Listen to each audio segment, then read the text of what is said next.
Yeah.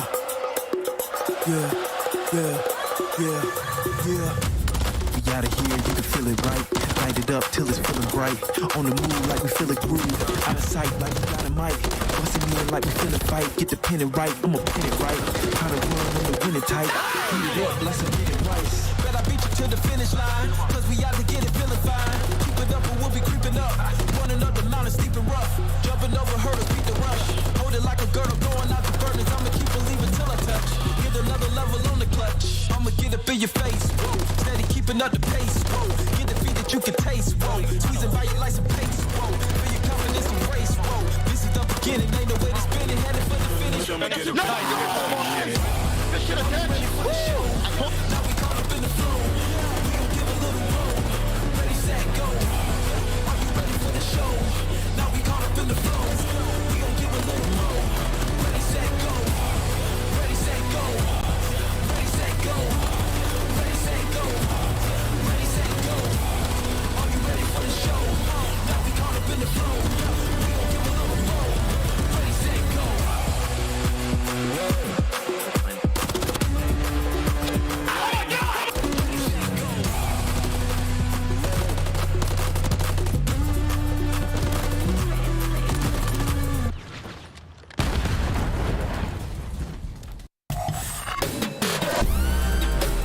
Fours work on the ace as well, and 4 gets the ace. Johnny's still going. Johnny's still frying. Gwyn in Felony, the bailout duo. Sid was everywhere on the map here, making huge play after huge play. Lucky living up to his name.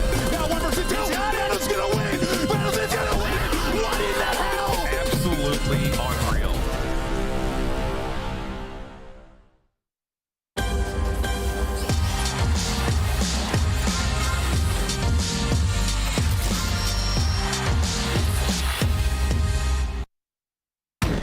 Take your time here. Go, one dead. Front up. You're dead. Another front up. I'm one shot, I'm absolutely Another front up. Top right corner. I'm one shot, I'm absolutely going. Alright, stay down. I'm looking, huh? I need it front of you. Watch out, hop. over. Watch out, Dad. Nice wins. Going up. Nice, boys. Attach. Woo! I told you I got you guys. Yes, sir. I told you I got you guys. Welcome back, everybody. It is a Father's Day edition of the CDL, and we have 4 more matches coming your way. Alley Cat, you excited? I'm excited. Happy Father's Day to everybody at home and to Dad Cat, who I know is missing. Yeah, Papa Cat. Yeah, happy Father's Day and happy Eid to everybody celebrating. It's going to be a momentous day. I'm excited for the matches. A lot of teams on the bubble. In honor of our Father's Day, we're going to have a friendly competition amongst the dads on this show. How many dad jokes can we fit in? Well, I have the opportunity to go first. So, Allie, let's take the lead right now. Why can't bikes stand up on their own? Why? Because they're too tired. Got her! All right, let's keep this moving, Nameless, because we got a lot to talk about. Starting here with the standings.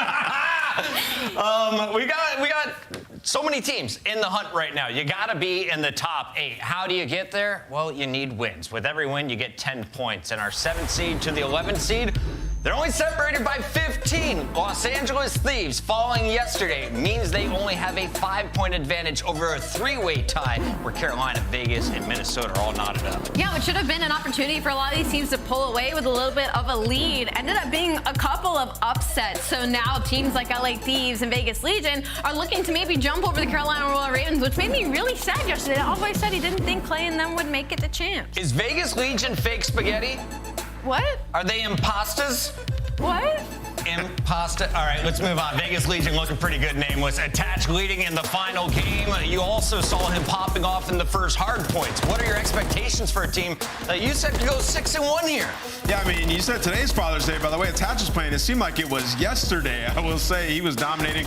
This Vegas team, I do think that they can win out. I mean, you think about the match versus LAG. Vegas would be the clear favorite. LA Thieves, Vegas match up with them well in terms of respawn. And then Rocker, I'm taking Vegas as well. So they got through the hard part of their schedule, and it just seems like bringing in Johnny was to fix their search and destroy war. They've now won 4 straight S&Ds, so they're clean there. They have playmakers who get it done in respawn. With this newfound confidence, there's no telling how far they can go, honestly.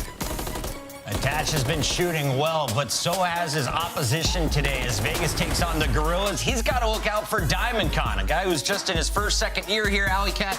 Can DiamondCon keep pace outside of the respawns and keep these S&D numbers up? Yeah, absolutely. I think when it comes to DiamondCon, he's one of those players that can single-handedly win LAG a game. But on the flip side, Attach is a clutch player for Vegas Legion, where by the end of the map, if the game's close, he will pull off a miracle play so that they can push themselves further on into this series. So the biggest thing for LAG right now is to just start out hot versus the Vegas Legion and show some consistency in all these maps. A lot of people are down on LAG. Yes, they're in the 11th seed, but this is a squad that has now took wins over Carolina and a 3-0 over Boston yesterday.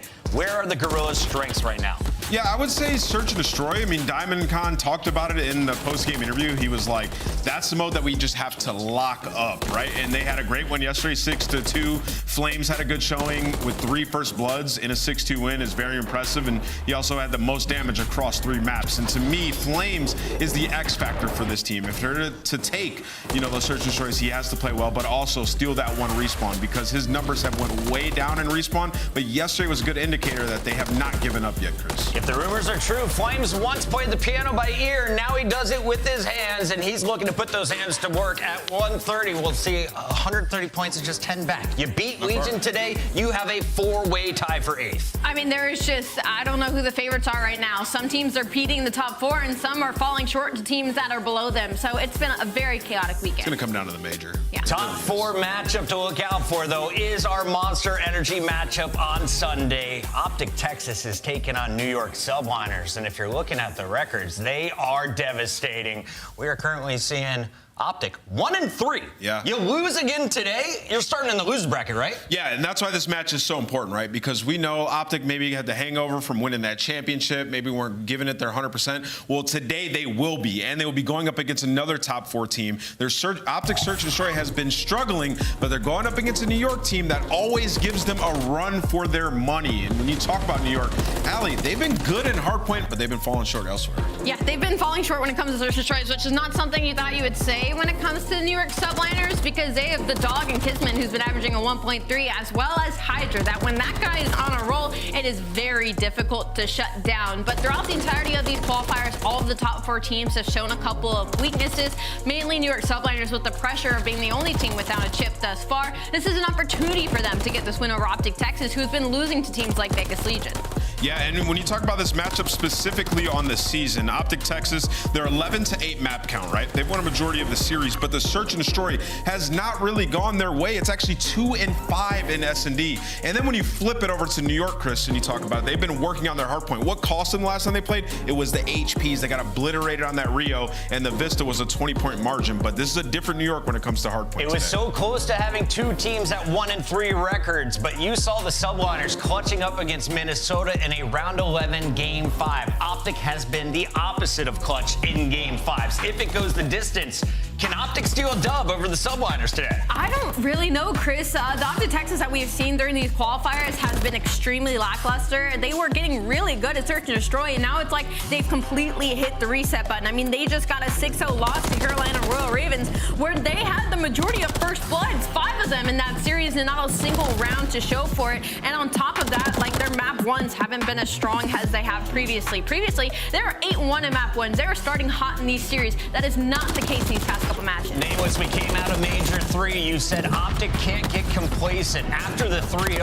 over Heretics, we were like, oh no, they are still all about business. Since then, though, 3 straight game 5 losses to Legion and Minnesota, who weren't even in our top 8. Yeah, and Carolina. I mean, by all means, you look at their schedule and you're like, it's easy, right? They should maybe come out of this 1, maybe max 2 losses. They already have 3. And you can see here the hard point has fallen off. They're actually dead last in the league this stage in breaking. Optic Texas is last in breaking. Never thought I'd be saying that. In Search and Destroy, they have lost 5 straight, and 3 of those being Karachi, a map that they used to absolutely love to see in their map set. So Optic right now, very much concerned if you're a Greenwall fan. That matchup is coming up as your 3rd battle of the day, but it's a Super Sunday with 4 fights, and we are going to start things off. Minnesota Rocker versus Toronto Ultra. Atlanta FaZe puts their #1 seed on the line against Los Angeles Thieves, and of course, we've got Vegas Legion playing LA Gorillas. To find out, can Gorillas make it a 4-way tie, or will Vegas break the 3-way tie and claim 8th seed? That's going to be a tough one. All these matches today I could see going to a game 5. LA Thieves, thank you, Graphics. We love you. When we come back, we got more fights coming your way. It's going to be a fantastic Father's Day. If you didn't get him a gift, give him a phone call right now. We'll be back in 2 minutes.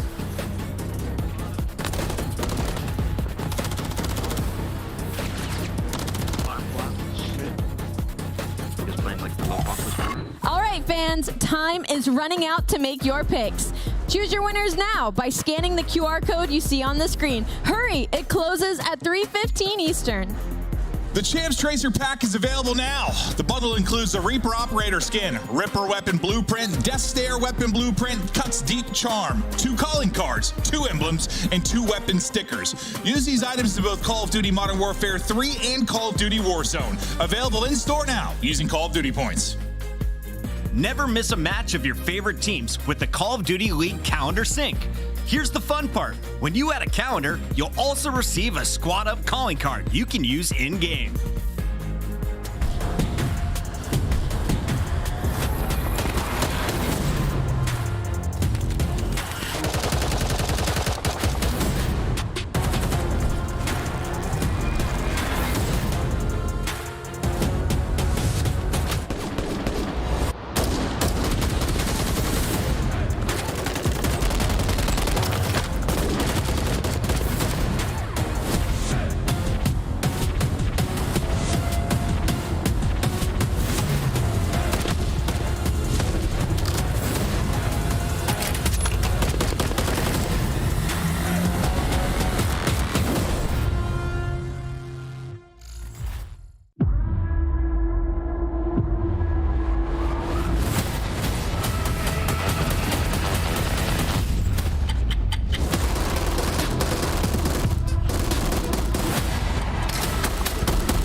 the right direction. The trick continues, every double use a psychedelic. I think they gon' need a minute. Look, I'm interested in making ends opposed to making friends. Double bags, I've been paranoid, having the safest place. I'll take a check. Finishing this drink should only take a sec. But Mark just cut me off, he told me that I go on stage in 10. Walk out to my own shit on the main event. Vinci, my cologne after the show, she told me that shit was a favorite sin. Sprint event is spacious, we can take it friends. What happened next, you could take a guess. Welcome, everybody. It's Toronto Ultra taking on Minnesota Rocker. And if you missed the news, Lamar is out. He's with his mother during her treatments. Instead, Sparta's filling in for Minnesota, and he did a great job taking the Subliners all the way to a round 11 Game 5. But today, you're playing Toronto. Alika, how do you see this breaking out? I see maybe another Game 5 in the books. I mean, if you were able to take the New York Subliners to a Game 5, Toronto Ultra themselves have had a couple of close matches. Went to a Game 4 yesterday versus the LA Thieves, and it was some very close respawns. We're talking about a 20-point hardpoint game number 1, a round 5 high-rise control, and a 1-hill Vista HP. So some glaring issues when it comes to Toronto Ultra, who used to be dominant, #1 team in the league at hardpoint, finding a little bit of a slippery slope. Hey, Nameless, how do you compliment a Canadian lumberjack? How? You tell him he's a cut above the rest, obviously. And who's a player who is playing above the rest right now on this Ultra squad? Envoy. I mean, he's been unreal. The guy's been lighting it up. You can see the best mode right now. Hardpoint currently on a 5-map winning streak. And that's kind of what I wanted to talk about. This team is reminding me sort of what Optic did last stage, just improving everywhere, focusing on their map pool. I mean, they're now 3-0 on 6-star throughout this. They've given a couple shots at Vista, now 1-1. So definitely improvement on the new maps. And then you talk about these guys and their control. High Rise was the one they needed to work on. They've played 3 straight high rises that they have won. So Toronto Ultra are seemingly doing everything right, getting ready for Major IV and peaking at the right time. If Envoy's the guy you're getting it done through, you're going to be winning series. On the other side of this fight, you have 3 English speakers and a French speaker who is doing much better in his English-speaking ways. But how do Vikings communicate coming into this match? How do they? With Norse code, Alley Cat. I don't think that's what Minnesota Rocker's doing in this series. I think, was that a fake laugh? Can we how do you make Minnesota Rockers clip, please? Allie, how do you make a tissue dance? Oh my God, why am I the butt? Why do I have to answer? Put a little boogie in it. Okay. The boogie joke already. The tissue is on the other side of this matchup with Toronto Ultra. Anyway, for the Minnesota Rocker in this series, it's about the teamwork. You know, it's unfortunate that they lose kind of their team leader in Lamar, and unfortunately, we saw that versus the New York Subliners going all the way to a Game 5, round 11. They weren't able to keep the Game 5 win streak alive. But their best mode is still search and destroy. 5-3 record, 4-1 in the last 5. They're second in converting. They just need to work on getting that blood in the first place. They're about middle of pack in the league right now, but should they get it, you can almost guarantee the round win. But their worst game mode, still control. It was 0-4 before that series versus the New York Subliners. They were able to take that cross cheat in a 3-1 dominant fashion. So they've been putting in the work to show the fruits of their labor. They're 1 for 1 in recent controls, Nameless. Can they take another high rise tonight? I mean, they could win high rise today. I mean, you talk about it, it's Toronto's worst map. They've been working on it, so it's definitely possible. I think about these search and destroys, and I like them for Minnesota. They've had success on Rio. We saw the 6-star. I mean, Spart forgot 6-star out 9-0, so they're comfortable there. I think the map set favors them. It's time to make our Scuff Pick'ems official, and while we are waiting on that, Nameless, what did the Buffaloes say to his son when he left home? Bye, son. Bye, son. He knows it, and he also knows the correct answer. Who's taking this one? I'm going to go with Toronto Ultra. I think they take it in 4. 4? I'm going to go with Toronto Ultra as well. I'm going with Toronto Ultra 3-0. And the fans are going Ultra as well. That means a Minnesota upset is brewing. We hands it over to a beautiful father himself, Miles the Ross Boss, and a man who might have a child one day that I get to hang out with, Mr. Christopher Tunn. Son might have children all over the continent. You never know. He's like that. An absolute... Yeah, you never know. You honestly don't know. I mean, Maven's got kids all over the place. Yeah, also, Ali, I just want to commend you on being possibly the funniest straight man that the desk has ever seen. That was a really, really good little segment. Congratulations, everyone. I haven't got any dad jokes planned. I was going to let these fall out of me throughout the day. But let's see how we go. Today should be a lot of fun, folks. It's going to be a great day for a lot of us. We'll see how things go, though, here in the Call of Duty world. You know what I'm saying, chat? It's going to be a fantastic time, though. Yes, we do have a tough scene for the boys of Minnesota Rocker. Again, Lamar, nothing but love. I hope everything's going well. And again, Spart's doing the best he can, stepping up, filling the spot here, Ton. But Toronto Ultra, mate, it's a tough team. They're very good. Yeah, and especially if Envoy plays how he did yesterday, right? He was absolutely lights out in their game. It was a close one against LAT, but Scrap then started to take over. Things changed very quickly. It's a hard game for Rocket to win this one, but I kind of agree with that. This map set doesn't suit them too badly at all. Heading into it, though, it is a different beast when you go up against Ultra. On the season, though, 6-star hardpoint, that leans in one direction only. 6-1 for Toronto Ultra. It's a tough start for Rocket. Tough start for Rocker, indeed. Got to say as well, I'm not sure if Anthony brought us by Mubarak to those celebrating the days of good fun all around, whether you're watching international sports or celebrating friends, family, whatever may happen. Happy Father's Day. Big Daddy Scrap 1.20 after yesterday's performance certainly added to the pile. That Vista hardpoint was something special. Here we go though in a map number 1, 6-star, and it's our 2 purple teams going toe-to-toe for the title of King of the North. International sport on right now, is that? I had no idea. Not a clue. Hasn't blown the whistle yet, Tom, but we're into the hardpoint already, and so are Ultra. Let's see if we can get some decent time here. P1 has become a little bit more fruitful for teams as time has gone on, as people have started to figure out how to work the map. P2 control is also there, and 4 dead is not bad alongside of it. Good start here for Ultra. For Rocket, it's just such a hard break coming through. You will start to get a hold of the spawns for P2, though. Can you keep a hold of them?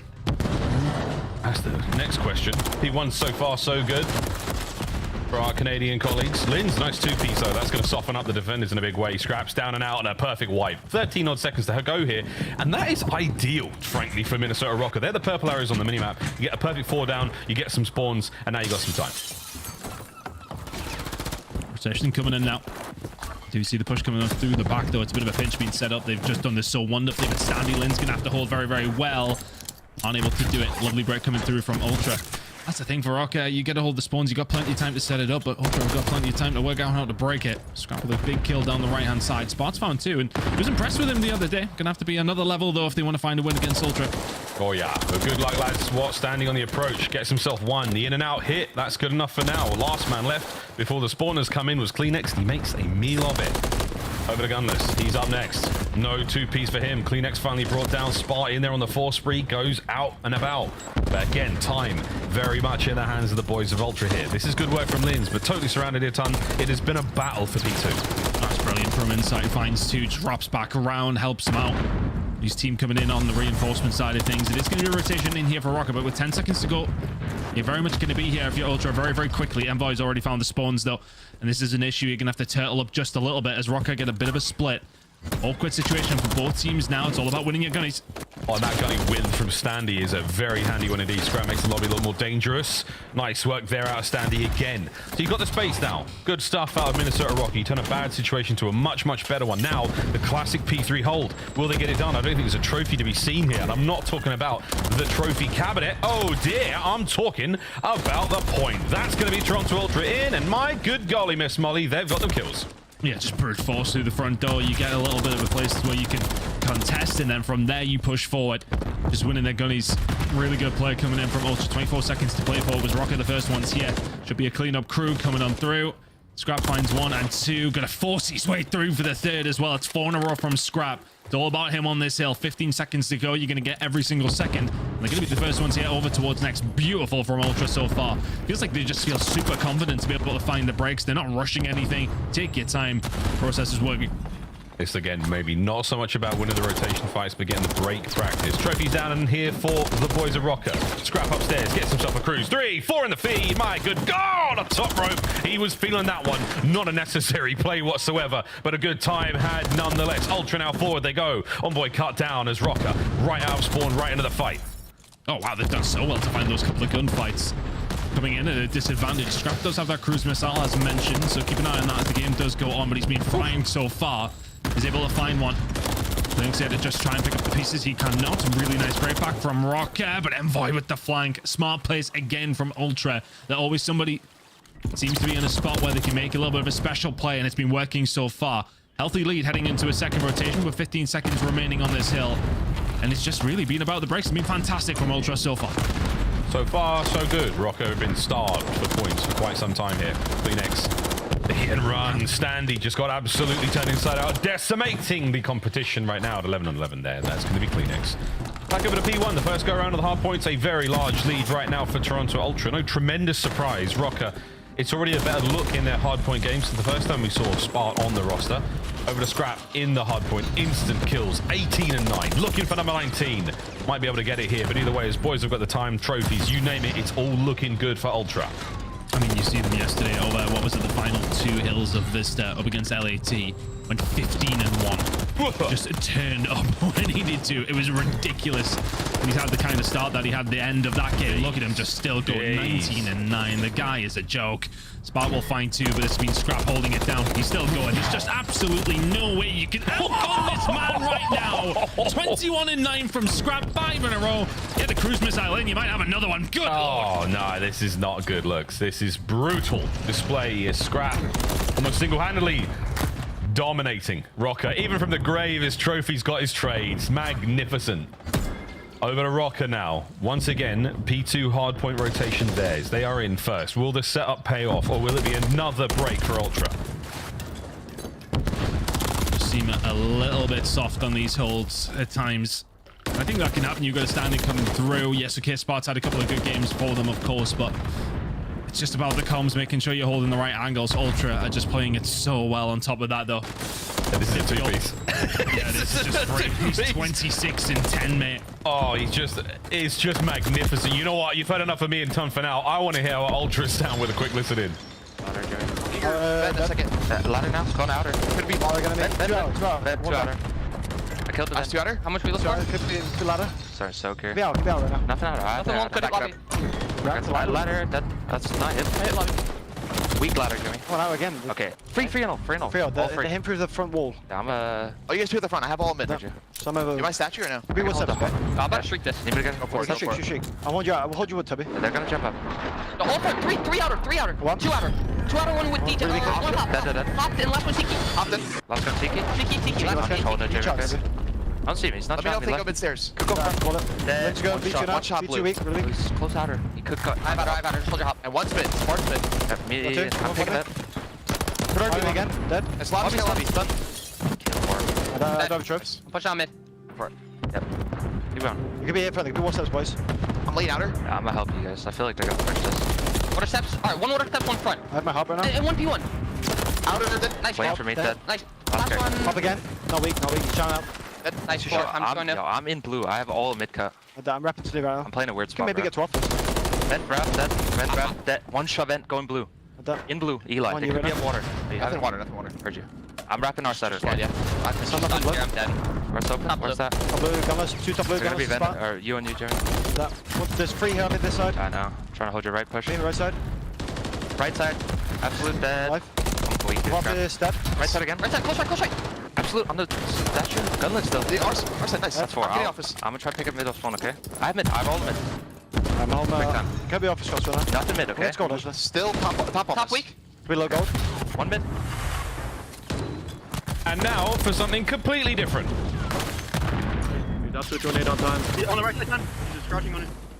No, He's gonna be you. Another one got me strapped. He's left side behind you. Left side 25 seconds. 25 seconds. I'm real fierce. We kind of have to play this on. Yeah, we do. I'm coming off. No. Another again. One shot. You. Their side. One shot on you. He's got you. That is right. Drop. Low on you. You dead. He's their side long and drop. Our side drop. 2 on all. You're gonna be you. One might pinch 6 seconds here. 6 seconds here. You dead. I hear you on left. You. Don't see the guy. He's gonna be me. I'm looking at DJ inside dead. Nice. Look for one. Envoy. He got me right. Toby, right now. B1. One's in blue. One drop. They're gonna be blue. Gonna be blue. You. On the absolute smacking continues, Toronto Ultra asserting dominance left, right, and center. Ton. I mean, it's just being dominant across the map. You've been outslayed, outgunned, out-rotated, out-broke. Domination across the board, Miles. A really strong showing here from Ultra on 6-star. The final few seconds, they're going to dive into it. Is Scrap, the man of the match. A 33 and 16. A disgusting display from Ultra there in map 1. I mean, Scrap just took over that game. Everybody seems to be having their moments on Ultra right now. It was Envoy yesterday. Scrap this time around. I mean, just proving once again why a lot of people have him at the top of the list for many of the different ARs in this game. The guy's a beast. Incredible performance from Ultra. Map number 1. and just nothing to write home about if you decided Rocker. I mean, you found decent enough rotations, but that was it. Yeah, couldn't hold it down. Ultra just dominant. It's too tough to hold these hard points down against a squad like Ultra. And again, for them, fantastic practice. They're looking at, fixing a couple of issues they've had here or there. Individual performances like that from Scrap certainly helped, but it was the team effort. It was the breaks we saw. And no matter what the setup Rocker had, nothing seemed to go their way. Brilliant looks out of Toronto Ultra there. And again, a weakened Minnesota Rocker right now without accuracy. They're doing the best they can. Search and Destroy, again, seems to be a place where they're a little bit happier. And again, against a squad like this, I think Nameless's 3-1 call, a very, very sound one indeed. We'll see how Control goes. But the hard points still continue to be an issue for this Rocker team. We'll see if they can't find something to tie it all together on the approach towards the Major Ton. But as for the highlights, it's the Scrappy Show. Oh, I mean, this was insane around the bar, right? How incredibly he's done here just to survive, dipping away. How's he won that one against Spot? I think during the Ultra listening as well, you heard Kleenex kind of call out Spot for maybe going for too many kills, killing, etc., etc. It's one of those things that you can sort of lean into, but he put up some big damage for the squad. They're just not able to convert it. It's just in terms of just finding those kills at the right moment. Scrap did it all day long. Inside the point, finding 3 pieces. It's just top tier performance when it comes to ARs. One to look out for. Incredible performance from Ultra. It's hard to really break it down. They just broke so well. It felt like Rocker were very, very soft in that one. A very similar situation to what we've seen in map number 1 against New York. Not quite as bad, but similar. Yeah, the game flow is going to tell a very similar story. Again, not quite as flatlined as it was against the subliners, but now Rocker, again, improvements. It's exactly what you'd be seeing out of a team that's had to make a last-minute emergency substitution. So kudos to them. Good luck in the run towards the Major, as we said. But for now, a happy Ultra. Staying on 6-star for Search and Destroy, High Rise, and Vista will be maps 3 and 4. Will we go the distance? I think actually a decent chance of getting a little further in the series. The 6-star S&D, that's up next. And Tom, we saw the same thing against New York. Really good looks from the boys of the Rockets when it comes to S&D. They throw caution to the wind, get themselves out there. You find some crazy rounds, you catch some weird timings. You let your boys do whatever they want. Let's see if that's the same case today. And 6-star Search and Destroy is a good map to do that on, right? Yeah, I mean, you can find a couple of different routes through there. You could try and work on flanks. There's a couple of different things you can do with 6-star, of course. So let's see if they are going to try and throw some curveballs into this one. But realistically, that's going to be a bit of a stinger of a map. But as you've alluded to, they were able to bounce back quite nicely yesterday. Well, not yesterday, 2 days ago. Honestly, the days have kind of amalgamated into one this weekend for me. You haven't slept in 2 days, have you? Honestly, I'm out here struggling. But I think realistically, yeah, for Rocker, you have the opportunity to bounce back now. You have a Control coming up in map number 3 that you have an opportunity on too. So they not all will not be lost, and they very much need the points. So they'll be locked in for map number 2. Indeed. Well, I also love the idea that Kleenex is so small in this picture. He's quite a tall fella in real life, but in his player cam, for whatever reason, that camera is always so high. I just love the idea that Kleenex online is just a tiny little person. That slight aside now done. Tobias Yul Jonsson in game, an absolute demon and tremendous stature. We'll see if he can keep that going to the S&D, because again, for Ultra, it has not been lovely, let's just say, Ton, when it comes to S&D. No, it's not necessarily been clean. And I think it's tough on 6-star as well, because teams can just, I mean, you obviously have to be fundamentally good, but yeah, big hits towards different players, smokes down, those kinds of things. There's a certain level of cheese that you can kind of pull off, but over the last 60 days, it is dead even in terms of the record on Search and Destroy between these two teams. Rocker obviously going to a lot more map number 5s though. On top of that, let's see if we can force something similar in this series. But right now, Miles, 1 down, and rightfully so. Good performance from Ultra. Map number 1. Can they follow it up with another one? 6-star. It's 1 down. It's also 1-0. You love to see it. 6-star S&D. You know what I'm talking about? It was a lovely header to the top right corner. Anyway, it was now a chance for the boys of Rocker to get themselves back into this. Alive and kicking. The squad was still plenty to play for. Careers on the line. Champs on the line. Don't let it get away from you, fellas. Here we go. Into map number 2. I'm not going to celebrate live on stream. I'm not going to do it. I did it. I don't care. 3 mid map, though. That's not an issue for Insight. Or is it? Lovely work there from Rocker. Oh, that's a nice one from Standy as well. So you are in and out. No questions asked. That's your middle of the map. You're starting to draw some of the Ultra aggression here. And I like this from Rocker. We're going to sit here. We're going to try to isolate these fights. Unfortunate timing there on Scrap.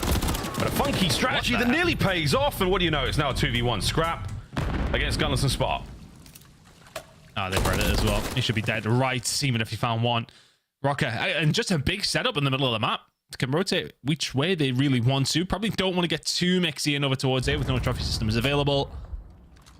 Just sitting in towards the mid-map, picking them apart from that. It was a weird little interaction actually happening with Envoy. I would love to see actually how that went down. It was a bit strange. It seemed like he was just lying on the floor and somebody ran past him a couple of times. Turns around, gets a kill, gets traded.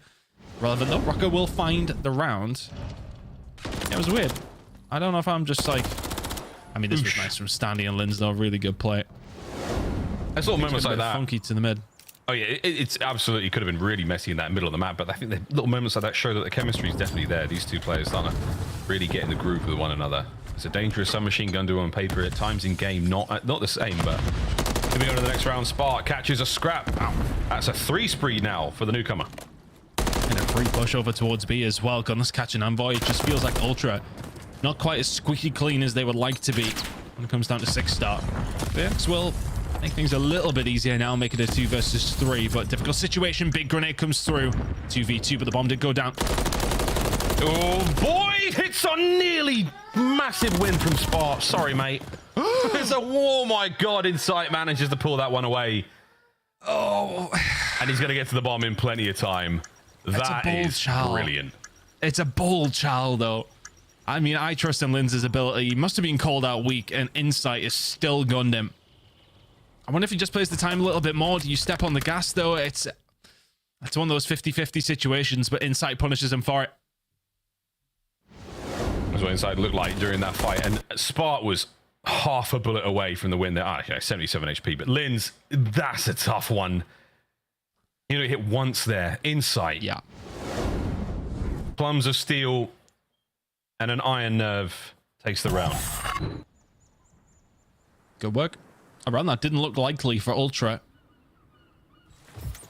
Might have been a technical 2v4. Close enough. Plenty of presence over towards this A side, though. This bomb's going to go down pretty much immediately. Rocket not really in a position to do this quickly.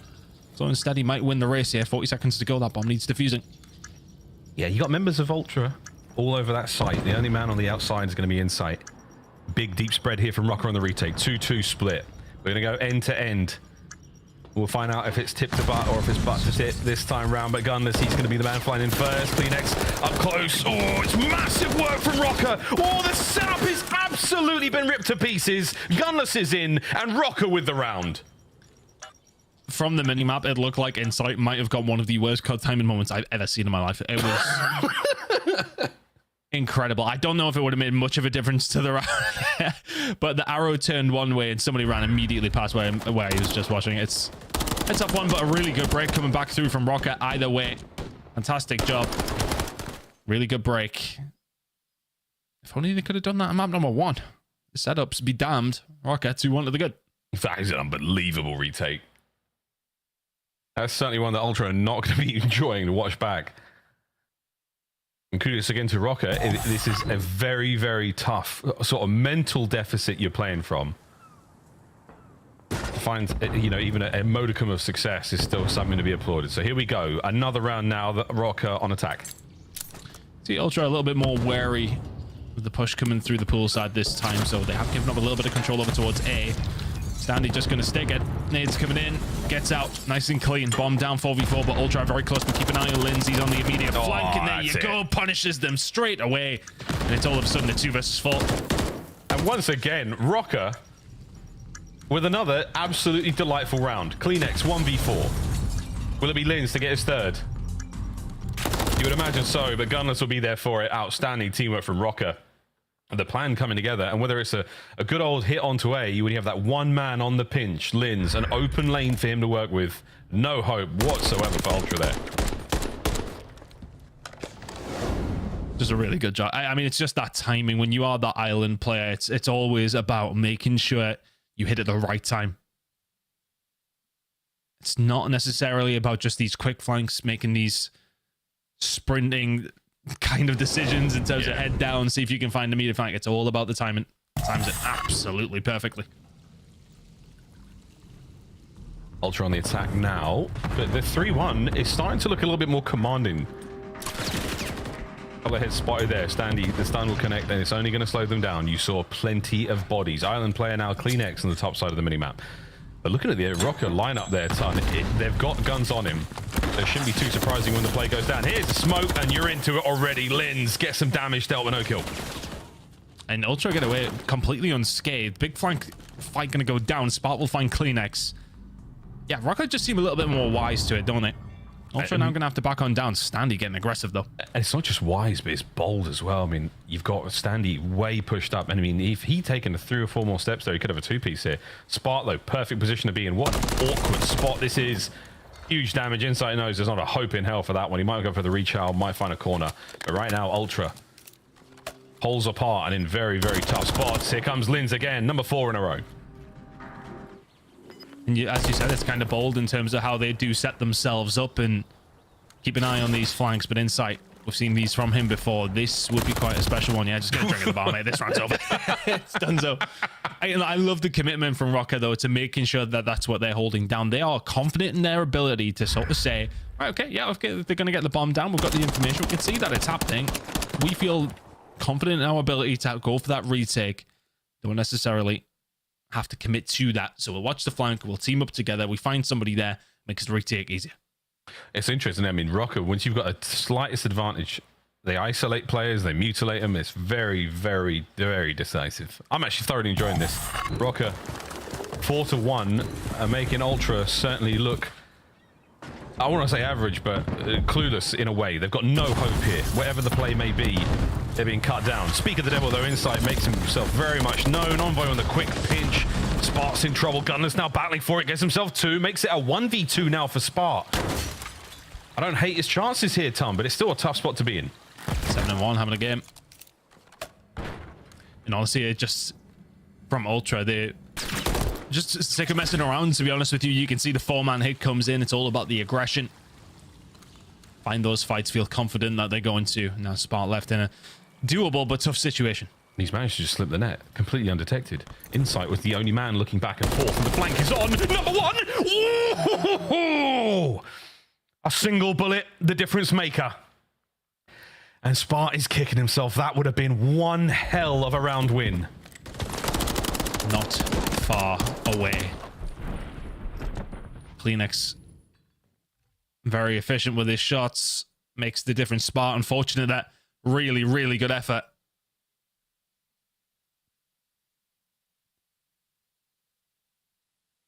Man, that would have been an outrageous turn.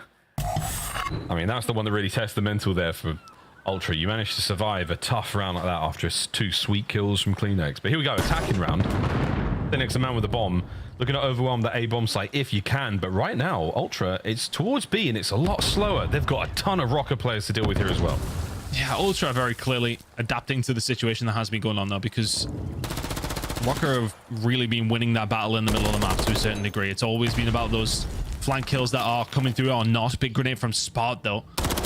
That's just straight away on the cross to slow them down. All of a sudden, the bomb's coming over here. You don't have the numbers. You don't have any presence. For all that slow start from Ultra, I didn't mind at all. It's not coming to anything. Spot's going to be holding this down. Insight's already been spotted. Spot will back up. We'll probably have some help very shortly as well. That's B-side control. Insight reads him, and there's the kill. All of a sudden, this bomb can go down.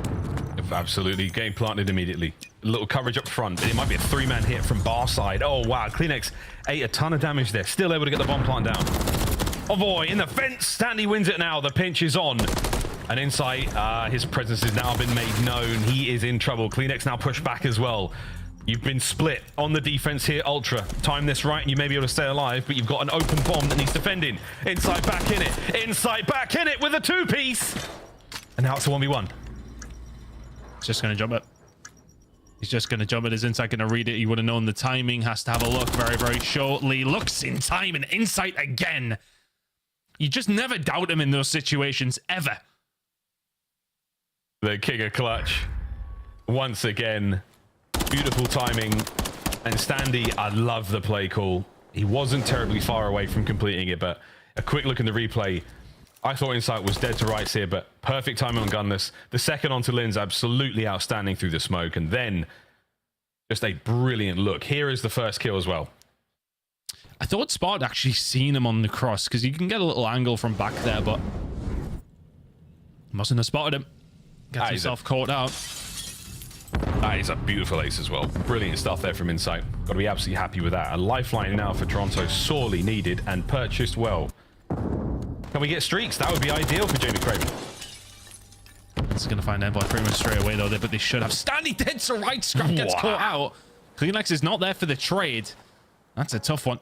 Scrap in that situation. Expect him to find the kill. Insight will eventually deal with Stanley, but this bomb is going to go down. 2v3 again. Can Insight find a way through for the squad? 5 spree for him. One more kill will be a silver lining, even if you go on to lose the round. You take what you can get in this kind of situation. Tight setup here from Rocker. And Kleenex, I don't think he saw Gunless on the top. He didn't see him. So now you've got 25 seconds. You've cleaned out all the usual spots. Insight's going to have to peel him. There it is. Streaks now at the ready. Eyes on the next 2. Kleenex, the forward man, brought down. It's now a 1v2. No way does Insight pull this one off as well. Here's the hit on towards the bomb. No way. There's the cleanups. Gets himself another kill, but not enough. Rocker, map point. Just no time. That takes so long. You know what's standard? You got to give him props in that situation. Finds the first on to Scrap and just wastes so much time. Insight was dead right pretty much straight away. A lovely little hipfire shot coming in from Spot for the first one into the head. And that is the round. Good job from Rocker. Great job from Standy. That's the composure and the mental now of this Rocker roster. One more round to tie up the series. And for Ultra again, you've had some fantastic looks, but if not for the magic of Insight, you'd be in a far worse position. Can we see something golden here? Ultra's attack. It's a 3-1 split, and we're going to be. You can see Rocker. They're happy to sit in the middle of the map here. They know there's a cruise missile potentially on its way. Getting aggressive, if anything. Here it comes. Oh, it's tight. Nice work there, dodging the Spire of 6-star. Manages to catch one. Spark down and out. Pressure now towards the bomb site. There's the plant. Just gives them free reign. Over towards the B side. Complete pool control. That grenade just creeps up in Scrap's face. But it's just a distraction. 3 versus 3. Bomb is down. Okay, how good the gunny is. If you're not taking gunfights, you're not going to win them. Brilliant usage of the lethals there. Now a big wrap from Rocker on towards the bomb. Kleenex just needs to stay alive. Stay alive as long as you can. Great damage. Not enough for the kill. Now over to Insight from his pool spot, and his feet are certainly up. Here comes number 1. Beautiful transition on the second, and that is absolutely magnificent. Last man left alive, gunless, and he's gone for the wrap. Eyes on Envoy, but not enough time. Might be able to get the kill, but Ultra, once again, it is Insight. Perfect place. Great work with the cruise. He is having one hell of a 6-star. Just chilling in the pool next to the bar. 1 smart water, please, waiter. Fantastic stuff coming in from Jamie Craven again. And just a transfer up. Yeah, lovely play. Step up. Nicely done. Having a hell of an S&D. He's doing everything he possibly can to keep the boys alive in this one. They are not necessarily kicking and screaming. But Scrap has been isolated, naded, you know, whatever it may be, cruised. He has been eliminated from play. Totally ineffective so far at the 2 and 9, but Insight's 13 and 6 is sensational. Not quite as reminiscent of his debut in the league against the LA Thieves way back on Miami, but it's pretty good nonetheless. Can Sparks 11 and 4 match him now? Still, Rocker playing for the win. Them two going very much toe to toe. But that was an investment of a cruise missile. And Rocker will know that. No problem. We'll get you the round. What can you do without it, though, with the bomb down? Full retake needed, 40 seconds. And they are thick as thieves. That's such a big one from Scrap. Over the top comes Kleenex. Right into trouble. Red dots everywhere. Send in the rest of the boys to find the kills. Envoy there on the immediate trade. Insight again. All down a spot. And we're going to round 11. Oh, my.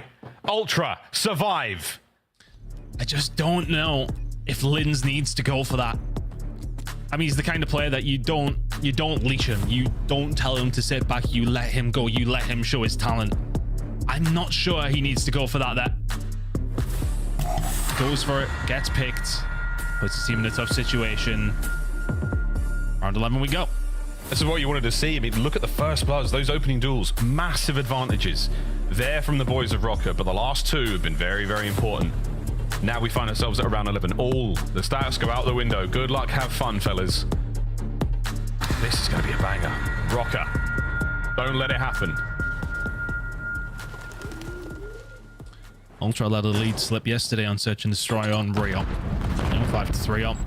They've lost the first blood again, though. It's huge utility invested. They knew the push was coming, and Linz might have made a bit of a misstep in the previous round, but he's made up for it. Oh, it's double digits. He's got insight. Trail, gunless, beams him. Last man! Envoy doing what he can, but it's Standy from up top, and Rocker. Do not let the comeback happen there on 6-star. They follow the script, and we tie things up 1-1.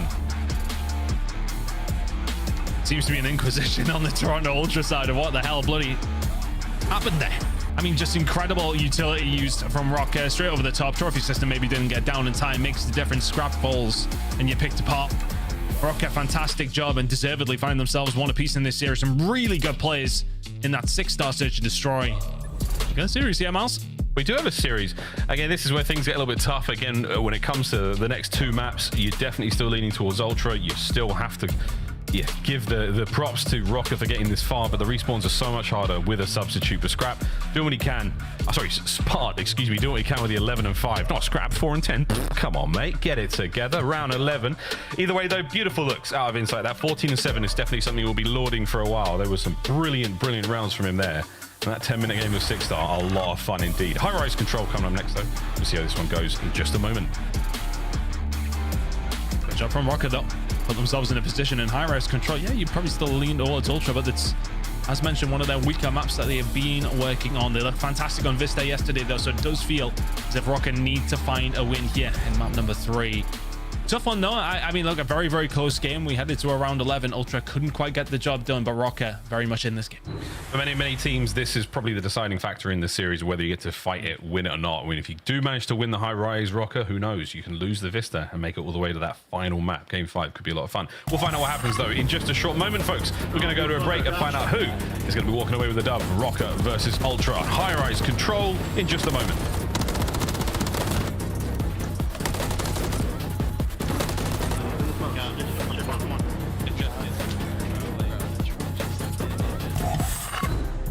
Upgrade your game with the Scuff, the official controller of the Call of Duty League.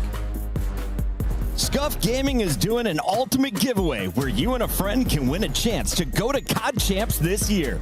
The giveaway includes 2 VIP tickets, travel expenses, and more. To enter, scan the QR code on the page or go to scuff.co/CDL and enter your email. Terms and conditions apply. The Call of Duty League is brought to you by Monster Energy, the official energy drink of the CDL.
Welcome back, ladies and gentlemen. Sorry, I just had the wrong button pressed. That was nearly a dreadful, dreadful moment for all of you there. You were nearly destroyed. Headphone users, apologies in advance. Might come back later, why not? Welcome back, though, folks. We're going to map number 3 in a moment. High-Rise Control is on its way. We've got ourselves what could be a very spicy series. Rocker need to turn up right here and now, though, Ton. That is going to be the question. Have they managed to get some solid control reps in since Spark joined the roster? Well, I mean, you're going into a map that is notoriously not that great for Toronto, but the record at the moment from Rocket, it's not too hot either. Look, Toronto have been working on this. It has got better for them, but yeah, 0-5 is not fantastic. And if you have had your reps, then okay, maybe you can get something going. But for Ultra, it is again one of their weaker side of things of control. But I don't know, they're a pretty good control team anyway. Yeah, absolutely. These boys, 273 Kelvin as far as the heat goes. You might have to Google that one, chat. Kleenex, though, in control, not bad whatsoever. See if you can bring the thunder here on High Rise. These teams have been purring since the series started. Rocker don't necessarily have the advantage in the respawns, but we'll see if Ultra have got what it takes to close this one out comfortably. So far, all good for Kleenex. The cat joke is 100% one on the counter, though. It better be. I'm not kidding. It better be. Actually, no, I don't think it will. You know what? I don't know. We'll find out at the end of this, won't we? Let's grab over towards A. A little bit of pressure pretty much immediately coming out from Ultra. Wow, they meant some inroads over towards B. That's like it's coming quite quickly. Rock haven't been able to win the gunfights. Ultra keeping the pressure on. Will eventually fall, but some good inroads over towards B pretty much immediately. Have to be careful not to get stuck into your spawn. It's big kills coming in from Insight and Scrap just to relent the pressure that was coming back. Just enough to buy that space. And again, good luck. Linz is doing most of this alone. He's got his boys on the outside. Oh my word, great shots. Tags in the Kleenex good enough to get the trade done. That is a man's job done there by Linz. That could have been very, very ugly. Made the most of it. Envoy, bad time, and unfortunately, Gunless is right there for it. And Big Pierce gets 2. Linz shoots him in the back, and the endless onslaught and the friendly fire down that B street is something.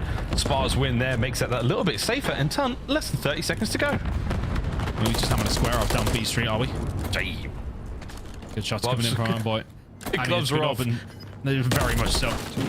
Oh, it's a big win from Gunless again. I think it's just, you're going a bit one by one from Ultra here. I don't know if they're just maybe not giving Rocker the credit they deserve. Gunless finds 3. You have to find a route through. B seems to be the option. Insight might get some wonderful timing and does so. He did. See him? Yep, I think Gunless might have thankfully escaped, but you're onto the A zone and B as well. Stop the clock. 6.1 seconds. Oh, an instant kill's going to not help the case here. Scrap slides in. The second. Magnificent. Inside cut down, and if not for that, the round will be over. Scrap surviving, but not for much longer. The slide in. That might be the round. Envoy trying to get through. Not going to happen. Just cannot get the touch all done. No, you're never finding them all. There you go, Rocker. Good defensive round, you know. I mean, just so staggered all the time for Ultra as you're trying to find the push through. Big kills coming through at the right times. Minnesota, Gunless, an absolute phenom in that round. And they find it comfortable. That got really, I mean, chaotic and a little bit frantic there, but Rocker just being 2 or 3 players closer to that B zone helped out. No love towards the A side of the map there in that sort of final frantic push there from Ultra, but crazier things have happened. And Rocker not reading that. Typically in those sort of wild situations when the clock gets red, you oscillate back and forth between one of us is going to go B, one of us is going to go A, and didn't necessarily do that time, Tom. But either way, good stuff from Rocker there. You're on the board, lads, and Gunless had a tremendous round. 10 kills and 1 round of control. There's nothing to turn your nose about. Sensational work, and he started off again. He's now starting to work on something if he potentially can get another kill over towards B side. Not going to happen. We'll find 2. Gunless again is frying. It's looking like Rise Gunless out there, man. He's disgusting. This is good looks. No way. Yes way. Envoy finally managed to bring him down, but Gunless is looking magnificent out there right now, keeping the boys afloat. Rocker's still trying to make their way forward, but it's a solid hold here from Ultra. Very clean. Keeping them at bay consistently. Really good job. And there you go. Yeah, this is welcome to the blender. Envoy now in this position. This is a disaster for Rocket. Yeah, it's not a great look. You cut your losses, though. You managed to get out of there without losing too much time or bodies. So well done, Rocker. Insight right down the middle of the map. Solid presence. And again, map possession has been beautiful. Ultra are not letting Rocker out. Without a bullet or two to their name. 20 seconds to go here, and all it's going to take is a single set of kills and a little bit of a toe dipped onto a zone, but Ultra say no. Might get an opportunity through Gunless. Towards Propane, will get his team out, and all of a sudden Kleenex, the last one alive. You can be stuck in your spawn for a full minute and 20 seconds. If you can get out over towards B late on, get this captured, there's still potential in this round, but they are being farmed still here, Miles. This is tough. Yeah, it's not easy, and it's Insight with two. The big one on the standing on the fence is going to absolutely seal the deal. Beautiful shots. Seeing Gunners trading the final moments there, but Ultra, their defensive round goes their way, and I actually think a lot more decisive, a lot more devastating than the kills department there. Ultra setting themselves up for that final round. Ticks very much in the favor of Ultra, though, with their relatively decent effort on the attack. So they hold the advantage in terms of what you want to keep a hold of on that defensive side for round number 5, if we do need to go there. But yeah, that was just super convincing. Once they got them locked in, it never really looked likely that Rocket would find the round. Gunless still 17-7, by the way. All time. Mate, his teammates can't get kills. Like, don't let their stats fool you. Over to Linz. First man in a B. First man up the B street as well. Whoa, that MCW. That is something. Over a minute to roll here. And this round is a stale one, if anything, from Ultra so far. Able to get onto B finally.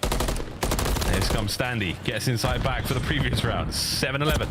It's nothing convenient about it. He is getting hurt. I think the thing is, though, is Ultra just taking it slow, and Rocket were just quite happy to let them capture the point. They were farming away off the spawn, but now all of a sudden you lose a couple of gunfights. You're in a bad spot.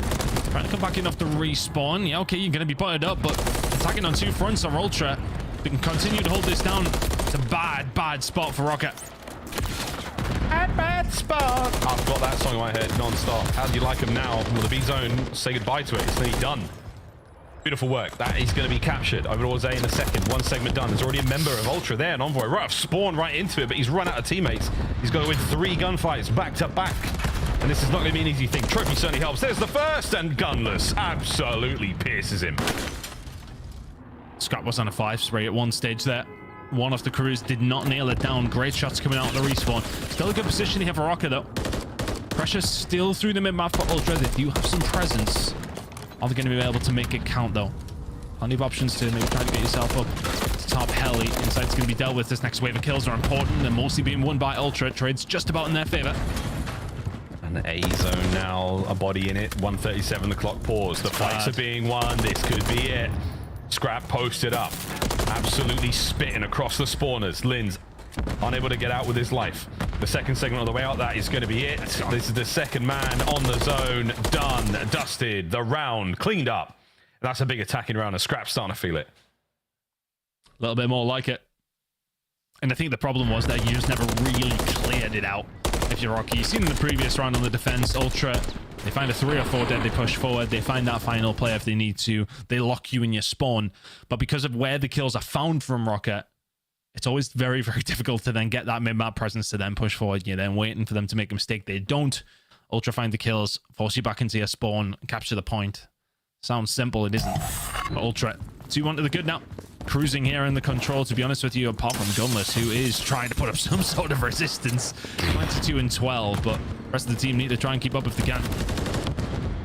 Opening battle's going the way of Rocker so far until Envoy ruins that.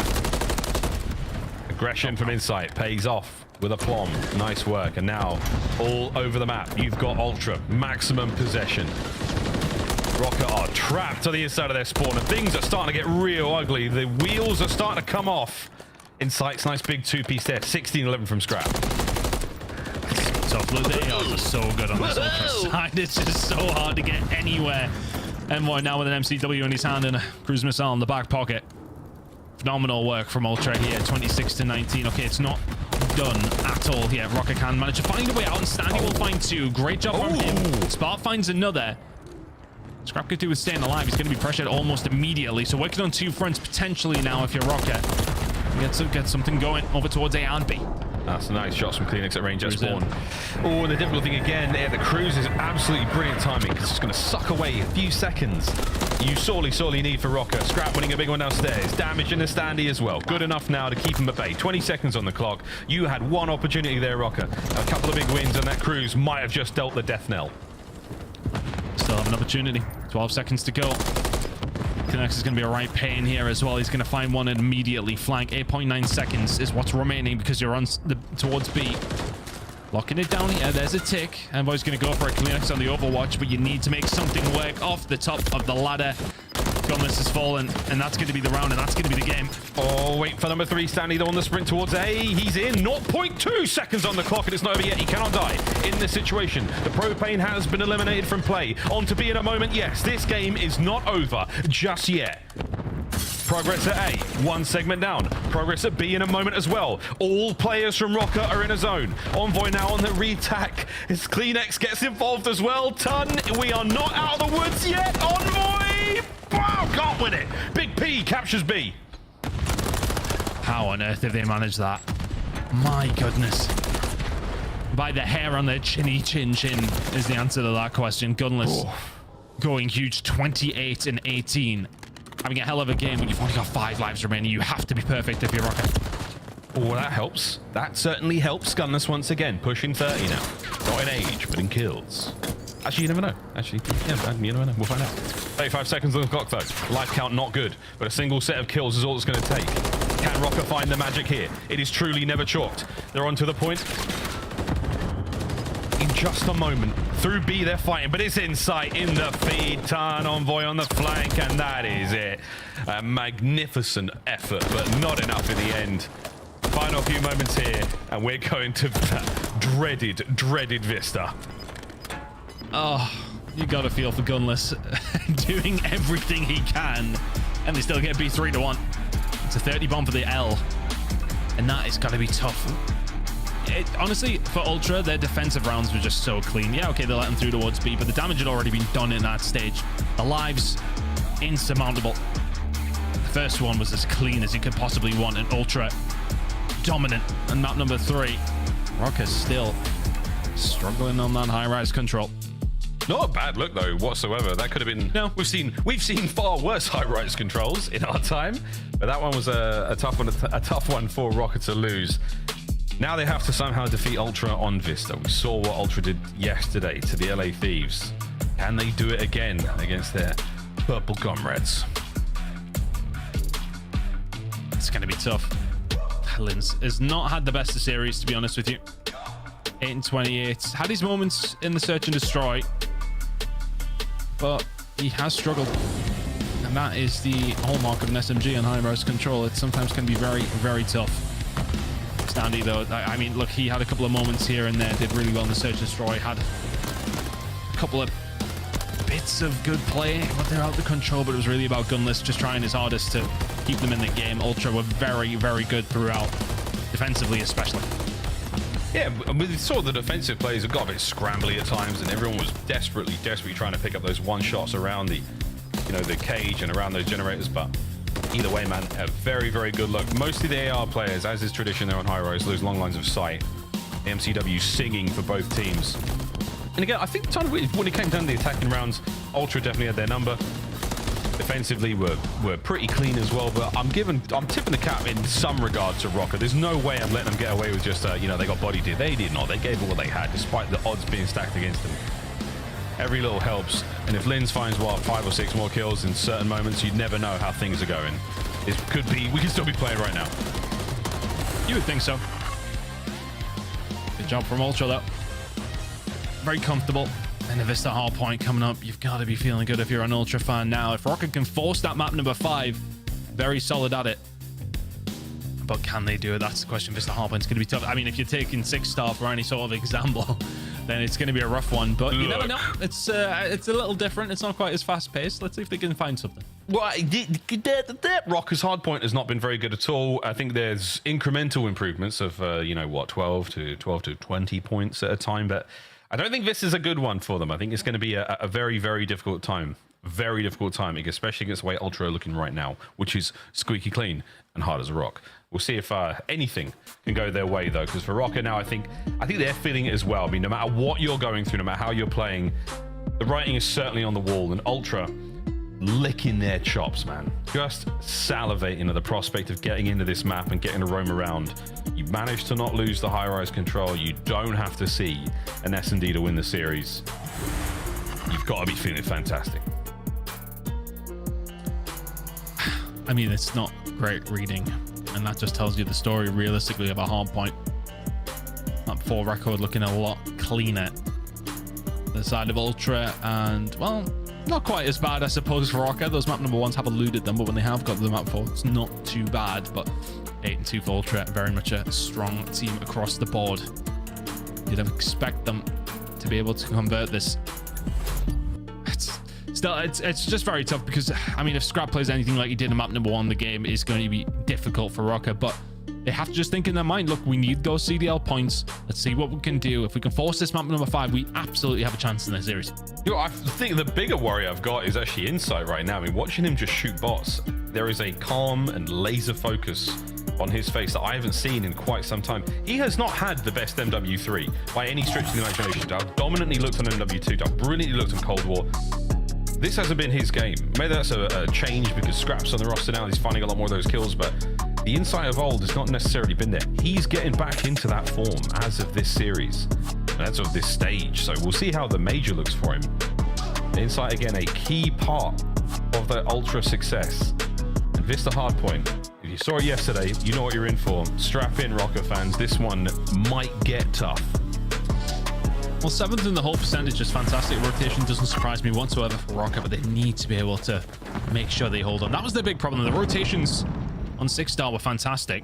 That's never the start you want either. P1 break now potentially going to come through immediately from Ultra on the lesser side, if you like, and some time up for Rocket. Yeah, that team kill. Nah. Not what you want. Lovely 3-piece there from the Ultra boys, so that's going to put them in a nice position here to buy space across the map. Exactly what Insight's doing. Going down to that P2 position. Draw a line down the sand. Don't account for Spark, though. Pointed top left. That's going to be a problem in a moment. The rest of Rocket there as well. But I do think this may be intentional, and now you know exactly what's going on. That spawn from Scrap on the right-hand side gives the boys the entire awareness of where Rocket will be coming from. So good luck here for Kleenex, trying to get kill number 5 in a moment 6. Oh, yeah. Died yet. Oh, trying to get away, could not quite. I knew it. He snapped into the right position. Just doesn't pull the trigger.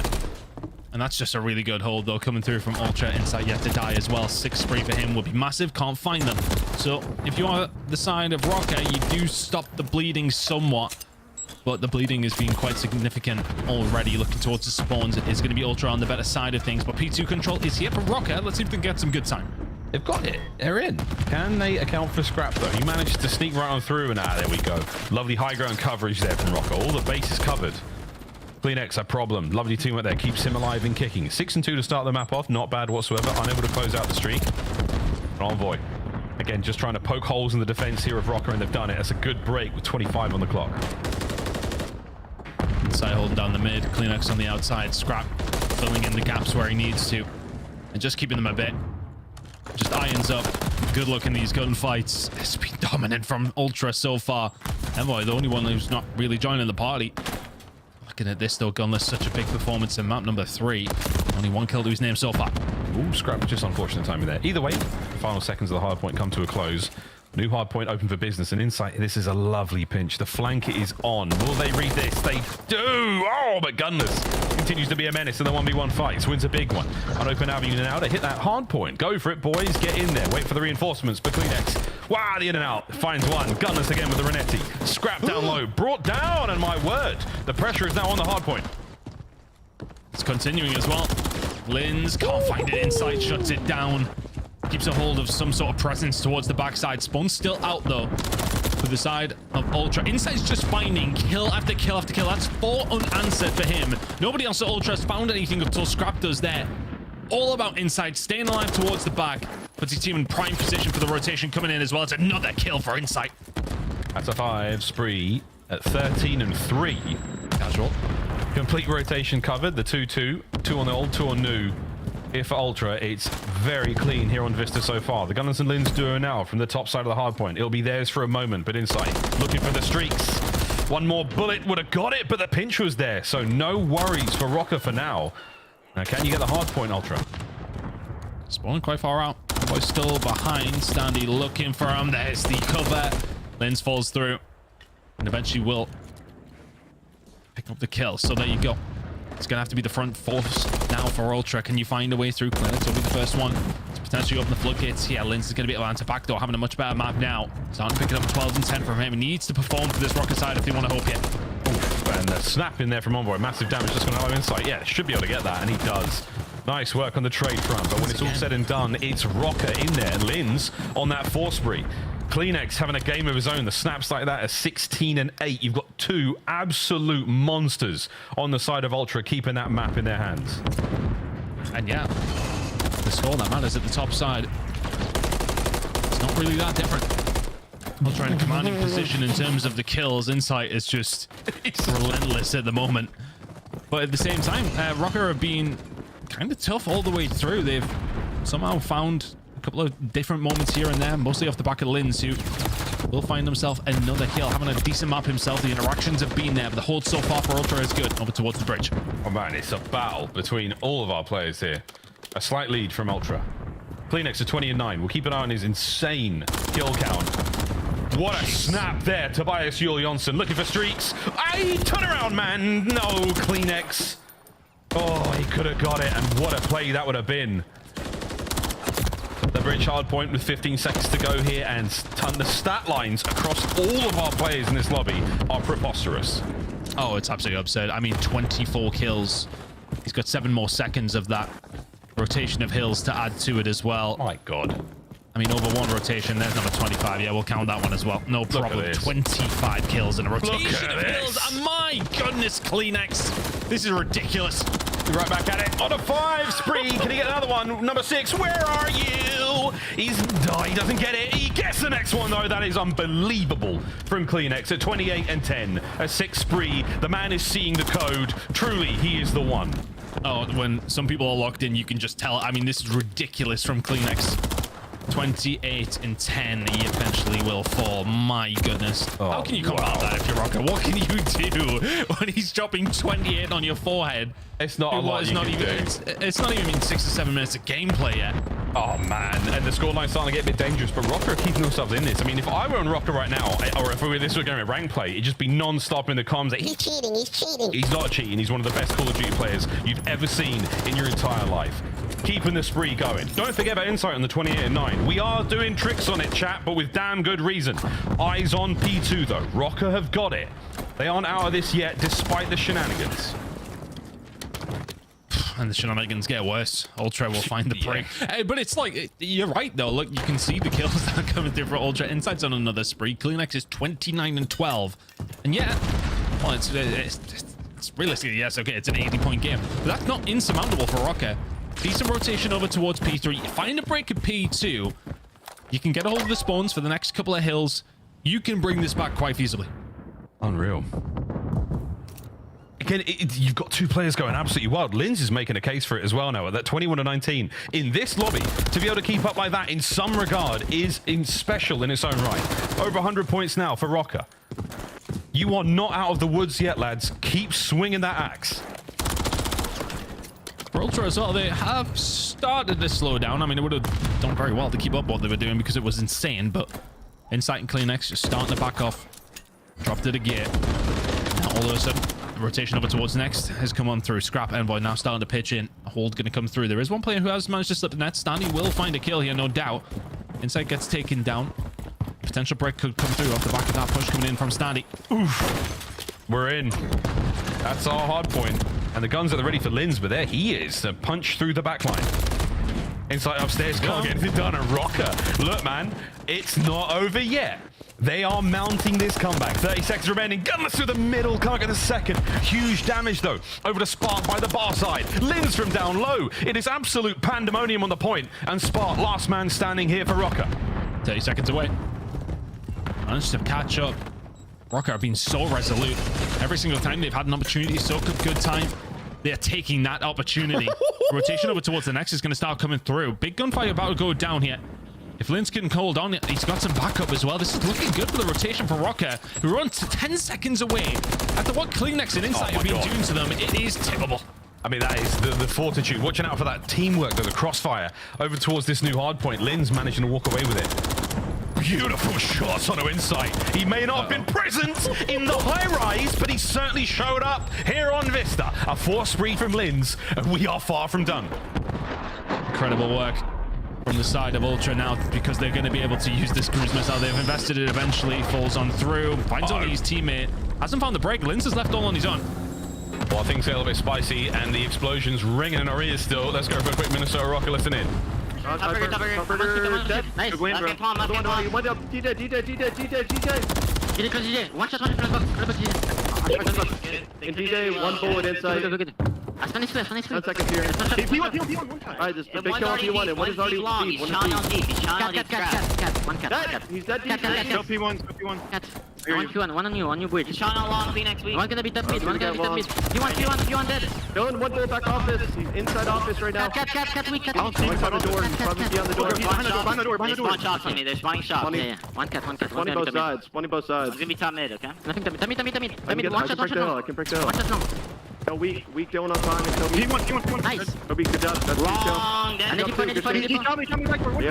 Good shit. Let's get time. He went low. No. To push up our low. Low in the cubby. I'm looking for cubby. Low cubby. I needed 20 shots. Middle. Hit her short. Nice. Short dash. Mid again. Nice. Good shit. I'm popping on the right. I'm picking up the right. Keep this spawn. Make some shots. I am. One's already flying through the right, Burger. Dad got him. Nice. On the right, in the middle. Get it. Nice. I'm staying down. You're by yourself right now. Yeah, I'm moving. We're coming. Lobby. One shot. On you. One bullet dead. Got him. There's He's taking. Nice. Wait. I stun bridge. Yeah, bridge. Let's take bridge. You want to run top, I think. That's good to me. We got the bridge. Dead. Nice. I'm back door. I'm holding deep plus. One slow. All the way Back door. One bullet back door. Two back door weak. Two there. We're coming. I got one. Good job, one. Good kill. I got dead. Could be lobby. One's gonna be up mid. I'll see one time. Maybe going to mid. I can't. I'm watching. Back Wait. What an unbelievable hard point this really is. The final few moments here of P1 in our third set, and good God, another banging Vista. 20 seconds to go here on P1. Kill record incoming for Kleenex. You've got to feel it. He's had a hell of a game, but Rocker, you've got to give them every single credit that you can, because you had to deal with that man, and all of a sudden you are still in the lead. P1 time, this is good time. Envoy with 2 big kills. Hasn't necessarily been at the races, but that's 4 kills in a row now for him. P2 setup, hell of a game. It's only a 30-point one. Lead change once again. Inside, can't get a second there. Kleenex. One more and he ties the record, but Stanley with 2. You push Scrap back as well. Oh, and he wins the fight against Linz. Time now ticking for Rocker. They're in. Don't have a cruise missile to work with as far as I know. Nade finds him. It's incredible nade from Scrap over the top. Kleenex finds another 2. There is the kill record, and he's still got time to add to it. He's got plenty of time to add to it. Here comes another lead change if he can get in there, but my good God, what an unbelievable Vista this has been. Ultra are in. One quick break here from Rocker. You might be able to win it here, but doing what they can to keep him off it. Oh my goodness. Envoy gets another one. And that's a huge win. It could be game here for Rocker. Nades have to be good. Everything has to be perfect. Ultra, you've got to move quickly. Send it over the top. Kleenex has to get the contest. It's got to be decisive. Looking for New as well. You cannot lose. And now the foot race over to the bar. Rocker flying like their lives depend on it. But it's going to be Scrap and Insight in there first. The POV has to be... Oh no, the nade comes through. Envoy falls. Scrap has to go huge. Spark wins his fight down low. Makes his way upstairs. Gunless on the contest. Checks wrong. No, Big P loses the fight to Insight. Can Spark get in there? No, Insight wins another. Envoy on his heels. Ultra hold. Ultra hold. Ultra hold. My God, what a series. It is a Kleenex takeover to just win the game. It is nothing in it other than a superstar level performance. SMGs bowed down. That was incredible. But Rocker, you have to give them so much credit. What a game. There's no other way to put it. Your hands are on your head.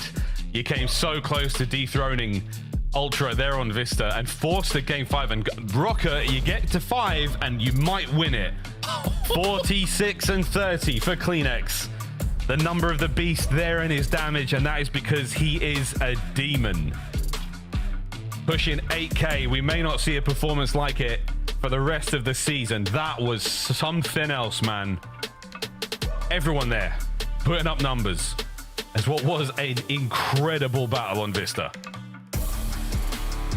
The thing is, he slowed down as well. I could have had 60 if he kept honestly pace. I thought when we were going to new, I was like, the 50 bomb's on here. I mean, it's absolutely on. What an incredible game. I mean, if you're going to point towards anything, the objective kills are very, very tight between both these two teams. Kleenex was farming them in the right places at times, but my goodness, could that have been any different to map number 1? A 3-pointer to close it out in 4. Yeah, incredible. We absolutely did not see that kind of leap. I was joking with, well, you know, against New York, it wasn't great. Against Ultra, it's a little bit better. You go from a little bit better to 247 against Ultra on Vista. It is not bad whatsoever. So, Rocker, you've definitely got that fight in you. You just need to keep it going. This is a really, really good look for them as far as the team chem goes. And again, a crazy series. I could take it away. I don't blame them. Tobias. That was awful. Kleenex. What do you do to make a Kleenex dance? Put a little boogie in. Put a little boogie in it. He dropped 46 boogies on Minnesota's head, and Minnesota crumbles at the end. Allie, if it goes to a game 5, I think Minnesota could potentially win it, but Toronto not giving them the opportunity. Put a little dancey dance, right? Not the other thing that's gross and a bodily fluid. Yeah, no, I think we go to a game 5. Minnesota Rocker has ample opportunity because Toronto Ultra has been seriously struggling when it comes to search and destroy. But in that Vista hard points, once again, like Anna has touched on before, we saw the chaining of the P1 to the P2 and the final couple of seconds of that P3 from the Toronto Ultra to secure that win. I mean, can we address like the elephant in the room of that map? These guys are ass at Vista. That was one of the worst Vistas we've seen in like, what is happening? I mean, there's so many times like at the end, we saw Rocker end up going through, a team kill comes in for Ultra. They have a situation, they have numbers, they just insta-chow while one shot and die. We've seen Toronto Ultra like over-chowing on a lot of hills and they could have got perfect setups. That map was terrible, honestly, but Ultra get through it. The players just wanted to find some kills today, I suppose, because they outslayed Minnesota in this series by a bajillion. That might be the heaviest outslay we've seen in a single series through 3 respawns. I'm being dead serious. 3 players had dropped 43 kills previously in hard points. Kleenex with the 46 now leads the league, and he also dropped ridiculous damage. 666. He was the devil there for Minnesota at the end. That's a good one. I think that should count as a dad joke. They outslayed him by 54 in this series. That is unbelievable. Is that good? I mean, it's good, but given the nature of like how they won the high rise and the Vista, I don't know, man. I'm just frustrated. Can we take a moment though and give Minnesota some flowers as well? Reminder: this is just their second match with Spartan in the lineup. You're going up against our Major 1 champion, a top 3 team since the start of the year. Minnesota shows that they can be a threat to the big dogs. Just couldn't get it done today. Toronto looking like they will be a top 2 seed come Major 4. Definitely an inconsistent threat. Minnesota Rocker obviously a very slow start to the series, an 80-point club in that map number 1, but you know they pushed around 11 to search and destroy, so you can never count them out because the later the series goes on, the stronger they get. Nameless, you called this series correct. What did you think of your Toronto squad? They avoided the game 5. Any worries for you, though, moving forward? I mean, I think 6-star now at this point, it's like a lockup map for them in their map pool, which is very, very good. I like that they're still playing high-rise and improving at it. It's now 4 straight high-rise wins for them, so you don't know what control you want to go up against them in. I think the Vista needs a lot of work, but that's what the stage is for. They're going to continuously expand their map pool. Toronto feeling good about their odds of having a top seed going into COD Champs as well as Major 4 after tonight's win. And we have your scuff play of the game. It's all 46, Allie. Kleenex, a monster tonight. Unreal. And you heard the caster say that, you know, he actually slowed down a little bit. Could have been on pace for way more. But honestly, I'm glad that he did because even though he was dropping 46 and almost 8K damage, it was still a 3-point game, which is just completely unheard of to me, like Ant touched on, completely outplayed. But this is a Kleenex that the entire league is terrified on, because when he's on a roll, there's no stopping. Toronto now picks up their 30th win of the season. Optic Texas will have a similar opportunity as they take on the Subliners in just 2 matches. But Nameless, we have so many epic teams to watch today. Our Power 4 all in action, and we're also going to see a lot of movement on the bubble, I have a feeling. Yeah, we will. And, you know, you talk about all of our Power 4, like we do have that New York versus Texas series, but LA Thieves versus Atlanta, they've won Game 5, Round 11 before. Don't be surprised if it happens again. Here's a look at your standings. Minnesota with just 1 match to go. It's looking potentially like another elimination bracket start for them. Toronto and everybody else on that left feeling good, but we still have plenty of games to go. And Allie, the big picture, you gotta finish top 8. All eyes are on that right side of the screen, where there is just a 5 to 15 point difference from 7th to 11th. Who makes it, Allie? Yeah, Minnesota would have loved that 10 points to jump over the Carolina Royal Ravens and Vegas Legion to make it into that top 8. But personally, I think it ends the way it looks right now. I think Legion, Rocker, LAG, and Boston don't make it over. Vegas is making it. Over who? Somebody. Who? Somebody. Say it. Maybe LA. Somebody. It depends. Okay. He won't go up against Clay. Hey, thanks for the Father's Day gift, Rocker. Scrap and Standy having a good time. Let's talk with Insight about the win. It wasn't clean, but it was a 3-1. Insight, how we feeling after tonight's win? Wow, I mean, that map 4 was somewhat for the ages, man. Wow, that headache after that one. Yeah, I want to ask you, I was getting so frustrated watching that. You guys not capitalizing on a lot of holds. Like, what's the deal with Vista, man? It feels like every other map, you guys are so good at calming the game down and bringing it back to your side. What's going on? I just feel like it's one of them maps where, like, so many important gunfights happening all the time. And, like, if you're not winning them clutch gunfights, like, spawns are so easy to flip and block. There's only certain spawn points in certain hills, so it's like one kill can, like, send the game into just like a spiral. Yeah. And I don't know, we were getting a bit frantic as well, so.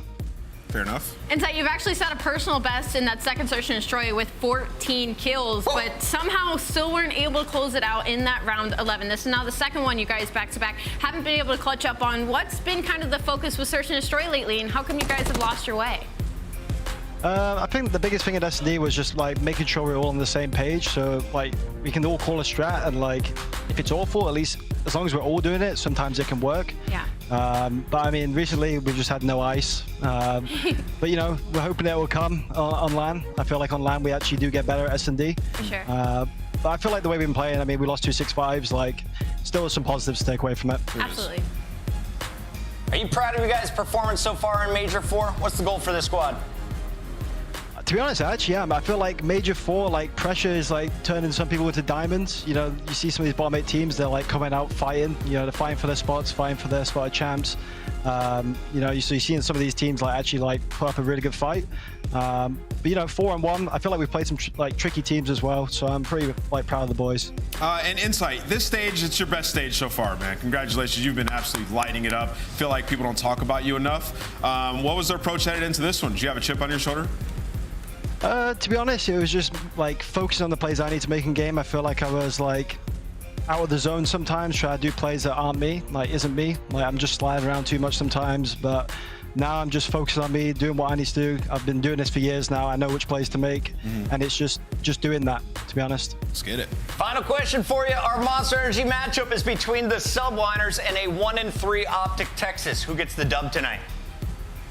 Honestly, like, I feel like Optic get the dub. You know, if they lose it, there's a potential losers bracket, and one of these bottom 8 teams is going to have to face an Optic game in round 1 of losers. That's horrible. Looking at the chat, you got a lot of happy people with that answer. Insight, congrats on the win tonight. Looking forward to seeing you in person in Burbank. Have a good one, guys. That is Insight. That is Toronto with the first win of the night. But we have 3 more games to go, and we return. It's a battle of the Reds. We've got a bloodbath between LA Thieves and Atlanta FaZe. Can Atlanta make it another 3-0 over a bottom 8 team? They've been crushing everybody.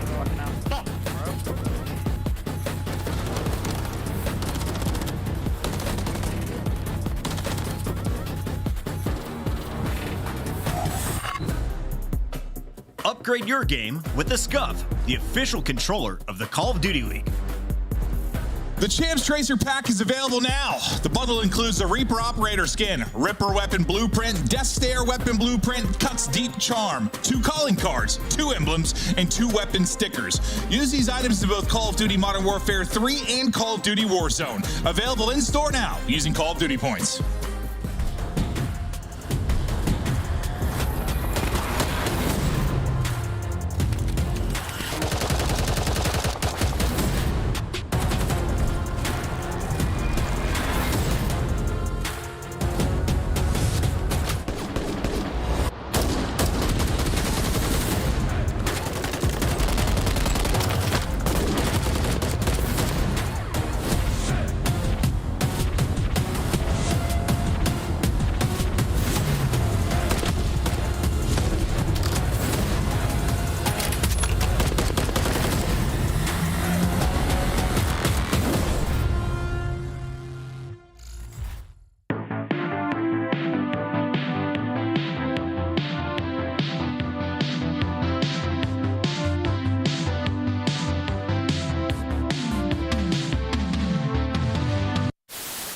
Hyping this up, right? It's the 4th matchup. You know, we've seen you guys constantly in grand finals.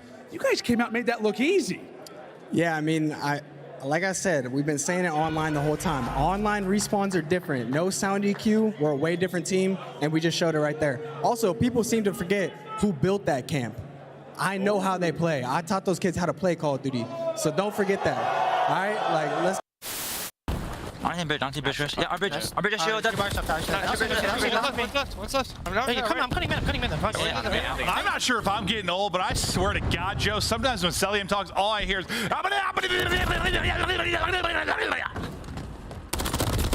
yeah.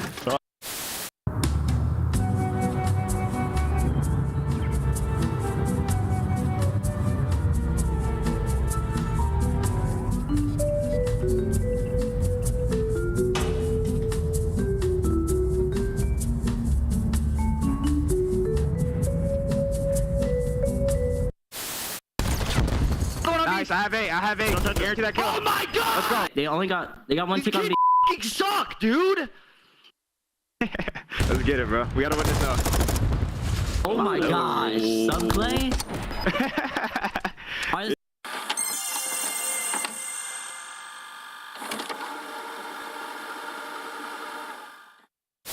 What do you think of my shirt today?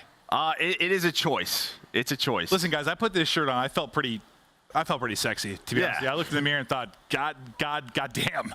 And then I got into the green room and everyone said, your shirt's too tight, you look like an idiot. And I was it's just a little too small, but it works. To find out in a very quick manner. Archie's putting in a few bullets toward the tractor as here comes the nade. That could be big. That's massive as Octane's able to find the first classic. Everybody explodes and that will be it.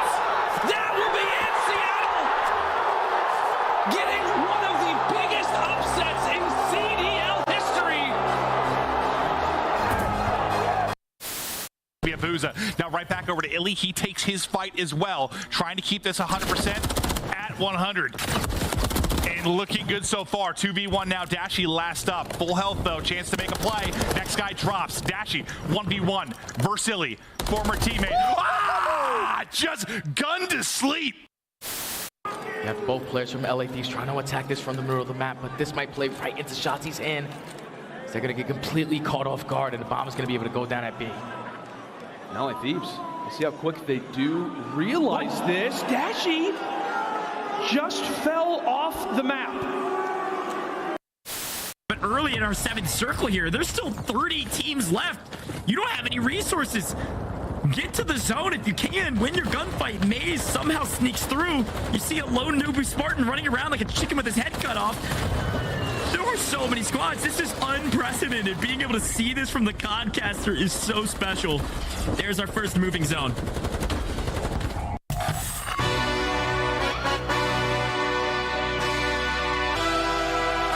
Yeah, let's see how you do under pressure. Oh, yeah, ain't no errors, baby. It's a new era. I wake up early, feeling rich like I'm Kesha. I get to the paper, boy. Extra, extra.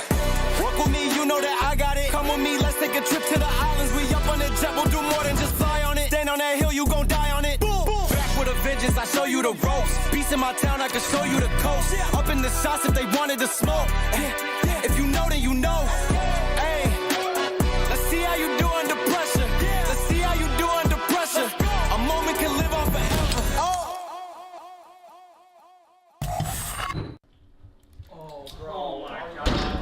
Y'all need to lock in! I'm trying to make ends, I don't want to make amends, and I came to the lens. I mean, seriously! 1, 2, 3, 4, 5. Yeah, I'm turning up to the sky. Yeah, I go up till I get right. I ain't feel a trip till I get by. Yeah, I'm going up to the top, Dubai. If you think I'm playing, just know it's on side. What you on? Hit you with the Muay Thai. You don't kick to your dome, bitches on sight. I walk in with the limelight. I come up with the kush right. You know better than a shot right. Man, what is it? Yeah, I'm cooking. Yeah, I'm coming in, feeling super saiyan. Oh my God, you think she was it? Use a little. Yeah, I'm coming in. Stop playing. What the f you talk about? What you saying? Welcome back, everybody. It is time for our second match here on our Father's Day Sunday. And Alley Cat, what are your thoughts coming into this one? Atlanta taking on LA Thieves, who just dropped to Game 5. This is just a really unfortunate pull for LA Thieves because they're looking to try and pull away from that 8 bubble with the 5-point lead they have right now, sitting on 145. But having to go up against Atlanta FaZe, they're both their best modes being search and destroy. But obviously, Atlanta FaZe is going to be slightly the better team, and both their worst modes are going to be in those hard points. So paying attention to those map 1, I think is going to be a telltale for this series. Yeah, looking at this one, it's going to be a tough one, especially even when you look at the maps and how Atlanta's been improving. LA Thieves definitely have a tower to climb, but their search and destroy has improved. You're talking about this team, you know they can get it done in a Game 5 situation. It's just what respawn will they take? This is going to be difficult. I got Atlanta. You got Atlanta? 3-0, 3-1, 3-2? How do we see it? 3-1. Alley Cat? I completely agree. I'm going to go Atlanta 3-1. I'm going to go Atlanta 3-0 today, and the fans, they also are going with Atlanta. Shift as we send it over to you in study. Question, why did Bryson bring 2 pairs of pants to the golf course today? In case you got a hole in one. You can laugh, Alan. It's okay. Just, yeah. You know, you gotta do what you gotta do. Hey, Jay, this should be a fun one. I think the thing about it is, like the desk mentioned, search and destroy seems like the best avenue for Thieves, but the question and the problem is all about what respawn do you win. The hard points of the control, neither look like great options, especially with the map pool. At least the good thing is that all the respawns that they have in this series, they had yesterday versus Toronto Ultra, and they played them very, very tight. It just came down a couple little mistakes. On the opening 6-star, which we're going to have in that map number 4, it came down to that P2 to P3 rotation when someone drops and then you automatically spawn out. But on this map of Vista, where they struggled with was in that breaking. You got all the way to the P5, you kept it scrappy, but a full 60 holdout Toronto yesterday. These need to make sure that everyone is in sync and attacking at the same time, not going one by one. Yeah, rehearsal etiquette, that's definitely, I'm sure, the thing that gets looked at here for the side of LA. Just down to, can they find a way to kind of capitalize on some of the small mistakes, again, very small mistakes they made yesterday.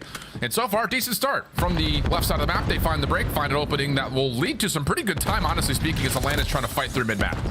Yeah, and they at least find that opening kill. So, yeah, pressure coming through bridge, pressure on the flank, pressure also through middle side. And they find every single kill. Nasty's able to find a double, but it leads to Atlanta FaZe finding an early break. So, a good chunk of time here with 20 left. But LAT, they want to keep control of this side of the map, so they have the rotation over towards P2. Still going to try to set a couple players to not give up that middle time as well. Yeah, absolutely the case. Going to have a little bit of a 50-50 battle through mid. Joe Deceives trying to work things back into LAT's favor, but Nasty will step up, find the trade, and that'll be enough to secure some early time here for the Thieves. Yeah, really, honestly, good tug of war over the middle of the map. Thieves end up holding on to the spawn side if they prefer. 1v1 around the back, though, does not go their way. And now it's just down to can Thieves actually bunker up and hold on to this time.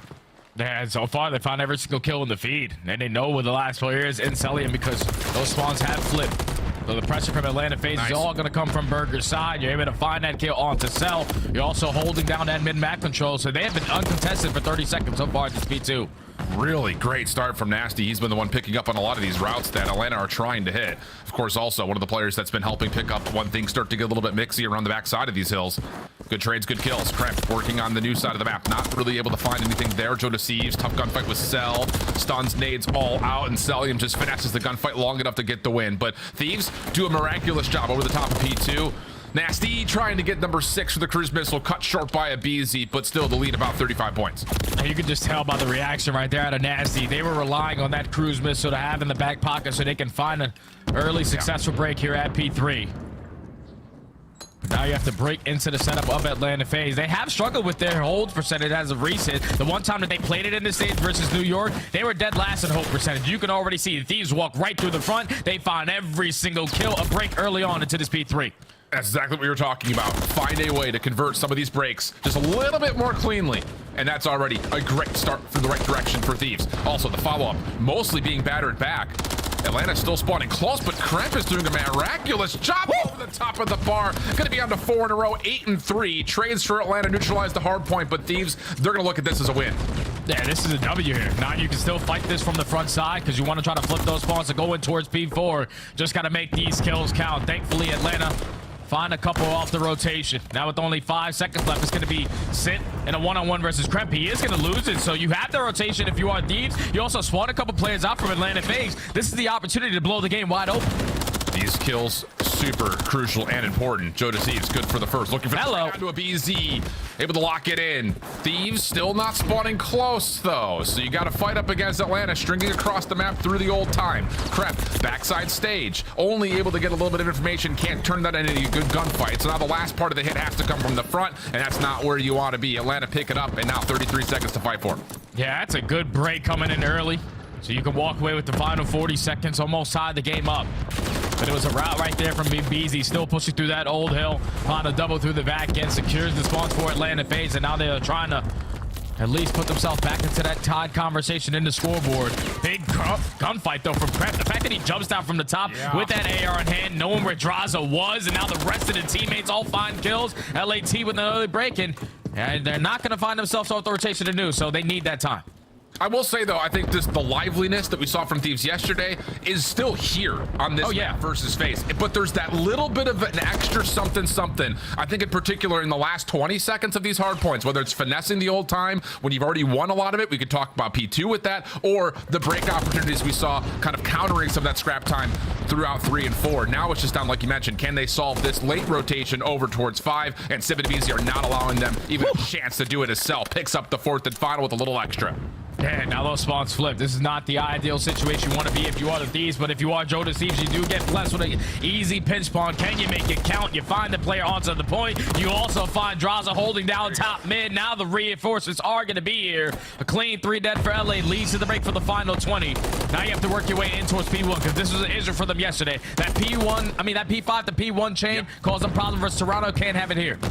Yeah, this is a weird timing just because you had to commit so many resources to try to find a break on the old time. Now it's just down to can you win these gunfights and neutralize Atlanta's numbers over the top of P1, and Nasty has done that all by himself. The follow-up from Ghosty, even better. And how about this from Thieves? Might seem like an over-embellishment of a 40-point lead, but this is a major moment for LA.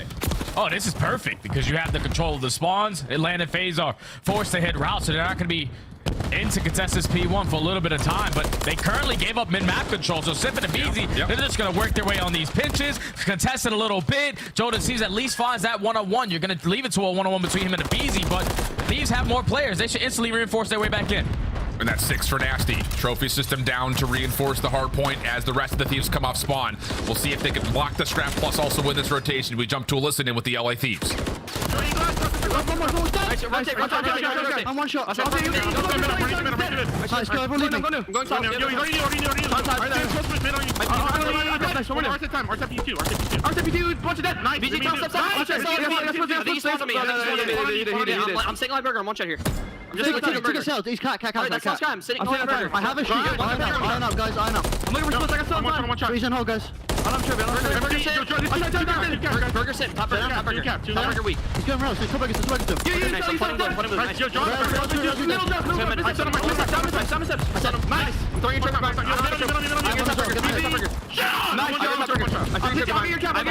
You guys focus me. I'll get Kef. Hey, on that. I have Kef.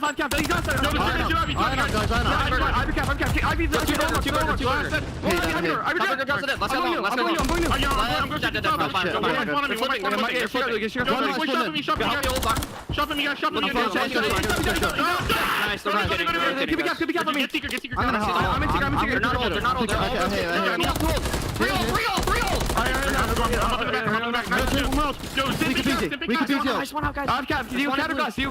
They might spawn ticket.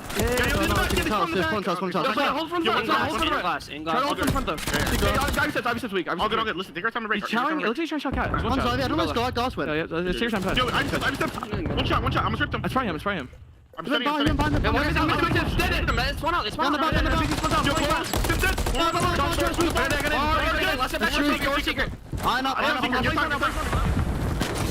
Volume turned to 11 for LA Thieves. Atlanta, though, trying to find a way to bite back as we jump to a quick listen in with them over towards this P3. Back right. I did not hit him. Yeah, and he hit me. Name time. Yeah, we got the shine. I'm gonna take a left shot. We kind of, we have this. I got him. If you want me, Joe, he's cat. Okay. I'll take it. I'm Long. That was him. Hold down, one shot. I'm helping you. He's going to long stairs. Take your time. This guy's still long steps, I think. I don't see him P1. No, it's Burger. It's still going. Oh my god, I'll speak. Stun. We're gonna have to here. Yeah. Still Burger now. I got 20 behind us, Chris. Back in the chest. One's backstage. One's deep right, done. Nice. Howard, one shot back up. Can you Johnny, back out, dead. I'll be all spawning out. I'm in. Alright. I'm in. Picking up the deep row. I'm gonna double stage, okay. Where's the front? The window, I'm not sure though. Spine back. You got front, spine back. One front, front. Two front. Jump. I'll see him, make him jump. I'm rotating. Hot burger free aiming. He starts. One's fucking hot burger. One Chanza. Go, dead. Hot burger. I'm in there. Hit him once. Let's go. I'm playing. I do. Leader's advantage for the Thieves. Just continue to allow them to play this map in a multitude of different ways. You could win the game on old, you can win the game on new. All it's going to take is 4 seconds here, Jay, and the Thieves, they are fired up comparatively what we heard from FaZe. Oh yeah, and that leads to a 3, Dad. You only need 4 seconds. You find all 4 in the feed, and that's going to be LAT coming out swinging to take map number 1. Like, that was a dominant display right there from the Thieves. Obviously, Nasty had himself one hell of a performance, but the adjustments that they made from yesterday to today were beautiful. They needed to find certain breaks at hills. They found it. They were able to rotate and chain a couple hills together. That's why the lead started to get out of hand. That's how you got to play hardpoint if you are LA. That's been their struggle all throughout this stage. 2 and 5, now making 3 and 5. But you had a really good one versus a team who was unbelievable in Vista. You dominated Atlanta FaZe to go up 1-0 in this series. Yeah, I think the thing through it is, again, this is not something you've heard for the first time out there. This isn't going to be the last time you hear it. It's going to be the story pretty much all the way from here on out until champs, is that how much do every single series mean to these teams that are on the bubble, that are tied in points or just 5 points above another squad. This is time to turn up. And, you know, for lack of a better phrase, the top 4 are kind of falling asleep a little bit against these teams that are vying for their life. And there's something to be said about they're trying to work and polish up their gameplay. But let's be candid. This has been a great map for FaZe across the year, and they just got absolutely beat down in every form of it felt like. And you can just tell by the listenings on both sides. Like, the Thieves, they are roaring. You can hear every single player implementing themselves into the communication. But then Atlanta FaZe is like, they were drooling. A little sleepy, you know. Today is Father's Day. Draza probably had a early good time to start off this one, but that's just not what you're expecting out of Atlanta FaZe. They might be the top team, undefeated so far in this stage, but you can't get caught slipping the way that you did, especially on one of your powerful hardpoint maps. The thing about it was, like, I almost don't want to say that they were caught slipping. They just didn't really even show up for it. I mean, Thieves, rear and ready to go. And I think the thing about it, and we've talked about this before, you and I in particular, is like, FaZe are great statistically at being able to find points per 60. Yeah. And the one thing that the teams have not been able to punish them on is their weakness in rotating, especially on some of the newer maps. This one in particular, they don't rotate on this map all that well, but they find very successful breaks. That wasn't necessarily the case here. A couple of times where they did get a good rotational win the first P5, but Thieves, they go 4 down, pop up, get their instant re-breaks. So the cohesion that Thieves are finding is not just great on their rotational efforts, but they're doing a really good job of breaking, finding a chance to say, okay, come off all 4, let's hit this, let's do it together. The teamwork was sensational. Yeah, now that's 2 times in a row. We watched Atlanta FaZe on Vista HP when they have fallen short due to their setups not being the best. Someone dying early off the rotation, you spawning all the way across the map. Now you're in a man disadvantage, and you're just simply not trading effectively in those scenarios.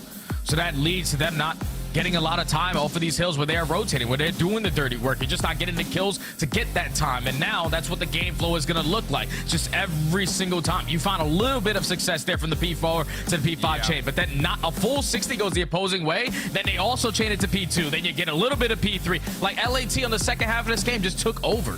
Yep, absolutely. I mean, 40s for 20s at best for the side of Thieves, comparing the score to what Thieves were able to pull on a lot of those hills. So a great opener, and I won't say it's a necessary one, but like the desk had mentioned, like we kind of reinforced, there needed to be at least one respawn win here for LA. Their search and destroy is on the up and up, and this map pool is not necessarily bad for FaZe either. So it's one of those things you're going to beat FaZe, a good FaZe team in search and destroy, but you know, that didn't feel like an impossibility. The big question mark was which of the respawns would they take, and starting off with a hard point win that was convincing like that, now all of a sudden this series is wide open in terms of other opportunities that this Thieves team could find to set the upset.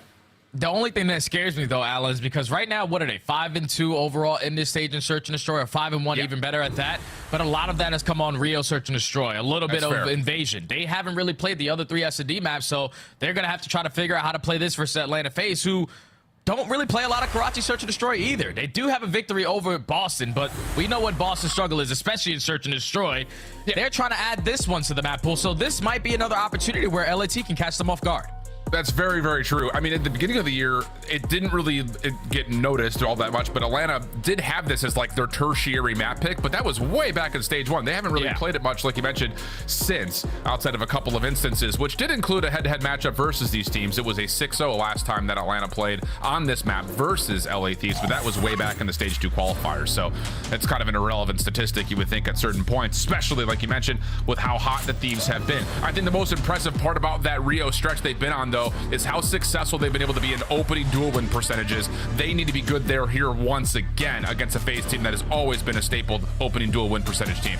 Yeah, I feel like we've been having the opportunity to cast a lot of Karachi search and destroy all throughout this stage, and I feel like it's always been the same exact recipe. Regardless of what roster we are casting, the SMGs need to be impactful. So on the side of LAT, Crep, he needs to have a big day, but so does Joe Deceives. And then for Atlanta FaZe, we know the Tiny Terrors, they need to show up here if they want to tie the series up. I think the thing about this, not just the SMGs finding kills, but how much map can they take away from this FaZe team, or I guess from this Thieves team, depending which perspective you prefer. Abizi, Nasty, throwing shoulders at one another. And Nasty, yeah, he's going to confirm information on Draza as well. So now they know there's a threat towards B, defense over towards mid. We'll start to rotate to try to help out. And I love how all the Thieves players keep all the tacks in the back pocket. So once that smoke gets invested, you're trying to at least get them off of that bomb. But Draza is able to find that first blood onto Crep. Now with Atlanta in the man advantage, bomb getting planted. Yeah, and Sid just from top red, right behind this entire play. Perfect timing, and Atlanta FaZe will win the day, at least in the first round. And I think I like the call too. I mean, that is Thieves just trying to read the defense. We asked the question a ton. You know, we watched this map a ton of challengers. So obviously, we casted a couple of optic matches. Ooh, sorry. But the thing is, how do you defend that B site? That's been, I think, the biggest problem for a lot of our squads going into the late stages of this year. It's either 2 ways you could play. When you're aggressive, trying to take control of Coop or bridge side, and then contesting them early on. Or if you're going to play it deep, you have to make sure that all your attacks are in your back pocket, and also no one drops early on. Because if Crep doesn't fall, Atlanta still could not work that objective. And you probably give yourself a better chance, but once he drops, man advantage, they take full advantage of it. So Atlanta FaZe now on their defensive side. Abizi trying to set the turn early on with his SMG. He's going to be able to find a free first blood. No, he is not. Jodeci makes a pay for it. Crep there for the second kill as well.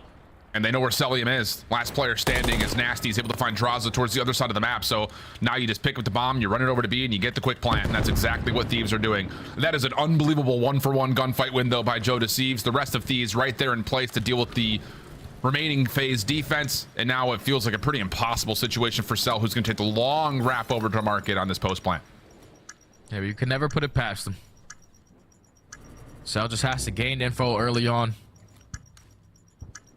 That time continuously is getting away from him. Just hasn't been able to spot a single player from LA on how they're playing this post plant setup. It's already 20 seconds wiped off the game clock. Yeah, this is GG. Yeah, Crep just hits the deck. Nasty pops up. Clean shots. Okay. Really well done by Thieves. And more importantly, if that kill from Abizi comes out cleanly, that entire round looks very, very different. Oh, yeah. That's an impressive first blood from Joe. Yeah, I don't know how Joe finds it, because once Joe gets that kill, obviously he starts off in that first blood column, but you already saw that Atlanta FaZe were in a perfect position to play that trade, so they would have been in the man advantage. But Joe sees shooting like that, always making plays and search and destroy, secures the round right there by simply shutting down the aggression on the side of Atlanta. Tie the game up by 1. Now, what kind of adjustments do they make on defense with trophy systems in the back pocket? Yep. After the last round of their defense was all about just reading information and then holding your nades. Now it's a trophy down early to get Nasty and Kremp up. Abizi trying to hit through Barrel Alley, and Kremp picks it up perfectly. Oh, that is an incredibly aggressive defensive setup around B, but it's executed to perfection for the first blood for Thieves. And now this is going to slow down Atlanta's push, because they're more focused on what Draza can get done over at the island position. Just trying to cause a little bit of noise on this side of the map. He also has a smoke grenade in his back pocket. But you're just waiting for him to try to get some kind of info before you make this play at P. Yeah. I mean, you're almost relying on Draza catching someone by surprise here, but the Thieves defense on the A side of the map is staying very safe, very passive. Draza just gets seen before he can pull the pistol out on the ladder. And, well, hold on. The breakdown over towards B gets displaced because of that little bit of action over towards middle. And all of a sudden, both the B defenders that looked like they were in implaceable positions have dropped, and Atlanta have gotten this back from a 4v3 to a 3v1. Ghosty stuck over towards shops. Oh, man, like, this is a round you're definitely going to look back in the VOD session, because that's the one that you want to try to take advantage of. You find the first blood. You had all map control. You also gained info onto Draza. Just could not isolate him. But the fact that they allowed Selling to work from top 3 to put himself in a position through top fountain, he gets that angle onto Nasty. And then, obviously, if you're Atlanta FaZe, you see a trophy system over towards B Street. They have to be playing up close and personal, because Kremp also find that first blood over towards the bridge area. So it was beautiful communication right there out of Simp and Selling to find those initial 2 kills, to isolate that bomb site, work the objective, and then just pick them apart one by one. Atlanta FaZe and the man disadvantage still look good. Yeah, that is an incredible 3v4 win. Legitimately. Nades over the top here for Thieves, all headed over towards where Draws and Abizi are, and they've set up the exact same setup towards B, with the exception being that Abizi has already gotten up to AC. But Thieves not over the middle of the map, mostly looking towards market. Draza finds first blood. Nasty not in a spot to fight back, and that's going to be a free first for Atlanta. Now Kremp trying to make up for that, slowly working his way up through top red. He's not going to realize that Sip is sitting right underneath him, but Abizi is going to give him the call. Now you got to expect for Sip to commit on the gunfight. He's trying to run away, and that might be a better play to just keep the man advantage. Yeah, absolutely the case. That the whole entire isolation play not going to work out. Kremp did not see the top of Celium's head, so that turns things to a 4v2. Draza will get caught for free by Nasty. Good isolation here. Does he get all the way around the back? He does, but there's another player nearby at Cell, and he cannot sneak over into that back garage position. So now it's just down to Joe. Decent information on where 2 of the members for FaZe are, but converting and collecting on that, a very different story, especially with the clock starting to threaten you as well. Now, he's giving himself an opportunity, though. Still 15 seconds to work with. Celium just going to throw shoulders, make sure the play is coming over towards B. And you don't want to give up your life for free, because here comes Simp, just ready to go for the double chop. Perfectly executed. Yeah. Really good stuff from Atlanta. And we've seen now again, both teams on the defense trying to get aggressive over towards the top side, front side of B, whatever you want to call it. Abizi get into that AC position, part of it, but Draza's first blood is just, when Abizi's up top like that, you cannot guarantee any sort of a trade if you're Thieves on offense, and that's going to be a problem they need to start to figure out here if they want to continue to go this B hit.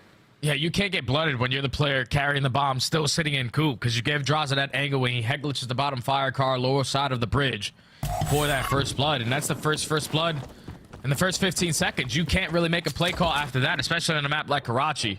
Yeah. Now Atlanta FaZe starting to pull away in this search and destroy. Thieves are going to play this one a little bit more passive this time around at B. Early smoke grenade does get invested, and this might be an opportunity for Abizi to go. Yeah, and he's already up and forward. He's just trying to see if the rest of his team behind him can pull some of these defenders out. And it doesn't look like Nasty's all that interested. Same can be said for Kremp, who is, I'm imagining, right above him in the apartment complex. So for Atlanta, can they make any more noise? Can they try to pull this defense around a little bit and get Abizi a free first blood? That's got to be the entire intention here. I think it has to be the bomb carry. Slide out to the bomb, force them to throw a stun or a nade, and then you catch them with their gun down. But Nasty was ready for the pressure. First blood for LA. Yeah, it was just all based on that smoke.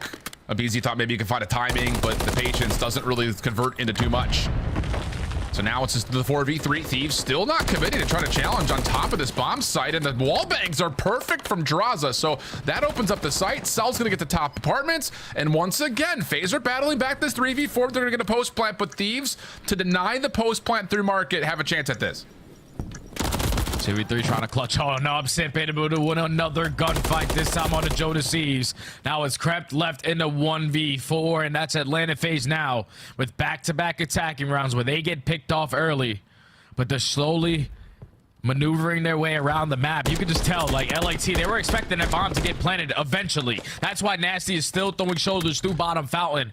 Oh, yeah. With those too big of a shoulder, and that leads to Draza finding that wall bang. And then obviously, you know, Nasty's not going to be the only player for LA on that side of the map. Simp gets aggressive with the rival down to find the second. You get the bomb down. You take control of their side. Now you know that the only opportunities they have to retake are on the pinch and also through mid-map. They just read it. That's just what Atlanta do. It feels like another missed opportunity, though, for Thieves. You get that first blood, but everyone just stays so far back, you don't get a chance to read the next hit from FaZe. Draws it out mid-map, deals with Joe Deceives, trying to get aggressive. Kremp right there behind him, but Simp, he's able to take down Nasty from a deeper angle. Cell now rotating over, and Thieves have found themselves completely disjointed from one another. 2v4 situation, Kremp able to surprise one, but the trade is immediate, and now Ghosty's giving himself away. And the rest of FaZe could just kind of group up and say, come get us. Oh, yeah. You're playing against a dynamic trio. And a BG, Simp, and Cell. You can never catch these guys slipping, especially when the bomb is all the way across the map. They're just using the buddy system to their advantage, waiting to gain the info. Sally, I'm going to put down a couple shots, 9 HP. You send in Simp to close it out.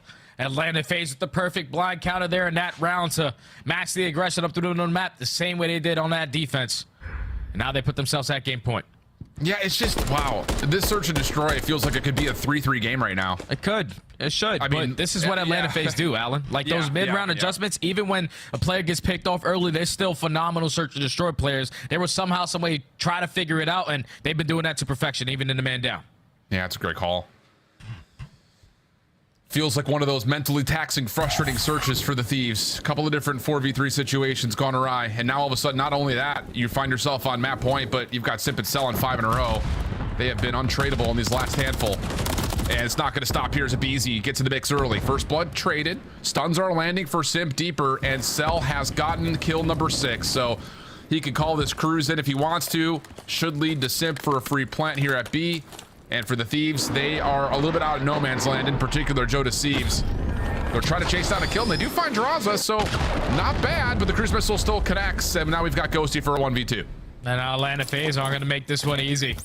You're probably thinking if you're Ghosty, they're definitely going to be working that objective, but now they're just waiting for you to try to, execute that retake in Atlanta FaZe. They just dominated that search and destroy. Karachi SD, where they want to add to the map pool. It's not back-to-back times they played it. They close it out in the 6-1, so they're feeling good on this one.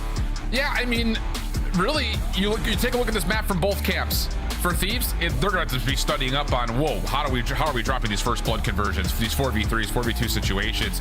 You know, the follow-up, I think, on top of that is, hey, when we do find this kill, are we all going to try to get a little bit further forward, take more of the map away, not give these guys much of a chance, or are we all committed to playing back and playing responsive with a good number for retake?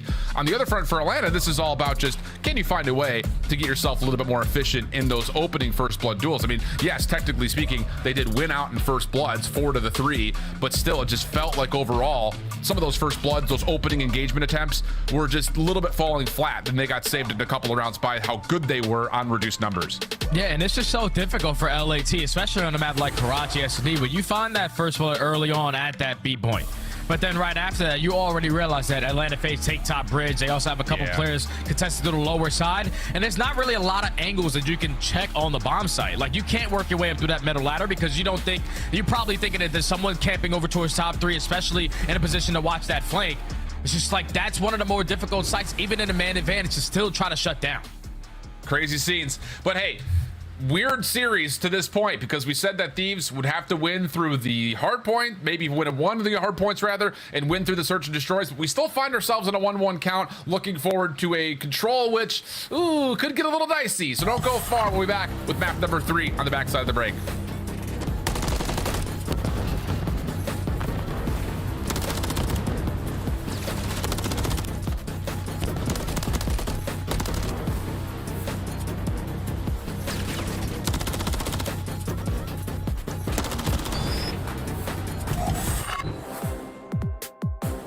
Upgrade your game with a Scuff, the official controller of the Call of Duty League. Scuff Gaming is doing an ultimate giveaway where you and a friend can win a chance to go to COD Champs this year. The giveaway includes 2 VIP tickets, travel expenses, and more. To enter, scan the QR code on the page or go to scuff.co/CDL and enter your email. Terms and conditions apply. The Call of Duty League is brought to you by Monster Energy, the official energy drink of the CDL. Ladies and gentlemen, FaZe Black are your Toronto Open champions. Cammy was spotted initially. Capsule's gonna drop, so Cammy with a huge opportunity to clutch up a 1v2. Make it a 1v1. Has to grab the bomb though, or has to find the kill. Classic, right to the courtyard. Cammy spots him, and Cammy pulls off the 1 versus 2. Classic is doing it all right now. He might actually reach 40 kills in this hard point. Really come alive. Classic's gonna hit the flank. Classic, the perfect timing. They line up there. 42 and 26 on the flanks, hitting the routes, making the right play at the right time. And we all know it's not how you start, it's how you finish. And well, these boys, they finish strong. Now on Paul X here for a 1v2. If Paul X clutches it, goes to around 11.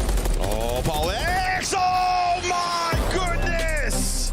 What a 1v2 to keep his team alive. What a Herculean comeback coming through for FaZe Black. They're not out of it just yet. They have brought this one all the way back, and now the rotation looking solid. FaZe Black in position to stop it here. Asim gets a read at 1. The sunset could be good for another. FaZe Black trying to steal away the hard point, and they might just be good for it. Stun, snakes, everything being thrown in. Dip diving, ducking and sliding, trying to find a way through. But FaZe Black will not let you win the hard point. They come all the way back.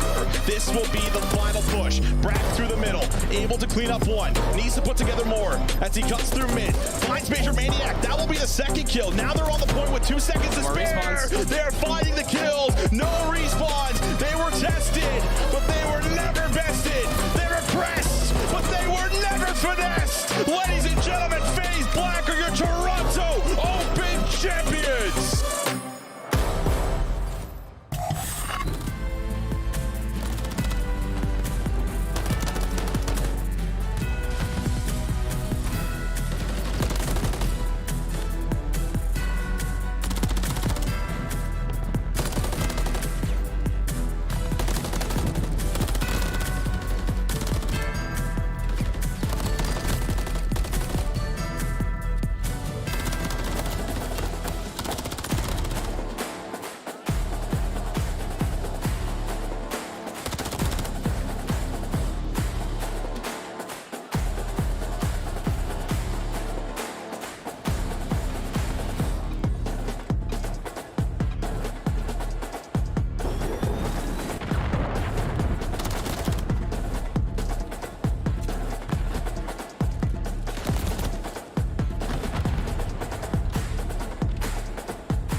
Welcome back, everybody. We've got ourselves a 1-1 series count between Atlanta and the Los Angeles Thieves. We're going into a control where, again, Atlanta's been one of the best control teams on the year, let alone this stage. So now it's just about LA dropping map 2. You're gonna have to win a second respawn somewhere. Where do you see it possibly happening, Jay, if they were to find one, either here in this control or coming up in map 4? I think they stand a good chance in both, but if I had to put a circle on it, I'd probably say that hard point in map number 4, because their teamwork based off map number 1 was insane to deal with. Atlanta still could not get a read on it, but now you're going into a high-rise control where, obviously, like you said, Atlanta, one of the best control teams in the game. They're having an 11-2 record on this map. The only team that they fall short to is the subliners. They don't get outslayed on attacks. They don't get outslayed in defense. They're the second best team on the attacking side, where LA are third overall in their defense. But you see the difference is they're attacking for LAT. They're sitting at 8th, but they're one of the best teams where you think about that objective, just simply getting those sections. So Thieves got to do that.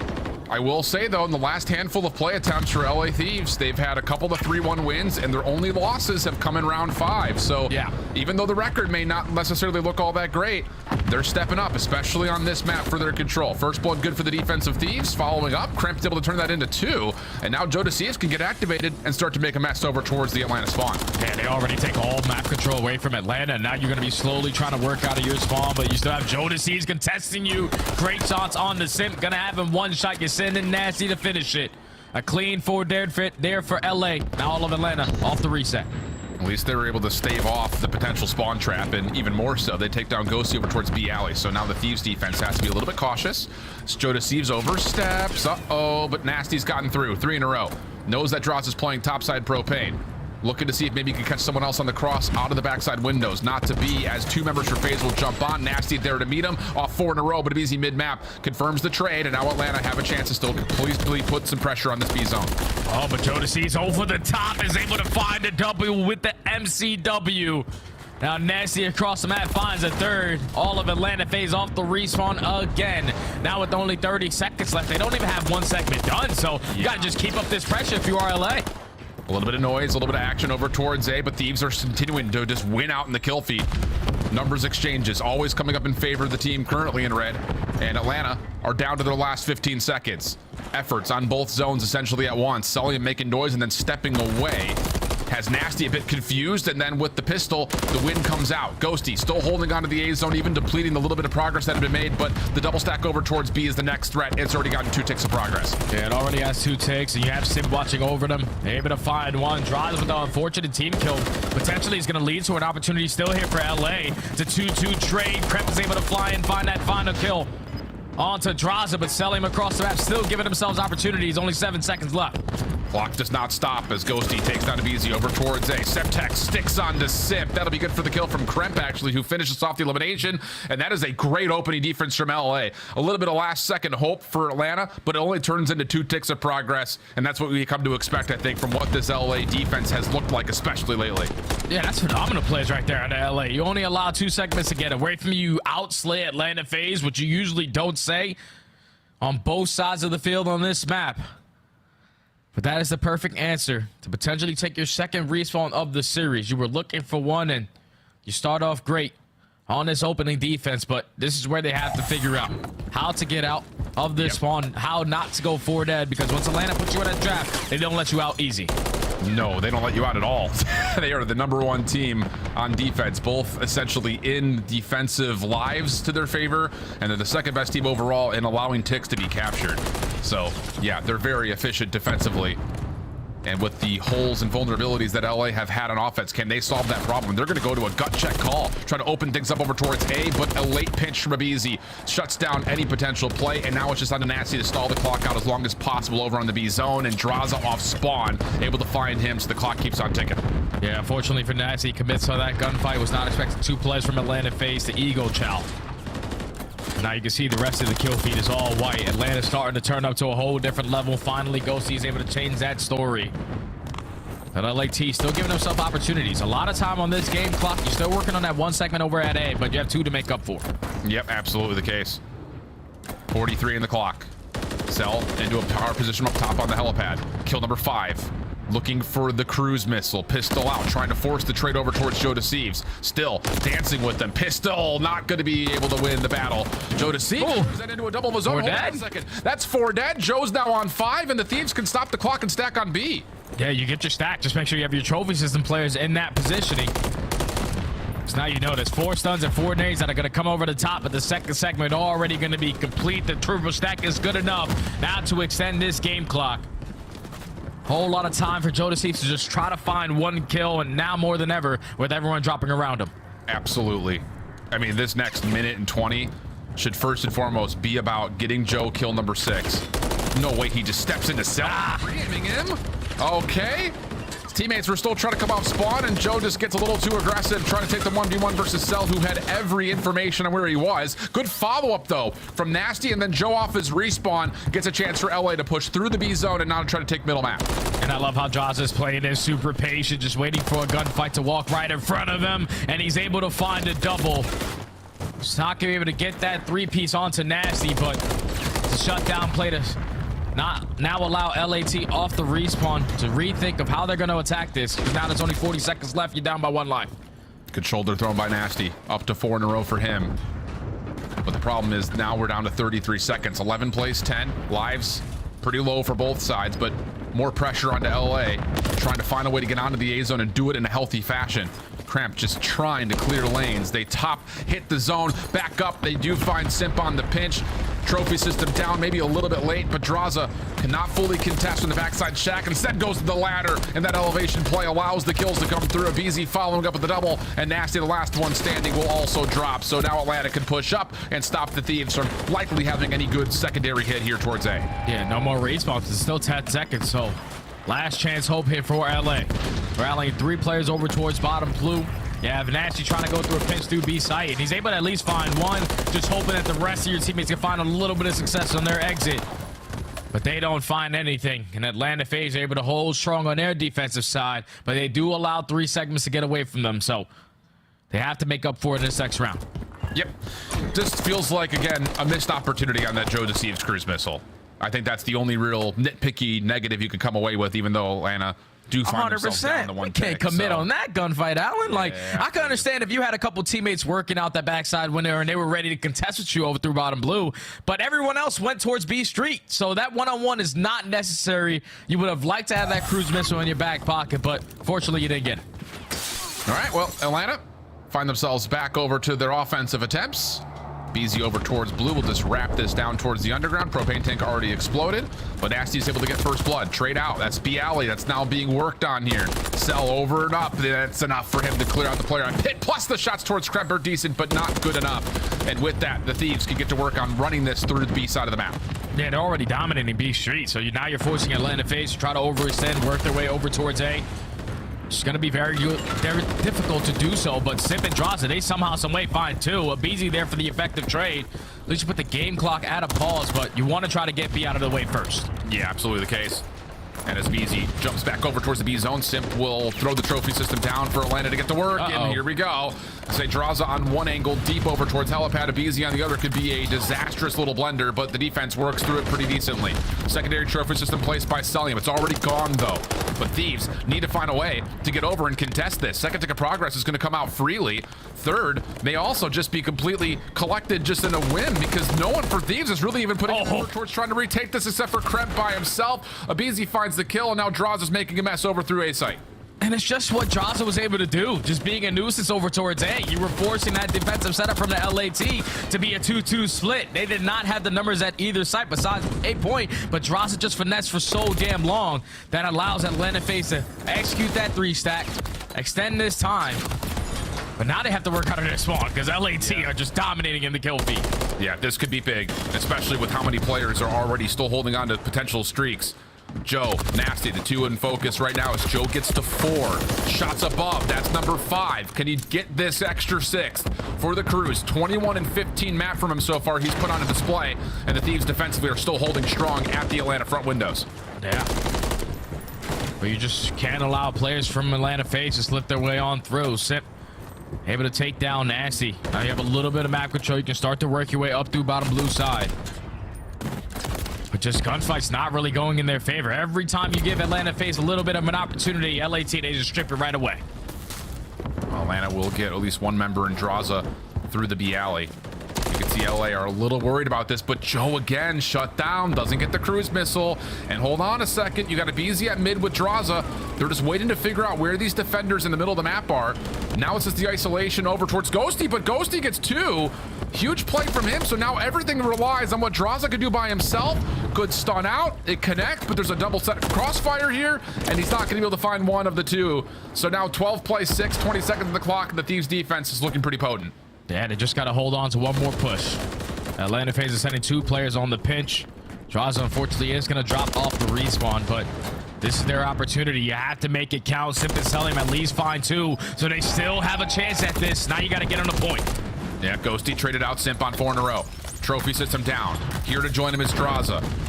Semtex is being thrown. Stuns as well. Starting to connect. First tick is good. Shots out for Simp. Also get him onto 5 in a row. He's got an opportunity to maybe fight for kill number 6, but no, shut down. And Thieves will find all the kills they need, but it comes at the cost of an extra tick of progress on the A zone. Yeah, so now they have to make up for 3 segments. Atlanta FaZe completed B. They also got that one heroic segment done with this 3-stack in the late round over towards A. At LAT, just good on defense. Trading effectively. Usually do not see Atlanta FaZe get outslated the way that they were, but they're finding kills. Every time they find 2, LAT find 3. That is the recipe for success and control to make sure you're always keeping the numbers up advantage. Okay. It's been a tight one thus far. Again, the Thieves' control has looked pretty darn good here. Oh, Draws has fallen off the map. Straight out of the windows. Wait, how did he fall off the map? It's a trampoline on the edges, Alan. I'm telling you, it doesn't make sense. Cruise Missile going to get called in from Ghosty. Does not really find too much, but it does allow the double stack over towards A to stay healthy. Follow-up kills are everything now for the Thieves. Nasty able to find 1. Lots of damage from Kremp on 4 in a row. Pistol out looking for killer 5, but Simp gets tallied by Ghosty on the other point. Now they're running at Kremp, trying to shut him down from a cruise missile, and Atlanta will be successful in that while also getting onto the A zone to try to deplete this second tick. Yeah, LAT made that so chaotic. They invested cruise missile, put everything into the basket to only get 1 segment. It's not the ideal situation, but now you still have 2 to make up for. A lot of BG control currently in their favor, but Draws at least trying to contest it from Heli Step. He sets up Simp for the double. Now Atlanta FaZe have all map control. LAT got to work their way out now. This is a difficult setup to break through if you're LAT. Got to work this a kill at a time. That will be a very first pivotal gunfight win, but a team nade shuts it all down. Tough. A Beezy, Draza still staying alive, and now you still got a Beezy on your front windows with Simp coming to help. Man, there's only 30 seconds left. Yeah. You have to find a couple kills and find them in sick and find them quickly. At least they find a double. Now you can slowly work your way up through B Street, but now you have to get past Simp. It's a triple chow to take that young man down. And now with only 20 seconds left, you just got to get on that beat point. Yeah. Got to force it. Draws off the regen. Gets a read over towards elevator, but he doesn't get all the way fully healthy. And then the big win. Perfect wins coming through. Simp, the last one left alive, but he gets shut down as he tries to throw a frag over the top. So brilliant shutdown by Ghosty. Double stack is in. First tick of progress is here, but the trophy systems are not as healthy as you'd like. Easy bouncing through mid. Good for 1. And the second with the rival 9. And everything rests with Joe Deceives. Takes down Simp for the first, but these are dire times, Jay. Yeah, nah, this round is going to be done. You don't really have opportunities to work your way in towards B. Atlanta FaZe have the crossfires set up. Can also send in the Beezy to have a couple players weak, but now with only 0.2 seconds, you are playing for this final segment. It's a 2-on-1 Atlanta FaZe. Just bombard their way in towards that B point. Only allowed 2 segments to get away from them, and now they secure defense going into round 5. But I thought LAT, they stood a good chance. They got a clean 4 dead, but it was a double stack up B instead of a triple stack. Like, Kremp was still trying to locate someone through the middle side if someone was overextended through bottom blue or something around that middle map. Just get on a point with your team to make up these segments so you could have had defense going into this round 5. Unfortunately, that misplay now forces them another attacking round. Yeah. And again, there's been opportunities, but we haven't really seen much from Thieves in terms of being able to turn convincing success into possible transitional efforts towards A. I think that's the biggest part about it. They have really not found too much towards that A zone yet. A lot of their breakoffs, though, have focused towards winning the A side of the map first. This time a little bit different. Joe will go bottom blue. You've got Kremp lurking at mid. Everyone else just kind of waiting for information through the top side of B alley, and an opening nade shuts down the player at mid. Now you just can't afford for everyone else to fall at the same time. Thankfully, Ghosty and Joe Deceives, they come out in a numbers advantage. Now you can slowly work your way in towards this B point. Just got to be prepared for a BZ on the jump up, and everybody else from Atlanta FaZe off the respawns with those tacks in the back pocket. They're able to find 3 in the feed. Ghosty just spinning around trying to find anything he can, but it's a clean 4 dead. Atlanta FaZe take the map. Yeah, just trying to find someone to shoot at, and all of a sudden you got Simp bouncing up to the top side at B. Trades are decent. Thieves looking for a chance to get an opening anywhere, and Simp continues to just play over the top of the B side. Finally, a Semtex takes him out of the picture, but now Draws is in your spawn. Shots come through. LA surely get an isolation on this, and they do. Kremp able to find the kill quickly. Abizi trying to be the next one up. Dead silence pops. He's looking to make a move. First kill is good. Second one, not so much. And here come LA back towards B. Yeah, they've worked their way over towards B Street. They already have a player in towards the point, so the double stack is going to be there. Just want to try to spread this Atlanta FaZe defense. Put a little bit of pressure over towards blue so you can split them. Not for all of them to put their focus on this B point, but now they're going to strike. They find the initial 2. The third segment is yet to be complete, and that's Atlanta FaZe a clean 4 dead in control of the map again. And that felt like the moment right there for Thieves. You ward off that push from FaZe, you get the third tick, you get the extra 60, and maybe you get some mid-map control, but now again, you find your backs up against the wall. Thieves trying to get out of spawn with a double stack here for FaZe on the corner. Draza reads the information. Abizi also just dealing with Nasty down low. A couple of trades are decent for the side of LA, but time is starting to run out, and the only player left is Nasty. He's got to climb the ladder, get up towards B. Simp trying to predict what side he gets to, but he's not going to get there in time, and FaZe will take the control. 3-1 the count, 3-2, pardon me, the count, as LA just could not quite figure out the offensive side of the map. Yeah, that's been a struggle for them all season long on high rise. They're great on defense, but they see attacking rounds where they should be thinking about those segments. Like on that previous attacking round, if Crep just 3 stacks it, you probably get that second, you tie it all up, and then it comes down to kills. And you had a couple rounds where you were able to outslay Atlanta FaZe, especially on your defensive side. Yeah. But now you just fall short another time on round 5 on high rise. Yesterday was versus Toronto. Today is versus Atlanta FaZe. You played it great. It's just not really a lot of sex on an attacking round.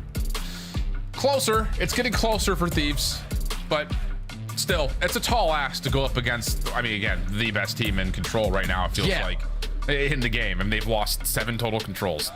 And Alan, what they do so well is that you saw it, like, even in that opportunity where LAT, they get a clean 3 to 4 dead. They get a double stack going, but they're putting all their cookies in the basket to dominate B Street and to stack that point. They're not really spreading the map. On the opposite side for Atlanta FaZe, when they get a double stack at B, you saw what Draza was doing over here at bottom blue, just being a nuisance, causing the defense to spread on their setups, on their retakes, and that's what makes it so difficult, because when you think Atlanta FaZe are dominating one side, they're still showing presence on another, so you can't contest everyone at that one point. That's the difference between Atlanta and all these other teams, is that they're all over the damn map at every single moment. Wow. Okay. So, I mean, really, we're going to look at the scoreboard, and you're going to see a pretty balanced scoreboard. I mean, really no one stepping up or, you know, holding their team back. Everyone was participating. I think Joe definitely stood out as one of the players that, you know, again, he had the opportunity for 2 different cruise missiles. How different things may have been with the addition of one, but I mean, it doesn't really feel like they would have been game-winning resources for them, especially considering the lack of success that LA had kind of getting on to B in the first place, let alone over towards A. But can you keep the SMGs hot? That's the big question, because you look towards the map pool, a 6-star awaits us. This has not necessarily been a hard focus really in any regard for Atlanta. 3 and 2 in the map overall. And for, I mean, I would say, lack of a better word of saying it, every map that they've played, or every series they've played that have had this map, it's been close, 200 plus to 250, with the exception maybe a couple of beatdowns that they were able to hand some teams.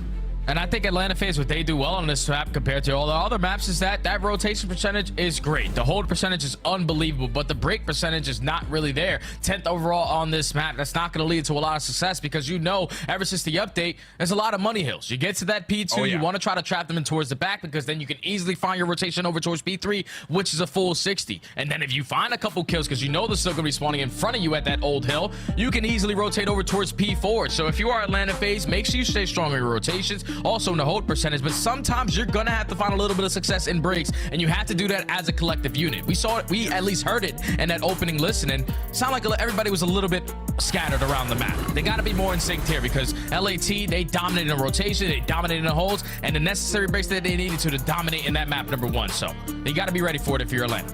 Well, speaking of domination, an appropriate time to segue over to see how exactly FaZe have fared over the course of the CDL era, and it's been domination pretty much from start to finish.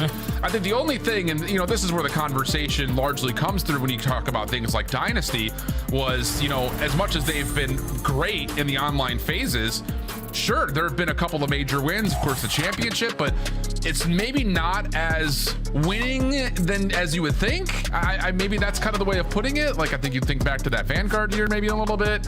A whole lot of second places that season. A whole lot of second places, which is like, you know, again, they're making grand finals, but not winning.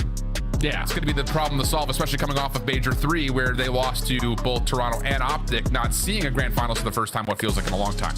But I feel like when I compare this Atlanta FaZe roster to all the rest, probably besides the Cold War season, this is one of the, if not one of the most dominant teams that they've ever had. Like, we're great in every single mode. We're one of the top teams at Hardpoint, one of the top teams to destroy, and if not the best team in control. Just got to play good Call of Duty on the day. Agreed. And today so far, it's been pretty good, maybe except for map number 1. But feels like Atlanta has definitely woken up and gotten into this series. So see what happens here on 6-star. LA, a decent start to get into the hard point, but nades are starting to absolutely litter the point. Joe just hoping he can stay concealed, but not to be. BZ finds him, and that's a quick break for Atlanta. Yeah, quick break for Atlanta. Still in control of the spawns, but Joe Deceivers is going to get blessed with a free pinch spawn over at that new P2. He's going to line up the shots onto Simp, not able to finish his kill. So still going to be at least a couple players from Atlanta still contesting around the middle of the map. You don't take down Simp, he's going to make you pay for it. He's now on 2 in a row. That's one of the things that we talk about when FaZe are on THP titles. They're very difficult to trade out, but Kremp makes good with the Semtex plus the follow-up Rival 9 to get some of this really good scrap time. The 1v1 battle over towards the BZ on P2 also goes the way of the Thieves. So again, the macro focus for LA, talking about the Vista, and now here early has been really solid setup here for P2 for the Thieves. Yeah, now how long can they hold this setup? Because already Atlanta FaZe knocking at the front door. Invest in the stuns, invest in the nades, but nothing is able to connect. The kills go in favor of LA, so they are doing a great job of holding on to the first push. There's no one overcommit to a challenge will allow Atlanta FaZe the man advantage, so then they can start the trade fights. Sal over the back does find Ghosty. Now all the focus is all about who comes down into this little drop hole, and a BZ right there to find Joe Deceives, trying to finesse his way in. So Thieves still with the favorite spawns, but the setup looking pretty darn tight for FaZe. That's until Kremp wins one through vents, and then Ghosty and Joe just burst through with the numbers, leaving Simp as the last one left, and he's not even really that interested in the scrap time. He's looking at rotation as they're already being pressured. Thieves making moves across pool. Dan, I love the way that Nasty is playing this. He knows he's the only player off the rotation, so you want to try to be sneaky in this scenario. You're never going to catch Celium off guard. He's able to win that one-on-one. Atlanta FaZe successful off the rotation. Over how long can they hold? Because the BZ does fall. He's going to spawn all the way out. LAT already with the pressure through mid-map. Yeah, really well done. Spawns should be blocked here.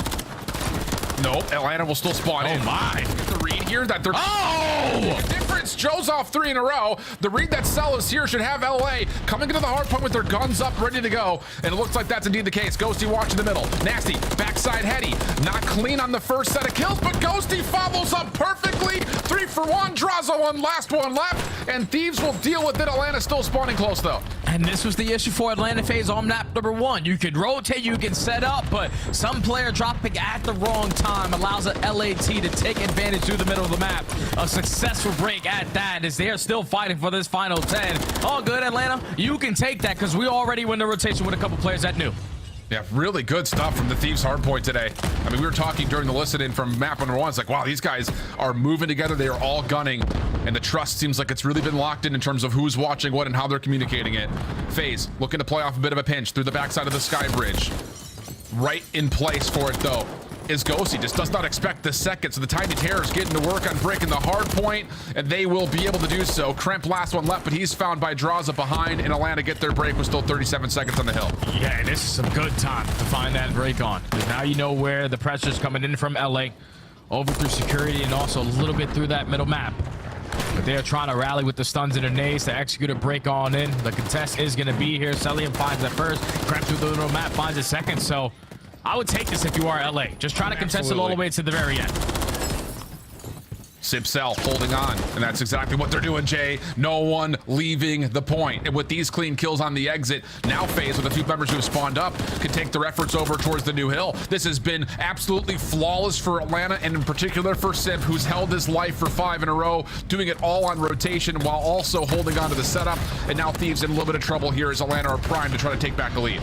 Yeah, Atlanta trying to rally their way back into this hard point, not allow LAT to start blowing this game wide open, but they do at least find that initial gunfight over towards Waterside, so they have a little bit of steps control. They're already showing presence over towards top VIP. It's a 2-on-1 on the point. Nasty able to find that kill. A nice break there for LA. Just got to hold on now. Yeah, but they're not able to. Simp right behind with an extra double. Cell just waiting to contest any of these Thieves respawn, sliding towards the backside of the bar. Not to happen, as Thieves will find 3, but the unfortunate team kill may have them a bit softened up. Not the case. Joe and Kremp combining for the kill onto Simp, and with 13 seconds to fight for in Atlanta spawning on the other side of the map, they're going to take all their efforts to rotating through pool. But Nasty with some bad COD timing right there onto Draza. He is going to fall, and unfortunately, everybody else falls like dominoes right behind him. Now it's only Nasty in towards the objective, but he's surrounded by all the players on the side of Atlanta FaZe. They find the break, they flip the spawns. But now if you're Crep in this scenario, you got to play your life. Absolutely the case. And he may be looking to make a play here on top of that. Right up and behind Cell, free first blood. Here comes the pinch from the front now. Atlanta trying to back off and deal with this. Oh, but Crep able to shut down another. Draza, Simp. Last two that were remaining. Now it's just down to Draza, and he gets sniffed out by Ghosty. That is a proactive play from the Thieves, and it works out brilliantly. Atlanta still spawning close, though, with a chance to re-break. Yeah, but this is perfect. You will take this if you are LA. It's only 20 seconds still to fight for here at P2. You had the rotation over towards P3, where you were able to dominate your first go around. And now Atlanta FaZe, they are forced to cut their losses. No one's still going to contest over at Old. They're going to try to bombard their way through the backside. Crep is going to have his hands full. Stuns and nades are hitting him, so Atlanta FaZe doing the dirty work to try to get success at the next hill. How about this hold opportunity, though, for the Thieves? Oh, they don't deal with Cell. Trophy System eventually will. Joe deceives from the front. Wait a second. Do Thieves know that Atlanta are actually spawning kind of parallel with them? Here comes the flood for Atlanta. Abizi trying to hold on to the back spawns. Does well to catch the first. Now the help from FaZe is here kind of unexpectedly. Thieves working through the backside, though, are good. And then the 2 from the 3 kills from the front. Sell the last one alive. But the spawn should be good for LA, and they are. Just comes down to what Atlanta can do with these last remaining members inside the hard point. Yeah, you have to take down Celium. Great job right there from Nasty, because he's solely still giving opportunities here to Atlanta FaZe. It's still working towards his P3. Now you have Ricture right back on in, but for how long? It's only Joe Deceives in this position, but another opportunity where he makes the play happen at this hill specifically. It's going to allow LAT to walk away with the final 20. Atlanta early off the rotation, and now this is what Joe Deceives can invest that dead silence and potentially find a kill on the pinch. Cell waiting for him, and the scope stays hot. Atlanta, key rotation here to get themselves back into the game. One more member on the pinch. 3 members from Thieves hitting from security side.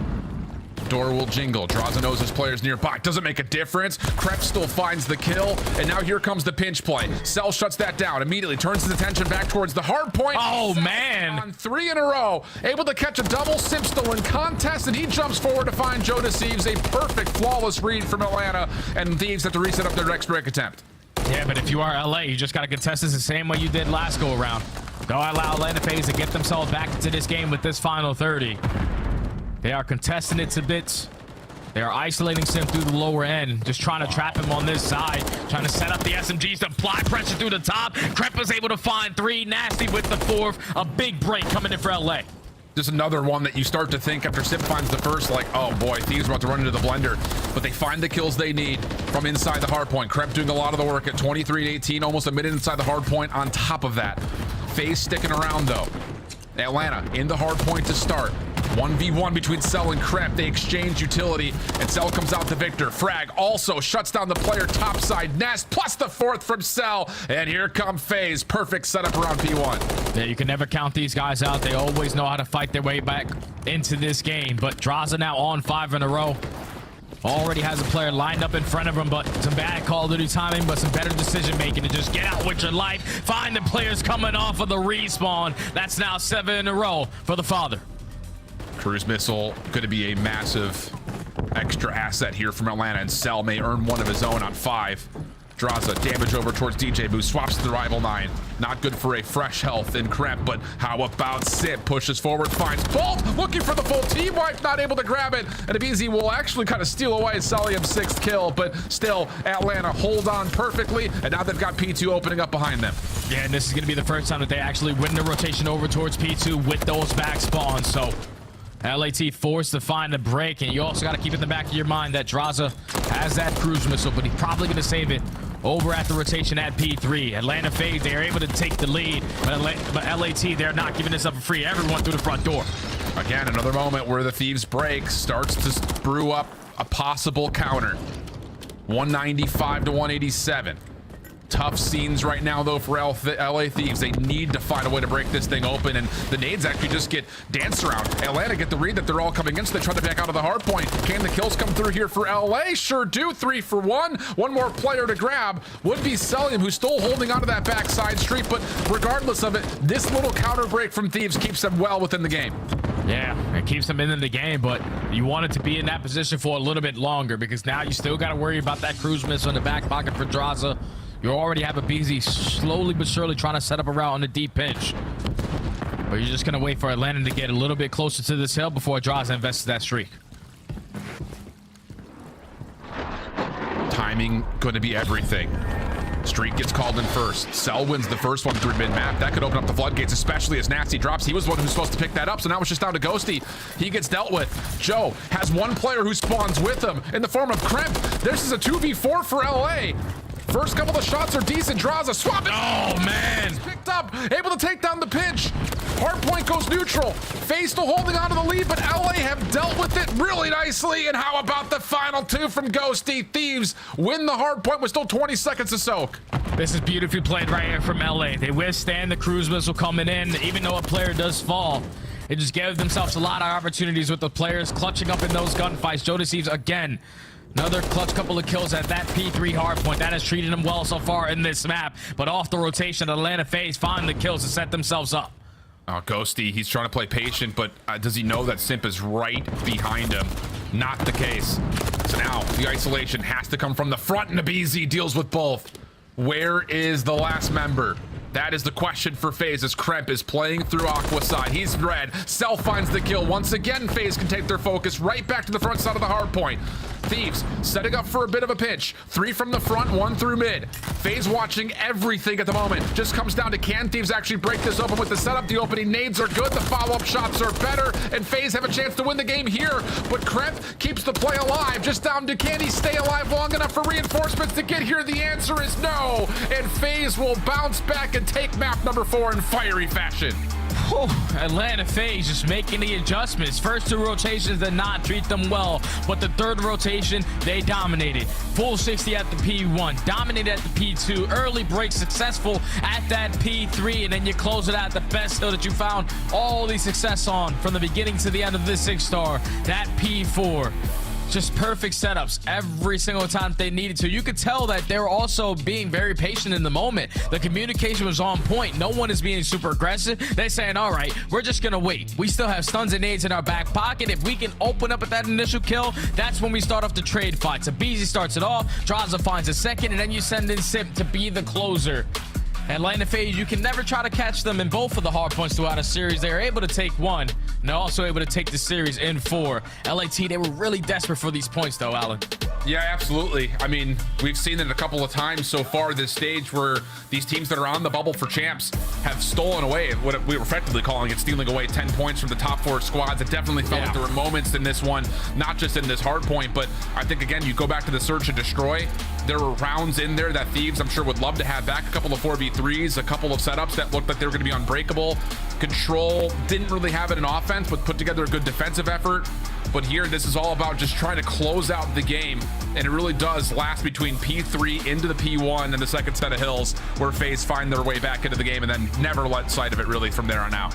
Yeah, that's just what they do, man. They make the adjustments. Even if it's early on, you might catch them slipping a little bit, but towards the later half of the game is when they start to lock in, when they realize what is the winning strategy. You win a couple rotations, you find a couple players on a little bit of a streak, so you have those cruise missiles going forward for some of those money hills.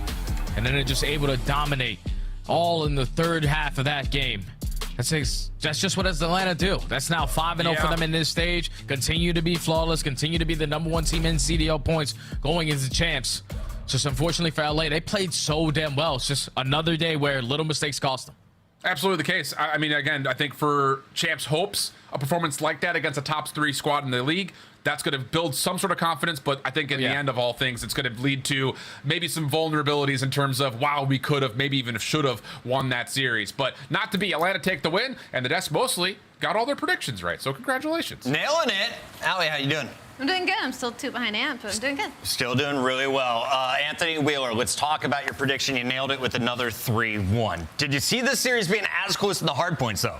Not particular. I mean, LA Thieves, though, they have been pretty strong. They've been up and down. But up against Atlanta FaZe, they've found a decent amount of success. Remember, they went to a Game 5, the major before last. So for LA Thieves in this one, they should have won this second hard point. When you think about the setup that Atlanta FaZe had, okay, they're on statue, and LA Thieves, they go in for a pinch. It's a 3-1. It's Ghosty going around the back.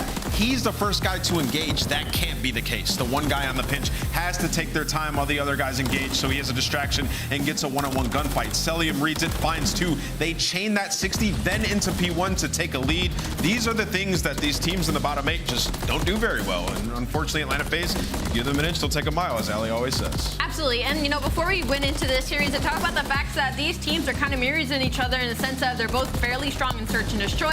Hardpoint could use a little bit of work, and it really showed in this series. LA Thieves were able to keep things very, very close. They were able to steal the map 1 off Atlanta FaZe, so it's not all dim and grim when it comes to LA Thieves. This was a very tough matchup for them, and moving forward, Atlanta, they're still continuing to expand their map pool. They've now added Karachi, Search and Destroy. This is 2 back-to-back that they have dominated in, and I'm shocked if I'll even see it put into the lineup moving forward. Yeah, and I'll also say, like, that control, right? Like, LA Thieves lost 3-2. It was a defensive battle.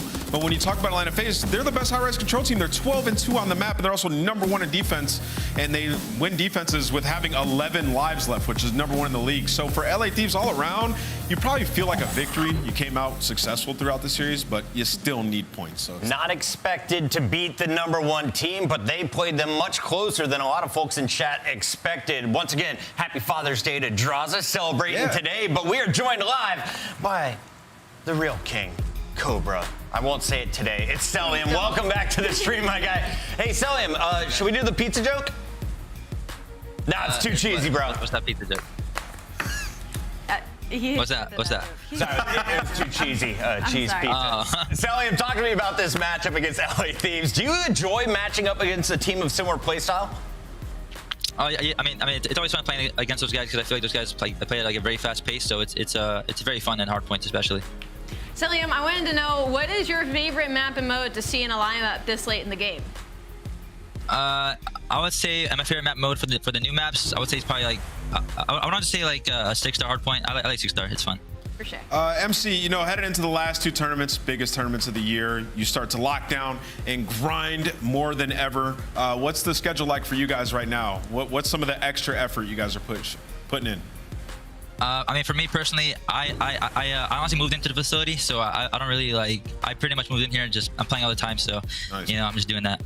MC makes LA Thieves his sons, finishes with 86 kills and a 1.28 KD. Can you talk to me about your and Simps' performance? 18-3 combined in that search. How are we feeling as a squad right now in S&D? Oh, I mean, our team's feeling confident right now in S&D. I mean, S&D was just like it was a breeze today. It's Karachi, so I feel like Karachi is like our best shit. MC, you guys are 6-1 map count now with Ben J in the facility. You think there's some sort of buff going on there? Ooh, coach buff.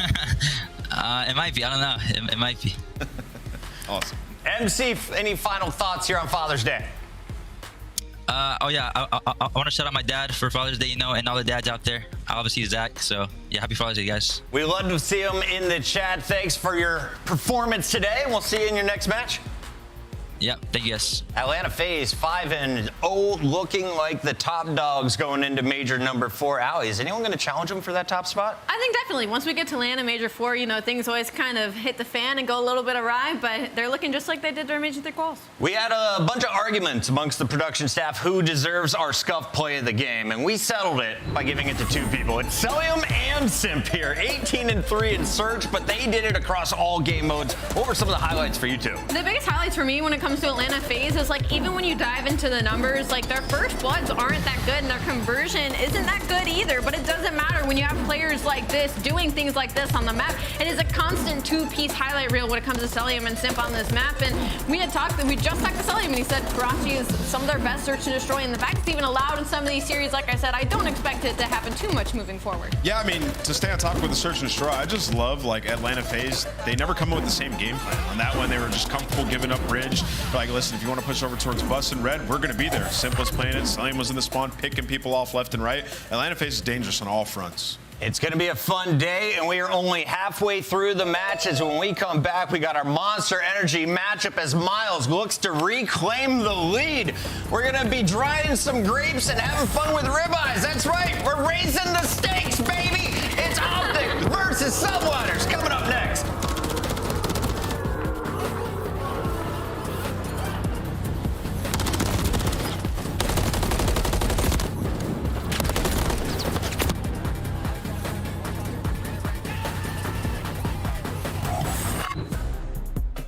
Upgrade your game with the Scuff, the official controller of the Call of Duty League. Start the season strong with the Call of Duty League Pack. Grab yourself the CDL Operator, Weapon Blueprint, and so much more. Check out the Call of Duty store in-game now.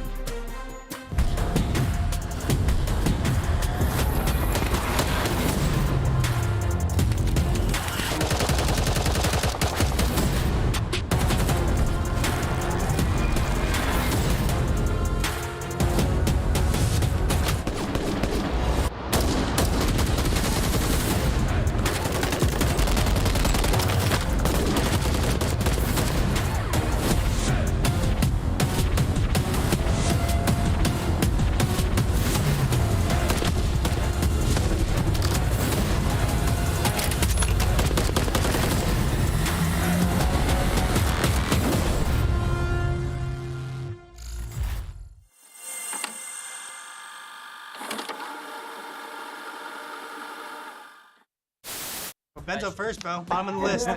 We start. I don't even know why am I on the list, bro. Is that Steve? Is that Mulch? That's Moch. Put him in D. Man, oh my god. The first time I met Steve, he was playing for a team called the E-Girl Slayers. No. No. At UMG Philadelphia. I think we throw him top edge. He's going to D-tier behind me, baby. Let's go. Hey, Ben, relax. But to the right of Crowder, I think. Calm down. Yeah, that looks pretty good. That's fucking not to me. That's good to me. This list is unbelievable. This is a godlike list, I think. And I don't think Hydra's is going to be in a position to at least get towards the bomb. He's just want to get up with his life. Oh! Akko, the 1v2, takes him off to defuse in the perfect amount of time. And Krim cannot believe it. Let's take a look at this again. Look at the top side of your screen. Oh, inches away. That's got to be 0.2, 0.1. And also... Might. Oh, the whole team might. I think they are. They're going to get a quick bit of a workout in.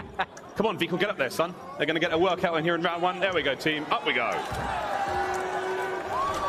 Oh, Vikal, for God's sake, he's choking on main. Try and work someone on the flank. He's able to find by Krim and Illy. The Kriegs, they're able to get 2 headshots. They know that Formal is gone. Vivid. Ooh, I think that's a bit of an over challenge. Envoy, he goes to the defensive side. Nobody able to check the bomb. Krim ready for it. Nice shots. Are Krim and Illy now going to find all 4 kills? This is Formal for the ace.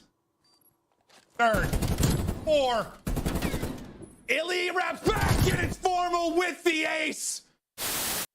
Obviously having a big performance there over at that Train Hill. This guy is looking to finally really pick it up. He's had a few slower maps, but I guess he's finally caught his bearings. Now 16-9 and forcing the issue on the flank. He's inside of their face, as that's going to be 5 in a row. How about 6? It's 6 for Capsidal. He is woken up and erupting right now on the Subliners, making 8 in a row.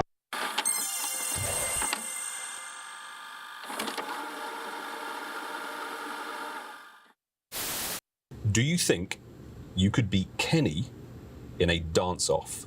Yeah. Oh, he's lying. Wait, did I? Really? Yeah. In my head, I'm thinking he's unstable on his feet. He's lying. No, no, this is broken because I'm dead ass not lying. I could smoke him. I'm just thinking about his front door porch where he was like trying to control his legs and he crippled on the floor. That's like the first thing I got. Damn, I'm lying on that? That's bullshit. What? I mean, I'd smoke him. Where is he?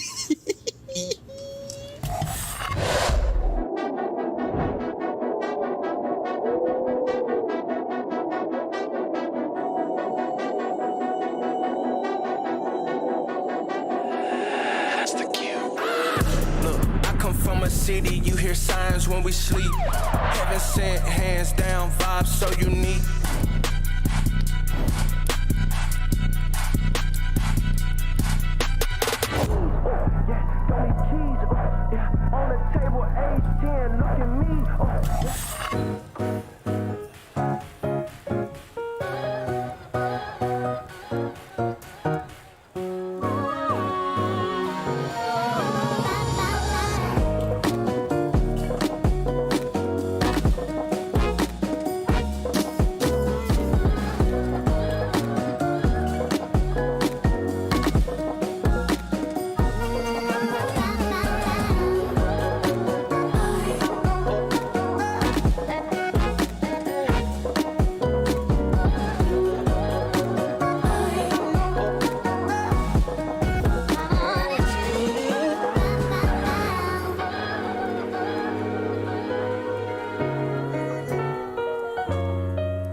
edition of the CDL. Before we get started, Anthony, what do you call an underwater sandwich?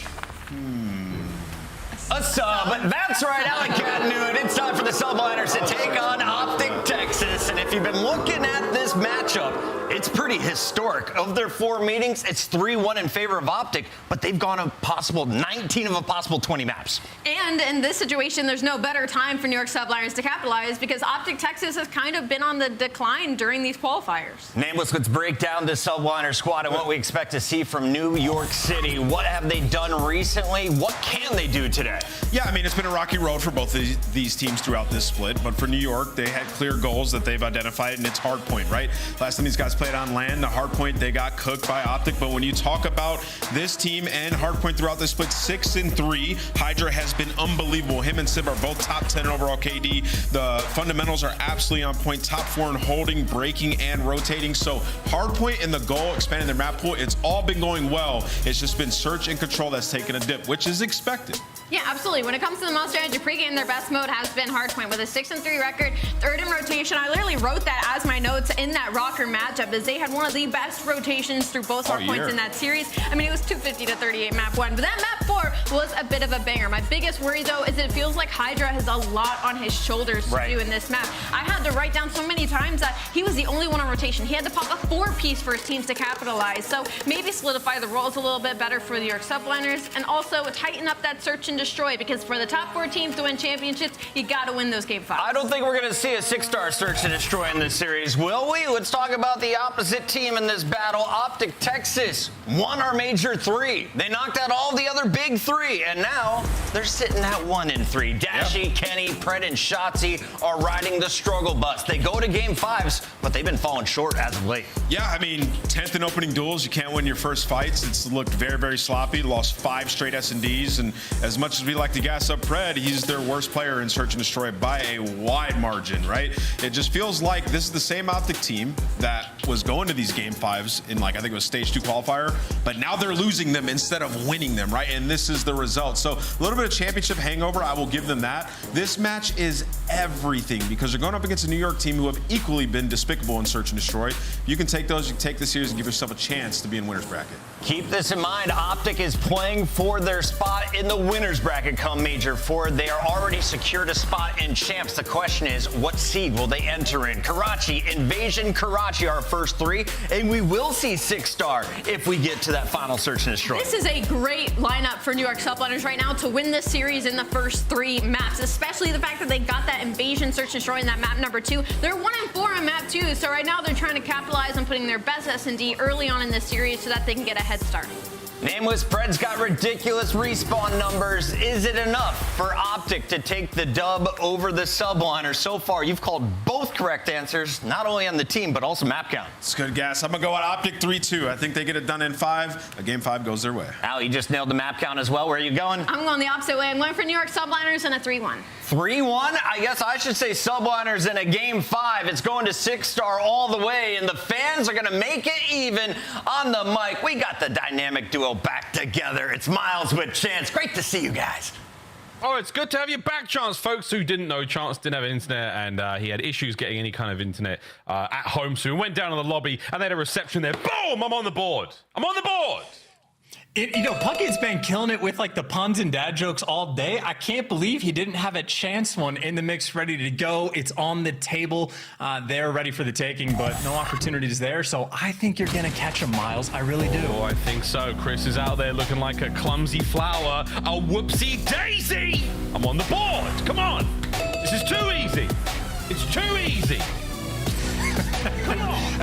Look, too easy and a little too much fun, and that's because we have a fantastic match of Call of Duty as well. These 2 teams, it is all but a guarantee that they are going to match up at a Major. In Major 2, Optic eliminated the New York Subliners. At Major 3, Optic eliminated the New York Subliners. And right now, New York Subliners have the opportunity to do the funniest thing ever and maybe start Optic in the loser's bracket. So better to deal with them online than on land, although Shotzi can do whatever he wants in the hill, already collecting some time. You think that's funny? I mean, I get anxious whenever I have to use the default Microsoft web browser, so I use Chrome to take the edge off. Okay, dude. All right. Too much fun, too much fun. As Pred maybe on the prowl, gonna have a little bit of fun himself on the flank, as is tradition. That was so bad. No one's gonna know where that one went.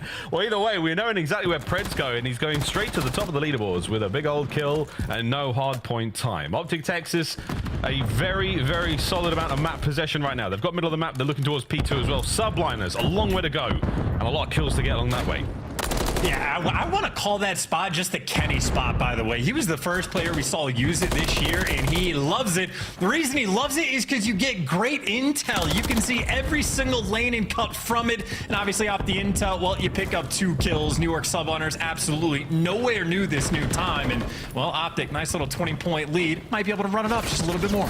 A nice 20-point lead and a nice bit of a spree. Shotzi from the hit up top. Gets the second as well. Beautiful. That's 5 in a row there for Anthony Cuevas Castro has 30 seconds remaining on P2 chance, and right now is looking pretty good. Yeah, great hunt by Hydra, though, just to make sure you chop Shotzi down. He has been the star player right now from Optic, but no 6 spree, no cruise missile, and maybe no scrap time either. Pred waiting in the wings, can't get anything. Too aware is the New York Subliners as they are ahead of the rotation, so that's a big break and a big moment as well that they can stay ahead of the game and, well, getting the kills along the way. But Skies maybe surrounded by a handful of different Optic players. You see he's able to get the first, and great comms. The sun connects on Kenny, so Subliners hyper aware as P3 pops. Yeah, a nice rotation. Finally, the New York Subliners taking some advantage here. The initiative firmly theirs. Can they hold on to it? It's on Pred to try to cut these players up top, and yeah, gonna get it. Sky's a freebie. Sib, the second freebie. Have we stopped playing New York? What's going on? Why is no one dealing with this man?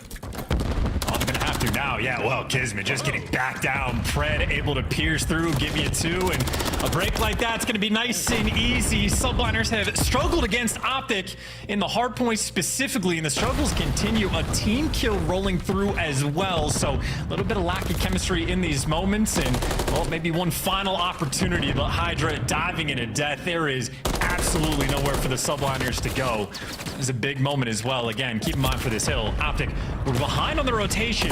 Fred had to pick up 2 to make it happen, and instead of Subliners having the lead, Kenny just shooting players out of the sky. So they're gonna have a 30-point bump going into new. All right, fantastic break there towards third hard point. Over towards fourth now, towards the street, or some folks call it store. Bottom side of this one. Kenny looking to get a couple more out of this, no problem. Subliners first in again, back-to-back rotational wins. It's a nice bit of consistency from one point to another, but is it enough to really pull away a very difficult hard point to find a lot of time on? And Kismet maybe going to be the guy that slows Optic down. They're going to have to be hyper concerned about him up top, and that's exactly why. 3 down in the feed. Kismet was basically playing with his food, keeping everybody at bay, and even good shoulders, just a little bit of bait. Trying to find the timing with the rival 9. Doesn't win that one, but at least his teammates going to be collecting some time. And Sib maybe is a crucial gunfight here against Shotzi. And Shotzi's just going to be looking for the timing, but he ain't going to get it. Sib way too quick on this rotation, so scrap time being collected. And, I mean, more gunfights honestly rolling through. Sib doing everything he can. Hey, it's lovely work here. You've got a crossfire between Sib and Kismet. Optic, you're going to have to fight their way through this one. Very, very difficult position to be in. Trevi's going to run out in a moment. But for now, it's all about the gunning. And here we go, over the top. Oh, magnificent trade. Sib still standing. Full HP as well. Wins himself another. Looking for kill number 5 in a row. Dashi brought down as well, and the Subliners are locking the point. Yeah, that's massive. And I think you're actually having shots ring out too. Kismet's going to get caught, but that might be a good death because you know that they spawned out rather than in the back. So right now, Sib basically just popping off. I mean, he's on a 4, making a 5 spree. He's looking for the cruise, and all these kills have been crucial. So Sib right now, the man to watch, and really just trying to find if he can get number 6. And, well, can't fall into his lap. Pred able to pick up 2. As smooth as the moves, slinky hips and sweet strafes out of Dashi there. Kismet can't get any more on that life as Big Bruce finds a few more. 2 sprees either side, and my word, Hydra nearly got it done there from the hip while popping Deddy. Reminiscent of Simp back in MW2. Shotzi now, over towards the new hard points you go. Back to P1, the first set, close as you like. Second set begins in a few seconds, and this is a wonderfully contested hard point to start the series. I just love anytime someone tries to do like some weird movement against Shotzi, he's able to just read that like it's nothing. He is the creator. You can't fool him there, but he's going to be roaming top third while Dashi, well, soaking the hill. He's only got his first 10 seconds thus far this game, so maybe a little bit atypical from Optic, but now he's in his home. This is where Bruce gets to fry. Oh, beautiful stuff. Out of Bruce there. Give a man a duck and he'll eat for a day. Teach a man to duck and he'll never walk into a bar. Come on, it's too easy. I don't know what to do with that other than laugh and carry on. So Shotzi up top, maybe looking to fly just a little bit. Rival 9 built different, but so is Hydra.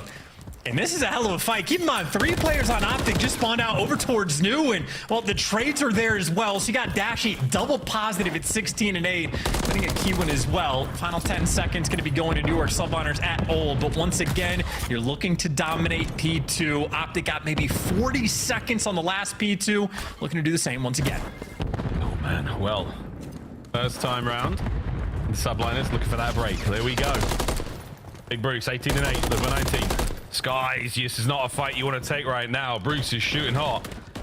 That spree, no problem, safe and sound. The rest of his teammates push the front line out. Massive gains here from Optic Texas. P2 once again being very, very kind to them. And it's the setup more than anything. They are taking it from the Subliners handedly. 35 seconds left on it. Here comes attack number 2 from New York. Yeah, you know, Dashy's feeling it too, and he's not using any cover. He's standing up waiting for the kills to fall in his lap. He doesn't care, and you can kind of see New York Subliners not even dealing with Dashy. Instead, they get dealt death by everybody else, and, well, now Dashy on the rotation. Looking for number 6. Man is twisted. Has a little bit of help for the bait, but the bait's not good enough. Kismet shuts it down and might just secure the rotation as well. This has been the one sort of opportunity for New York to get back in the game. Problem is, gotta catch Shotzi.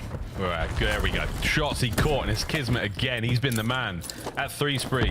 Dashy's into the time. Spawns all over the place for New York. They are spread thin right now. They can consolidate and get onto this point sooner rather than later. Pred on the spawn behind them. Foot race is on. If Dashy can hold him back, Pred can eat him alive. And here he comes. Skies reads it, but he looks the wrong way, and that's going to be a freebie once again. And Optic have made the best of a weird situation. Oh, wait a minute, Hydra! Nice 2, but again, it's Shotzi making the best of a weird situation. Non-stop here on the point. Kiz, last man standing. Yeah, Subliners are not making this easy on themselves, right? Kismet gives you 2 on the back on rotation, but the team can't collect, so they just have to bully their way through the front. Not an easy thing to do, but they are successful and just desperate for these final 20 seconds. But obviously a big problem. That rotation gonna be important, but Sib, he's been ahead of the rotation so far this entire map. He's creating the opportunities over towards New once again. So see, his teammates might die at all, but that's for 3 seconds. That doesn't matter. Turn your attention towards New, and because of Sib, Subliners are here first. And again, this is a hard point that the Subliners had a bit of success on the last time round. New York Subliners trying to bite and battle their way right to back into the lead. Let's go for a quick listen in with the boys in yellow. I'm first time. I'm gonna try to get you guys. They're gonna go out market. Just follow me. I have your market. Top market. Let me kill. Please, please don't die. Yeah, one shot. I have a free kill top suit. Market, one shot. Look at third. Close, one shot. Close, you one shot. Yo, bottom green ant. Bottom green ant. I have bed somewhere. I know it's close one. Bottom money. Low market and bridge. I'm looking third. I'm looking at third. Yo, Jen and money. Jen, he went top Jen. He's gonna be on the cat. right now. Yo, G1, front heady. Front side heady. I'm trying to go with you guys. I don't see the guys pitching set. They're just playing exit. He's like close up cat. 2 on old. Much money. Money side me. Nice. With you. I don't see anything. Go around deep. We should go deep together. Take our time. Let's break. Break is huge. Top gens. Yeah, you guys go through. We should go through ramp too. Top gens dead. Let's go through ramp. I'll cover first. I'll cover ramp. Top market. He's strolling. He's strolling. He's front. Shortcut. I'm going front. I'm just going. I'm going top bed. I'm top bed right now. In between. Nothing dirt. Hold on. Your back car weak as fuck. Back car dead. Back car. AG. In the back. He's gotta be barrel maybe or something dark. Yeah, I'm looking at my dark. I have the back cross. He's dark. And the back. There's 2 on the barrels. They're both weak. Guys. The one with top bed bow. Trying to get to you. I'm gonna try to get to you. Top bed bow. He's gonna push out. I'm gonna play kill fire. He's gonna play Joe. Winning top bed. Square, lean down. Square, lean down all the way. Snaking it. He's dead. Nice one. I'm one shot pocket. Inside. I needed your back right. Joe, winning top bed. Barrel top bed. Nice. Barrel time. Barrel on you. They're both weak. Play for New. We can guarantee you 60, bro. Yeah, I'm gonna play for New. Sure, go low right. I hope they jump. Well, you heard it there in the listening. The New York Subliners don't necessarily think it's possible to make a pun about vegetables chance, but I don't think that's necessarily true. All right, we're working too hard, just like Subliners are going to have to break this hill. Dashy's got bridge side on lock, and really, where else are you supposed to go? Try to go through the middle of the map. It takes a dolphin dive, but you're assuredly 1 HP. But Hydra baiting for Kismet, maybe for good reason. Kiz gives you 2, and on a very difficult hill to break, Subliners may be able to stay alive. They're fighting. Dashy doing what he can to cut him down. A second there in the zone, and that's going to be Bruce in the zone. 5 spree, looking for 6. Could be the win here. Subliners last chance here on Karachi. Send it into Kenny, and that will be map 1. And what a dominant start here for Optic Texas. They are firmly on the board. Yeah, tip to Captain Dashy on that one, fried through and through. Didn't even have to be the hill kitten for the first half of the game because he was too busy slaying out. Started out double positive, quite literally never slowed down. Dashy on point from start to finish. I think Skies might have felt the wrath on the other side, so negative KD on one end, but the gym gains paying off for Dashy. Man's looking good. He's looking swole out there. The purring of the hill kittens, or the king of the hill as we like to call it these days, incredibly strong. Well, good stuff there from Optic Texas from start to finish, pretty much theirs. We'll see in the game flow in a moment. For the Subliners, a couple of moments of absolute brilliance. Kismet in particular, astounding work in some of those rotation kills, and it was nice stuff to see though. Chance with quite consistent early rotations, consistent wins, but for Optic it was the breaks, man, just absolutely hammering their way through. There we are, Big Bruce 32 and 14. A major proponent there to Optic success on the map.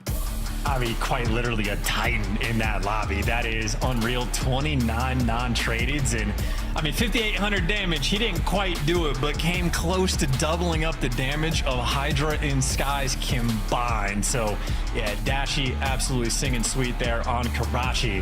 And again, this is a matchup we have seen at both of the recent 2 majors. We're also almost expecting to see it again at Major 4, potentially champs. We know who the top 4 teams are. I know things have been getting a little bit mixy, but a series like this, you're just learning about your opponent. I think what New York Subliners learned was their P3s might need just a little bit of work, because, I mean, as you called out, Miles, you did have quite a few good rotation gunfights won by Kismet on both go rounds, but P3, they simply got bullied out, and I think the little mistakes obviously compound when you're playing against a team like Optic, who again, just able to punish you. But I mean, Sib had a very strong start, but where Dashy never slowed down, Sib unfortunately cannot continue to keep up. Incredible, just like the 2 invisible people that married one another. I just don't know what they saw in each other. Those hard points were so solid from Optic. Good breaks, not necessarily the rows, but that's fine. Against this team, it worked out, and the scoreline shows it. Hydra with the smoothest of moves, man. I mean, when we went for that listening, both of us were astounded by the way he plays.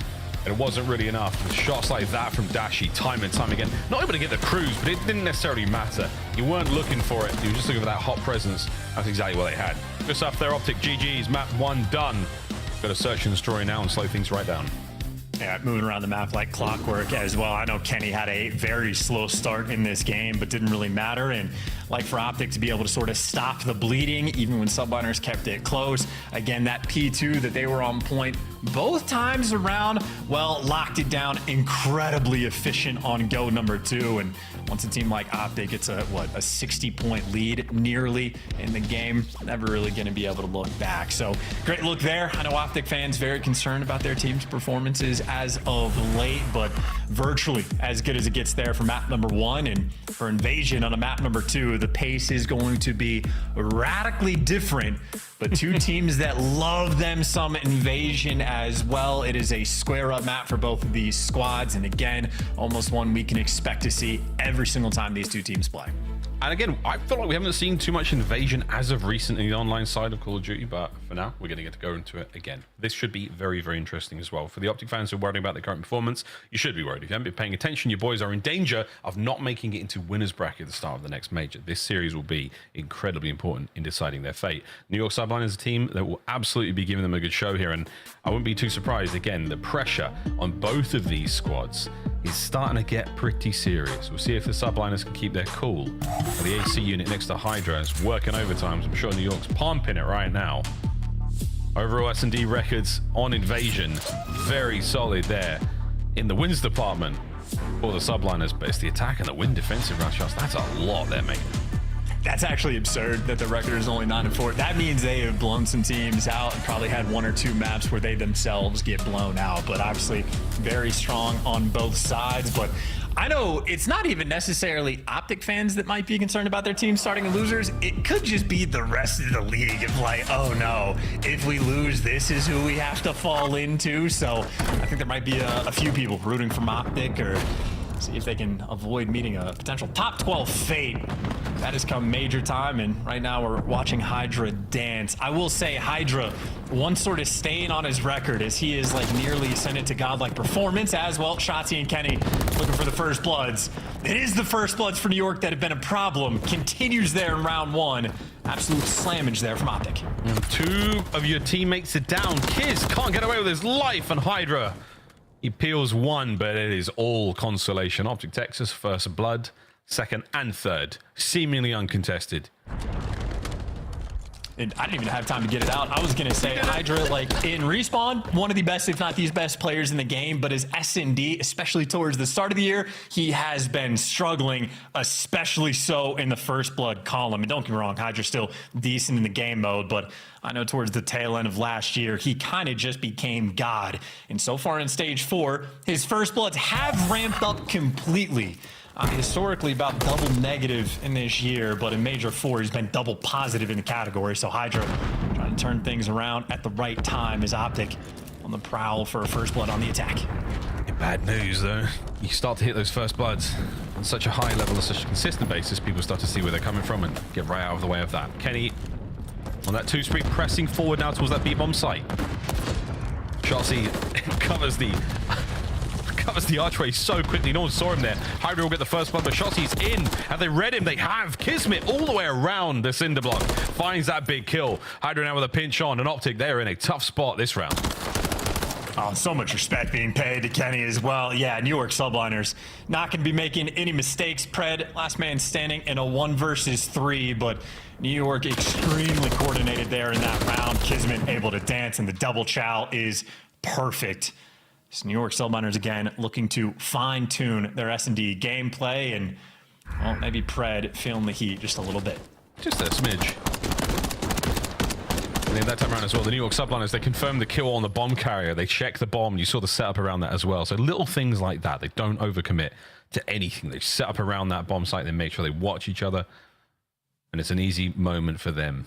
Not even the blistering skill of Pred could get them out of that spot. And Subliners find the equalizer there. An early on chance, 2 teams, wonderful back and forth here in the search. It's going to be a similar setup as well for New York on the attacking round. Leave Hydra on an island and let everybody else force the action over towards B.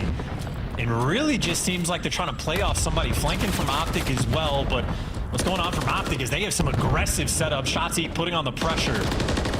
And everybody right now dancing, but there's the first blood. Kenny gets caught, and that is a B site that is wide open, free and clear. Kismet, does you read it? Absolutely. Bomb planted, no time wasted. Nades, not going to do enough. So close, though. There it is, Dashy. Oh, Summer finds it with the MCW. Pred's shoulders good enough to stay alive. Oh, my word, but the pressure now on Optic. The reinforcements flooding through the alleyway towards that B-bomb site.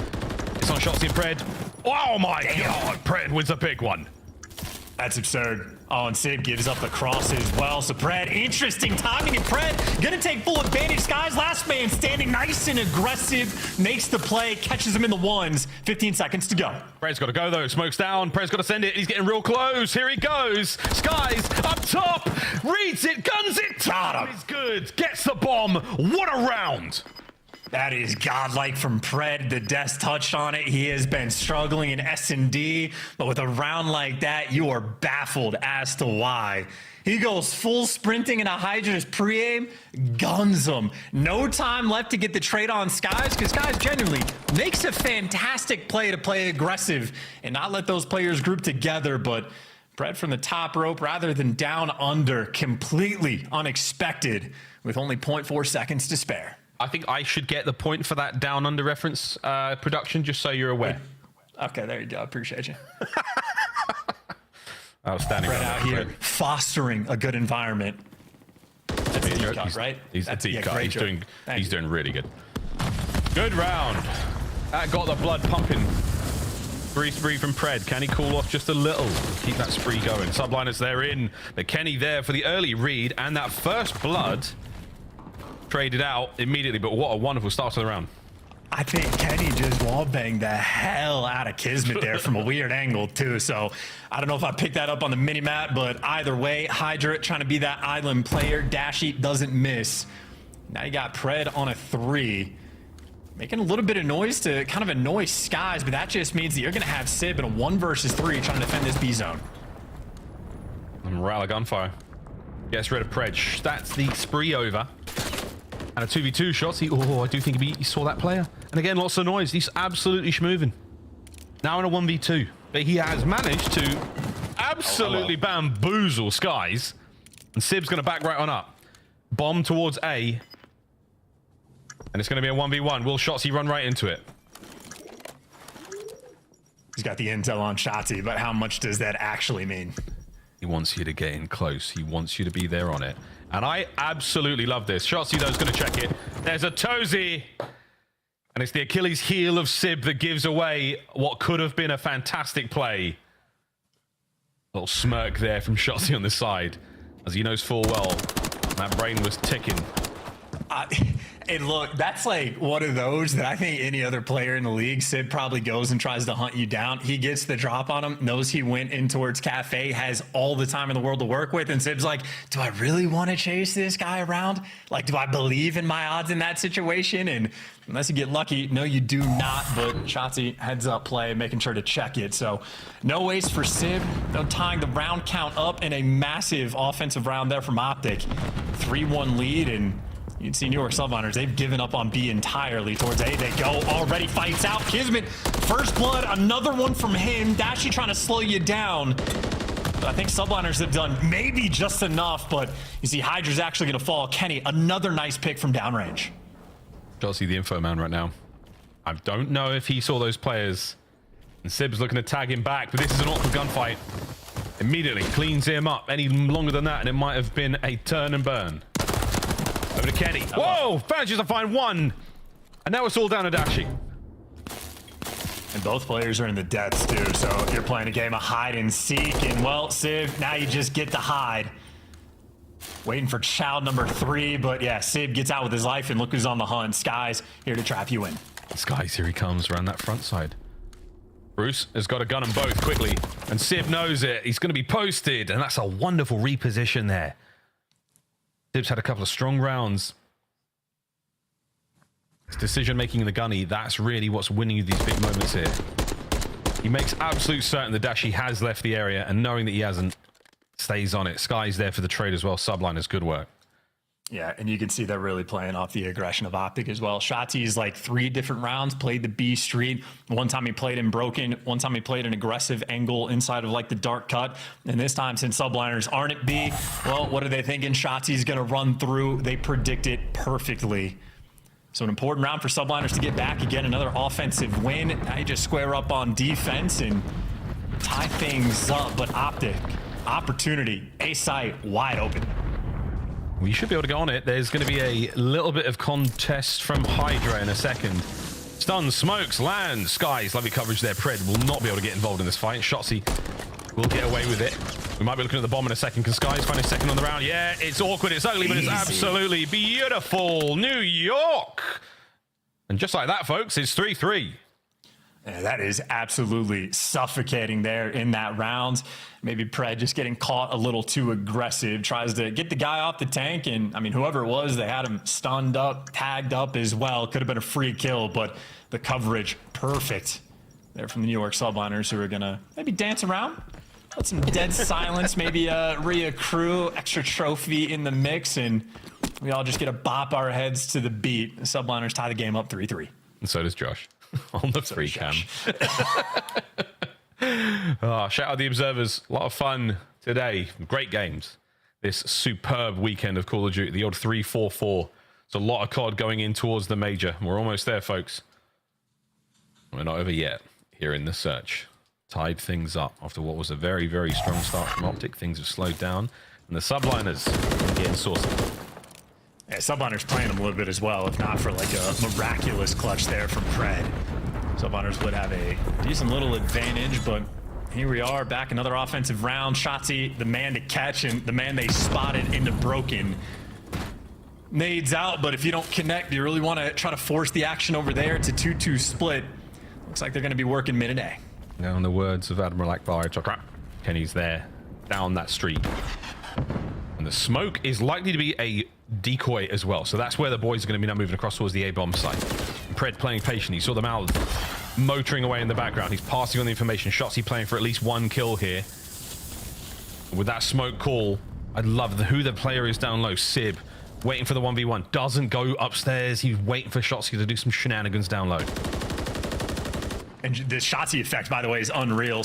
You have two players worried about Shotzi's positioning, so everybody else on Optic just gets to be free. So now you got less than 30 seconds on the clock. And somehow Hydra might have slipped the net. In the meantime, Sib goes hunting, can't find it. You think he slips the net. It's getting called out perfectly.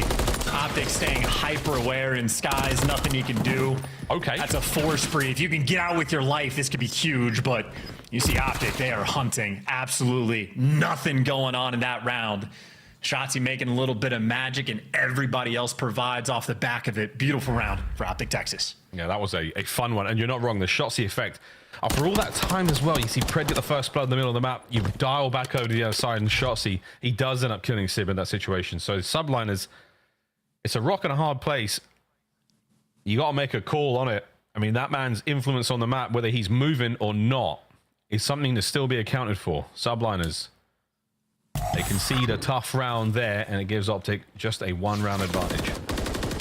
Also sort of tells you why Sib hopped a bomb earlier. Probably, do you really want to chase Shotzzy? Even though you know where he's at, it's a nightmare. It's not fun to do. Had to do it in that round, and Baby Iron Price. Kismet attempting to get aggressive, but Optic, they've cleared the B street. They know they're at least going to be back down over towards the site, and look at the nades. Absolute peach over top. First blood. B site's over. And immediately, you've got a player now fill that gap. Shotzzy in position. Trophy now to help out. Kenny with the big tags. Not enough, though. But plenty of work. Unfortunately, Dashy puts one in his boys back. That's a tough one. The Subliners are still a man down. Now it's all even Stevens. Pred on the flank. This could save the round.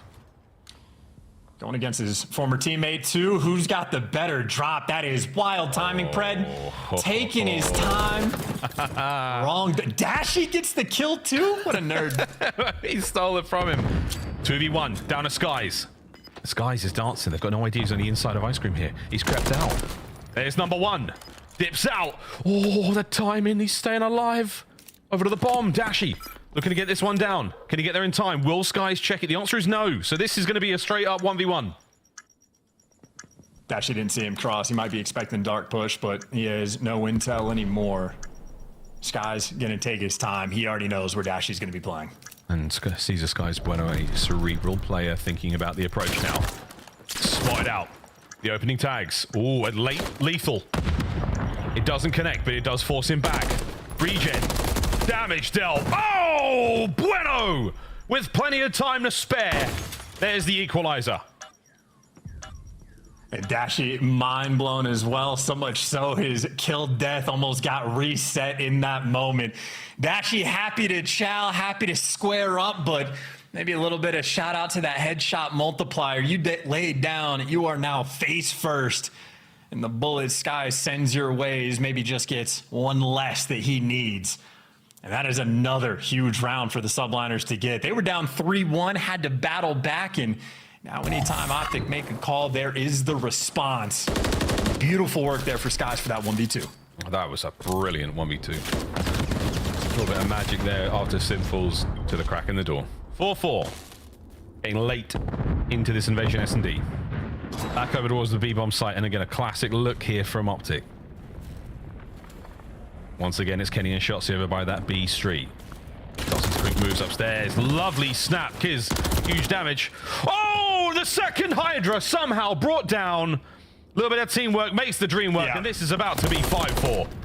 Oh, yeah. Shotzi's going to jump on you or just kill you through the wall. That is absurdity. That is Shotzzy at his finest, and we just continue to highlight why he is the worst player in the league to ever have to hunt down moves so quickly across the map that by the time you get the call out from your teammate, he's in a completely different spot. And here's a second look. Kismet gets him down to half HP, but Hydra sprinting. He's ready to center up at the top of the stairs. Shotzzy literally jumping all over you. Aggression, the name of the game. Hey, I can't wait for someone to clip that. So it says that you call Shotzzy the worst player in the league. That's fine by me. That's gold, man. That's the world we live in. Nice 3 spree there for Shotzzy. We dive deeper into his brain, watch him at work now on the approach, and he's feeling himself a little too much as Kismet brings him right back down to earth. It's going to be a round 11. Yeah, round 11 on the cards. Woo. Shotzzy, one of the best, maybe the worst, who knows, but unless Dashy pulls off the 1v4, we get a square up in round 11 once again, and Dashy very much stuck in a corner. And again, respect from the New York Subliners. Everybody just holding the angle. Nobody's over-challenging Dashy. And you can see why, even when you're doing it together, he's gonna make you work. Hey, he gets a lot of damage output, right? And just pressure on. He's buying time as long as he can. It's a matter of moments before we go into that round 11. Gongs at the ready. You know the rest. Here we go. Round 11. What a moment this will be in the search. And it's unfortunate that the scoreboard is still broken because I'm trying to count kills as well. I don't know if those extra ones from Dashy mattered to get that defense in the round 11, but you could see very back and forth game. Optic had a brief edge in the first blood category, but even then only able to convert 2 of those rounds. And I got word, Optic did get defense for the final round in quick mass. I think those 2 kills Bruce got might have mattered to pull off the defense for the round 11, but someone check me on that as we're checking for a first blood. No one's fault just yet. Here we go. Optic pushing that front line forward. 1 player up, 1 player down by the tank. You hit that corner, you have better best believe you're not going to get both of them. But for now, the subline is on a slow approach towards the middle of the map. And it's a tight little triangle there in the middle. This is a demonic setup. If you don't get the first blood here for the New York Subliners, you're just done because the Optic guaranteed to get some trades. Yep. I'm running out lethals here. Kismet's out. Actually saw him. Oh, but he's gone back out through. Wait a minute, Hydra cuts him down. He gets a lot of damage in. Manages to get away with his life as well. The French Phenom strikes. And Kenny now in a bit of trouble. Subliners with a wide open A-bomb site. Kenny one direction, Shotzzy on the other. I don't think Kismet was able to see him on the cross, but now Kenny playing a distant game. Can't get past Skies if he's on the tank, and now Shotzi's gonna have to fly. Kenny, he sees everyone. It's the Subliners kill squad. They're going out for the kills. They've got the bomb down, but wait a minute, Kenny. Oh, he's holding it down. Hop the bomb. Just hop the bomb. Yeah, Shotzi's on it. He's on the bomb, but wait, here comes Hydra. The Phenom gets his 3rd. 1 more now. Kenny in the 1v2. Has he managed to make it through this side of the map alone? Wow, the Subliners round 11. They clutch up. And an explosive and slightly cinematic finale there. I think the comms might have been just a bit too slow or a bit too chaotic too, because Hydra on the cross, Kenny saw him, I think maybe through the car window. So I don't know if Kenny's eyes were on somewhere else and it had to be a team coming for him, but Shotzzy gets off the bomb just a split second too late. But if Shotzzy wins that gunfight, right back to the bomb he goes, and Optic win that round. Nearly some magic in a 2 versus 3, but Magic, thy name is Hydra, picking up 2 in that round, makes the solo play on the tank, and again, Kismet all but a distraction. Subliners popping off in the round 11. Offense, defense does not matter. They get the job done. I was talking about a wonderful rounded effort from nearly everyone in the game there. That was a brilliant search and destroy there on Invasion. We haven't seen too many of them as of recent, and that one was an absolute treat. 1-1 in the series. Control coming up in a mo. We go back to Karachi for that one. Rio and 6 star for later on in the series. And the way this one's going, a chance I've got a feeling they're going to see at least that 4th, because those are the numbers. That wasn't a very good dad joke. I tried to wing it there without reading some nonsense on the internet. It didn't go very well. I'm only, what, a dad for 7 months now? We're trying. Great start, though. Oh, that's what I'm talking about, baby. We're in the lead. We're in the lead. Anyway, No lead yet, as both our teams are tied up here in 1-1 chance. Any sort of crazy moments for you? Any sort of how you dressing for the control? I've missed you, mate. I've missed you. I've missed you too. The most interesting thing to me is just the Invasion Control getting banned by the New York Subliners. I don't know if that's them pressing F to pay respects to Optics like prowess on that map as well, or if they want to keep things mixy, play with their options before the major. So with Karachi, a very fun look between these two teams. Well, we'll find out how it goes after the break, ladies and gentlemen. New York Subliners, Optic Texas in this absolute throwdown, trying to battle for winners bracket for the upcoming major. Maps 1 and 2 were a delight. Map 3 on the other side of this break.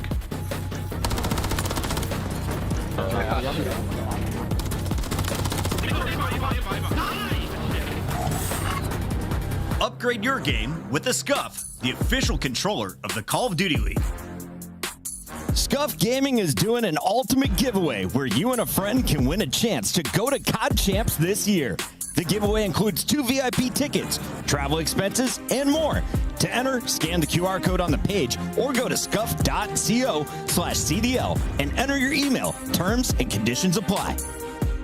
The Call of Duty League is brought to you by Monster Energy, the official energy drink of the CDL.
Welcome back, ladies and gentlemen. We're ready to get into map number 3 in just a brief moment. We've got ourselves a Karachi game of control. We've got ourselves an Optic Texas in one corner. The New York Subliners in the other. Miles and Chance here to get you through this one. And looks like Kenny might have just stepped on a bit of Lego. Chance, you look quite unhappy there. I mean, that will absolutely do the trick for you. So we're going to say our thoughts and prayers to Kenny through his troubling times. Obviously, map 1, he did not enjoy on an individual level, but Optic fried, so he's happy. Map 2, they got to talk about some things, right? A very unfortunate 1v1 loss there from Dashy, but that just means tip of the skies. Great shots, aiming for the head, and quite a few clutches he was able to get. But there you see the records between these two teams, and I'll remind you, it was New York Subliners that actually banned Invasion. So again, I don't know if that's them paying respects to Optic, who are also lethal on that map, or if they just want to try this out before the major.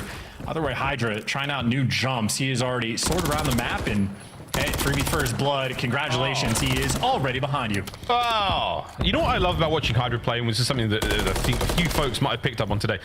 He plays for the guaranteed kill. He's not one of those guys who's like, if I'm in from behind, if I'm making the sneak play, I'm guaranteeing it. I'm not going to get some damage and then run around, hope for the best. I'm guaranteeing it. Lovely start for the New York Subliners. Back to Optic now on spawn, bottom side of the map. New York instantly hitting towards it. Skies, he's the front man. And really, you just had New York Subliners do an insanely efficient job of making sure you stabilize on defense. Whole team basically rotated over towards B, shut it down, and they're just so quick to get back into position that they're going to have to work just for the A zone, and this guy's one of the guys making you work for it. You got Junkyard under lock and key by Sib, who actually loses the gunfight. And so this is just to be a nuisance right now. Shotzi gets to dance while his teammates capture A, but dance maybe not going to last too long. But again, New York Subliners respecting their opponent. 3 players were stacked up over towards B as they continue to maybe hold things down on the defensive end. A solo cap rolling through. It's going to take a little bit of time before Optic can get it. Yes, a nice bit of work there from Dashy. Dives off the point for a second. Will he be able to secure the second segment? The answer is no. I don't think so. Might be a pixel away. 25 seconds of the game clock. Over towards B, we're trying to get, and that's a lovely bit of defensive work from Skies. Renetti at the ready. Here comes Hydra. Perfect pinch there, and in and out. Doesn't miss a bullet. 6 of 3 overall. The fight is not done just yet, but Kenny in a world of hurt. Oh, but his teammates saved the day. B now under attack. Yeah, 13 seconds though left on the game clock, so if Subliners ever get them off of it, Optic have to be very quick to manage either getting B or getting A, but why not do both? Shotzi gonna go for A and just drag more attention his direction as the B zone collapses. That was 14 seconds left on the game clock, and Kenny and Dashy simply get it done. It's unbelievable work. A minute to go now, and I'll give you 2 reasons not to drink from the toilet. Number 1 and number 2. Kismet. Big win on there on Kenny. Staying alive. 13 lives apiece. Okay, well, we all have to recover after that one, just like Subliners have to recover in this round. Only a single tick of progress left in.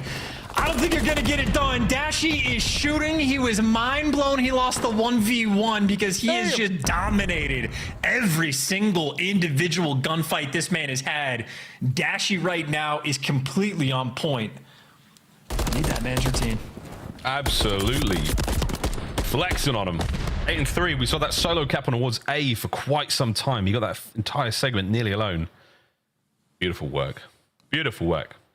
Defensively, so sound there from the boys of the New York Subliners. Optic again, it just takes a couple of moments. You find that one crack in the armor and you are in. I bet when Dashy shows up to work on any given day, JP already has the scrapyard bot lobby up for him. Yeah, preloaded. JP's the GOAT for that. Absolutely. Dashy on a 5 spree as well would be the GOAT if he gets a Gruzmas. Close enough. There it is. GOAT status achieved. See how easy it is, Reddit? You guys going back and forth for years about this. We got it done in a minute. Yeah, come on, honestly. A 1 segment down, 2 to go. Sib's doing this mostly uncontested for now, and Dashy looking to find at least something here. And he's shooting players at the sky. We're looking at the second segment on its way up before long. Pred and Optic have basically chalked this one, and I'm not entirely sure why. Not exactly. Pred's trying to take a route. Hydra got behind him as well, so it's sort of a scattered minimap. In a delicate moment, because there's Hydra striking in the feed, and he could open up the B zone, or at least put the pressure on, so much so that he's flying at you, Pred. Everybody getting caught off guard, and now Hydra on a 4 spree, stopping the clock. A zone's already gone, and he's just done everything for you. You lose track of him for a second. Now you got to watch that B zone potentially fly away. Flying away even faster now. Darcy's trying to cut through mid. There's 2 players on B, 1 down. Kismet pushes out just to make sure you've got a little bit of safety net to work with. 2 remaining defenders. Spawners are nowhere near. Wow. Kenny finds a big one. That is going to slow things in a big way. Kiz pressing forward now. Loses a tough one, but a single segment on B now remains. Optic Texas line up for the defense.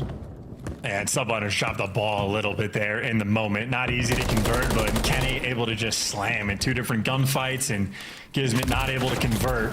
Still, though, 2 minutes to work with for a single tick. I mean, Subliners, you feel like they should have this in the bag, but much easier said than done, and great awareness on the flank. Stun connects. Kismet chooses a different route. Druzzy, you got full coverage on a Hydra there. Sky's a little peppering, not necessarily going to do enough to season that push. Kenny, Dashy, shots, you name it. Optic, big kills. Now push forward. Massive work again out of shots. 3 spree. No one's getting out of spawn. Damn, Sun finds another trophy down and somehow gets naded. Well, the only thing not quicker than Shotzi movement is the speed of throwing a trophy. Doesn't save him there, but again, Optic so on point. They get the 4 down, and Shotzi flies up to block the spawns as well. They got a pretty sizable stranglehold on the map. 2 players stacked up over towards mid. Kismet takes the gunfight, and he's gonna get it.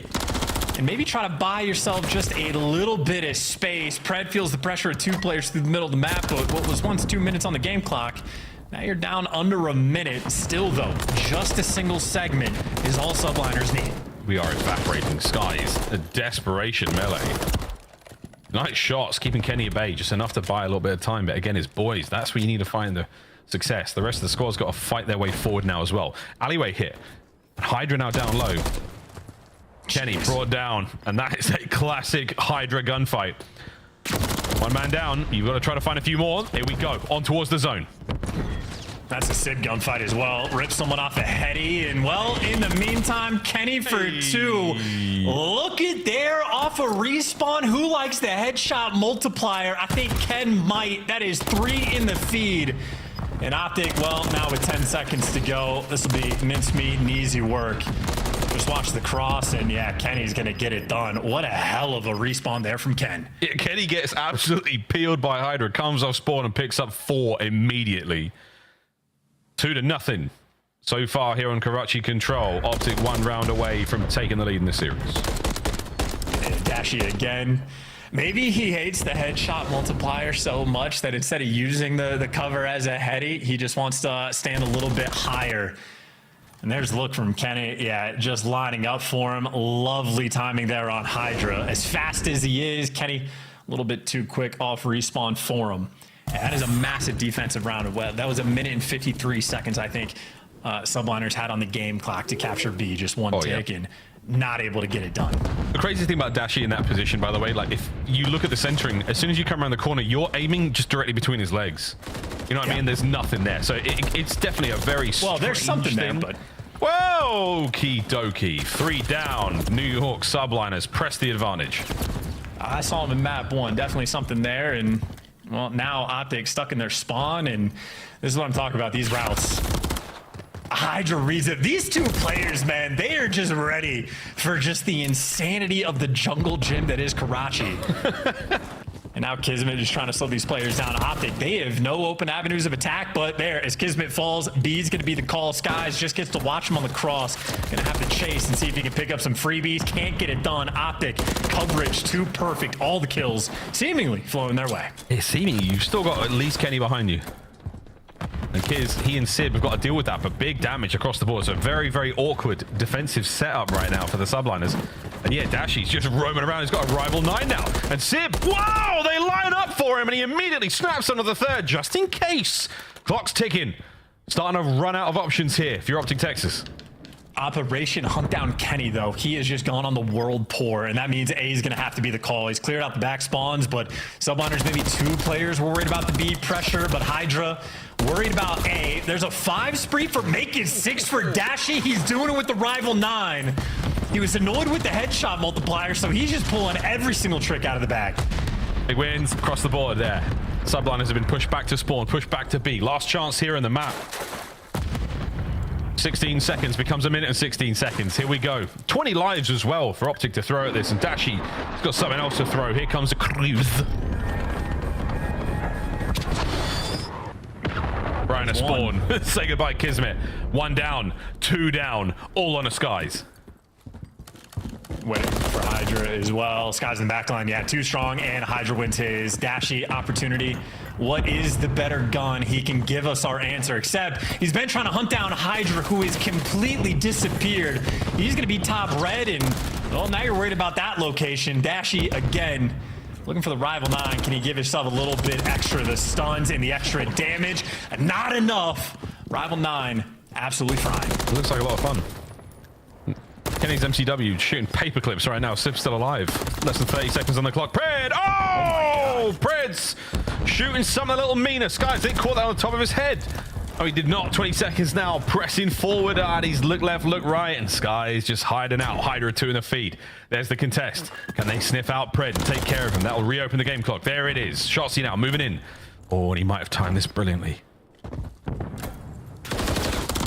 Or not. The damage dealt. 10 seconds to go, Chance. Oh my God, he didn't want to give away his position, but yeah, New York subliners ahead of the game. They knew the entire time. So he's trying to play off the point, doesn't make a difference, and that is a big moment too, because that is the cruise missile Dash he was able to earn. I think 2 of them he was able to get, but only 1 you actually get the call if you're trying to stack. So that gets used and effectively wasted. Subliners clutch up on defense, but both these teams right now sweating here in the map 3. Karachi very well could be the difference maker in the series. It's a very hot part of the world, Chance. Very, very hot indeed. Quite dry, not a lot of humidity, and absolutely no mercy whatsoever here in the game of Control. This is the start of the magic here for the subliners. As Big Bruce, 25 and 12, has been putting the hurt on them. 2-2 split right now from New York. 2A, 2B. And they won the gunfight at B as well. So yeah, Shotzzy falls, Kenny falls as well. It wasn't a 2-2 split. It was a 3-1. And Hydra might get caught, but here comes the chaos. Kismet from up top, the cutoff man. Everybody else, it has to be the dumpster. You've cleared out everything. Shotzzy's so quick to deal with you, though. It's the easiest thing to watch, and yet he finds a way to make it through. Shotzzy off spawn, there to just break that push down. Breaks it down, nearly alone. Wonderful work there from the entirety of the roster, where Shotzzy finds the final kills. Hydra battling forward, his 21st kill of the map. Pressure now on towards A, and it's a slow capture. It's only a single man, but you've got coverage all across the board. Optic creeping forward here on Karachi, looking for any and all members of the subliners. You're running into a whole lot of trouble. Here comes Skies. Toe-to-toe with Big Bruce. Still capturing A. Second segment done. Such a slow cap, too. Leiji hanging out by barrels, but yeah, nowhere to go. New York subliners, nice and slow, easy as it goes, and maybe now an opportunity to make a little bit of noise over towards B, but you don't win the gunfight in the back. Optic consistently on point with their rotations as well, and Hydra nowhere to go. The entire team is swarming. Pushed out the junk dart as well to try to force back those deep spawns, so Optic again operating like clockwork. Sib though gonna give you 2, something to think about when you come off spawn. Yeah, that's a lovely bit of work there from Sib to stay alive in that situation. On the Skies, the slow belly crawl. A few players have made this one work. Pred probably quite surprised to have seen him there, but a minute 30 to play. Subliners life lead starting to dwindle somewhat. Do try to ignore the scoreboard here, folks. The player cams have got accurate stats, and that is a big one from Hydra. Second on the Shotzzy as well. Beautiful work, and he's somehow dancing, staying alive. He's pulled the aggro. Dashy wins it. Pressure now still from Skies. Massive damage. The nade forces them out of cover. Sib on the pinch. Sib on the pinch. A 5 spree, and the subliners are in. Shooting bodies as well, because why don't you give them 6? This started out the 2 PC got was up top, and now you try to flub the dumpster. Sib ain't that guy. He's got the laser beam. Dumpster under lock and key, and they have simply ran away with this round. I mean, 15-6 on the life count. That is destruction. And look who just hits the go button in the end. Sib, that is a 10 spree against Optic Texas to deliver us a round 5. I mean, that might have been a scuff play of the game. Hint, hint, wink, wink, folks. That was disgusting from Sib. To quote Chris Puckett, that's gone in the top 10. And that was something else, man. Whew. Unbelievable. Well, there we go. Final round. Here we have it, folks. There's some of Sib's movement here, and the timing on all these kills, Chance. The dead body, you name it, everyone was getting something. Yeah, that's how you know a player's twisted. Same thing. Would they just like snap on a trophy with an OM assist? You know, they're like in their bag right now. As soon as you snap on a body like that, you just know he's not going to miss. And there was the opportunity early on. Like the opening break for Subliners was kind of perfect. They had to flood Optic through the dumpster push, but Optic simply able to soar through. Sib, again, not that guy. One of the best shots in the league. And showing off right now is Optic, maybe looking to do the same. Almost the exact same route that Subliners took, trying to take a page out of it, but Sib and the Subliners wrote it. Number 12, why don't you go for the record? That was a very uncharacteristic dead from Sib's player cam. He's quite a cool, calm player. Not at the moment. He's certainly starting to heat up. And this Karachi is looking to be a memorable one for him. Down 2-0. This final round is already looking very spicy. He's got 2 players just cutting off as well. Got to be careful about the shoulders you throw or maybe get perfect timing. Oh, no. Honestly, Sib, I think, got lucky. Did he? Yeah, he ends up saving the cruise missile. So I think if Pred had killed him just maybe a second later, would have burned it. And instead, Subliners, that is 4 down and right off spawn and just trying to dagger you. You're stuck in your spawn indeed. That's incredibly lucky timing. Wow. 32-15 from Sib. 1 segment down at 40 seconds left on this one. Optic looking for a window. Can we get anywhere here, boys? This has been such a dynamic defense from the New York Subliners. They're going to keep it going too. Hydra's behind you. Is anybody turn for this? Yep, little too late though. The thorn in your side, the 2 players on point don't know what direction they need to look. Kenny somehow gives you 2 in the chaos of it though. And Kismet on the cross, well, he gives you 1, but Dashy able to slip the net and get through. So 27 seconds stopped on the clock, but Optic 13 lives to work with. Need a miracle to win this round. Sky's dancing. Sky's dancing. So much damage on at least 3 players, but not enough time for his boys to get there. How are the Subliners going to take this route? Kismet with immediate diving through the window. He's dodged at least 1 player there, but now he's in from behind. Second segment B on the way out. Fast moving here. They should be able to get the capture. No way do you stop this one. Over to A with a single segment remaining, and what a dramatic finish we are looking for here in this game of Control. And they're catching all the players on the flank too. Yeah, they cleared out their base. That is good work there. You see Kismet calling out, ready for the cross. Everybody knows about the spawners, and well, now you know they're going to be stuck in their spawn once again. 8 lives just to get out of the mix. Clean 4 down, make it down to 5. Welcome to the blender. I do not know how Optic could possibly win this round. They're so trapped in their spawn right now, but they've still got time. 5 lives. 1 wave of kills and a very, very solid sprint. But Hydra back at it again with the big car kills. 3 lives remaining for Optic. 2 lives remaining. And this game of Control, New York. What a comeback this has been. Yeah, nice little reverse sweep in the Control, and I'm telling you, this simply changes the way the pick and bans are gonna get played come major time. Subliners opening that Karachi door. But obviously, both of these maps square up, and well, Sib happy to square. Goes on a 12 spree, really just to put the stamp on the game. A little bit of luck from the crews as well, but Optic had to fight just to cap 1 zone. Almost flabbergasted by the performance Sib was able to just throw at him.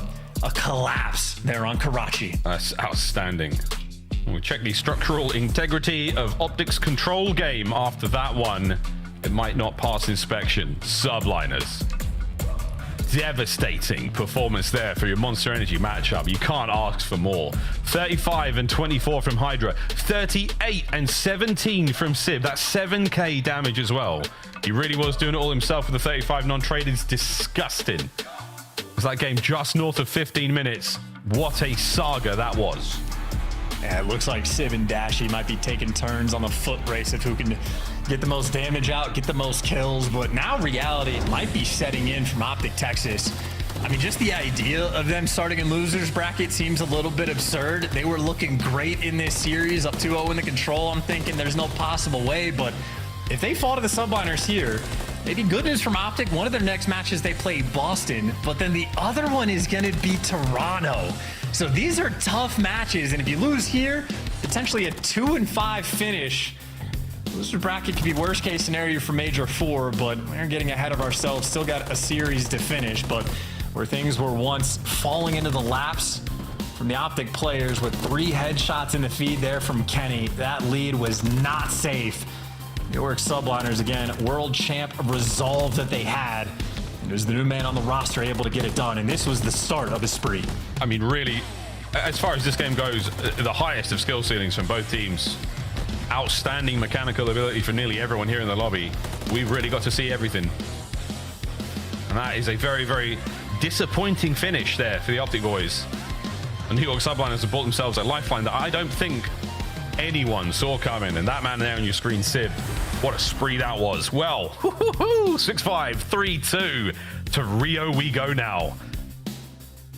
This is a dangerous map. This is going to be the SMGs going to get out of control. Potentially a third SMG for either of these teams going to be pulled out from time to time as well. So a dangerous look. I know Subliners have struggled in hardpoint against Optic, but I honestly kind of like their odds on Rio.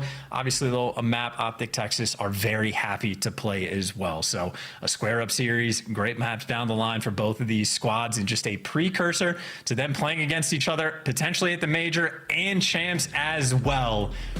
2 of the best going at it, and Subliners, if they get a win here, well, maybe we just get to start making the claim that they've begun to hit their final form. I know. I was looking at the standings, a matter of moments ago, actually. I was thinking about, it's a top 4 league, or is it top 3 based on the scoreline at all, just the points, but who knows. Hardpoint kill leaders, though. Hydra, top of the pile, and what a pile it is. At 1.24 overall chance, just in the qualifiers here. A lot of Ultra boys there. 3 members of Vegas Legion as well. What an insane run to Major IV this has been. Yeah, and at this point in time, if it wasn't for the S&D, I mean, Hydra, in my mind, would probably be like clear-cut best player in the game at this moment.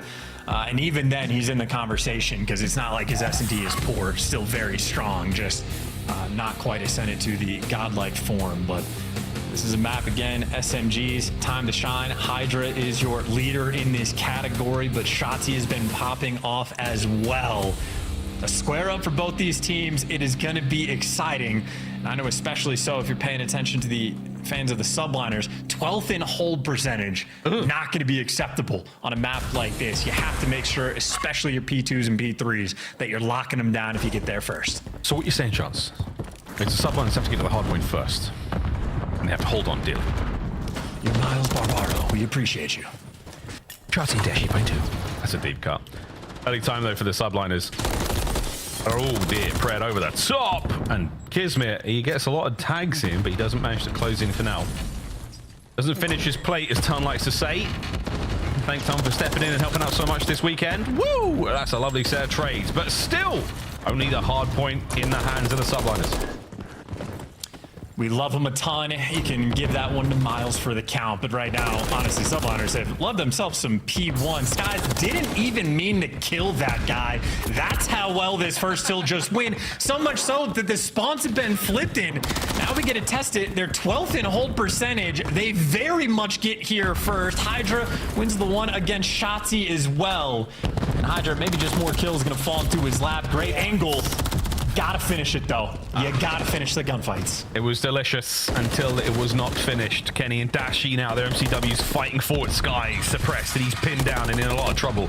This kill, though, is taking so long to get. Ah, look at that. Hydra's off spawn, and Hydra finds 2 somehow. Oh my God, Kismet. Optic had Skies pinned down, but he simply would not die. And now you've got a ton of time.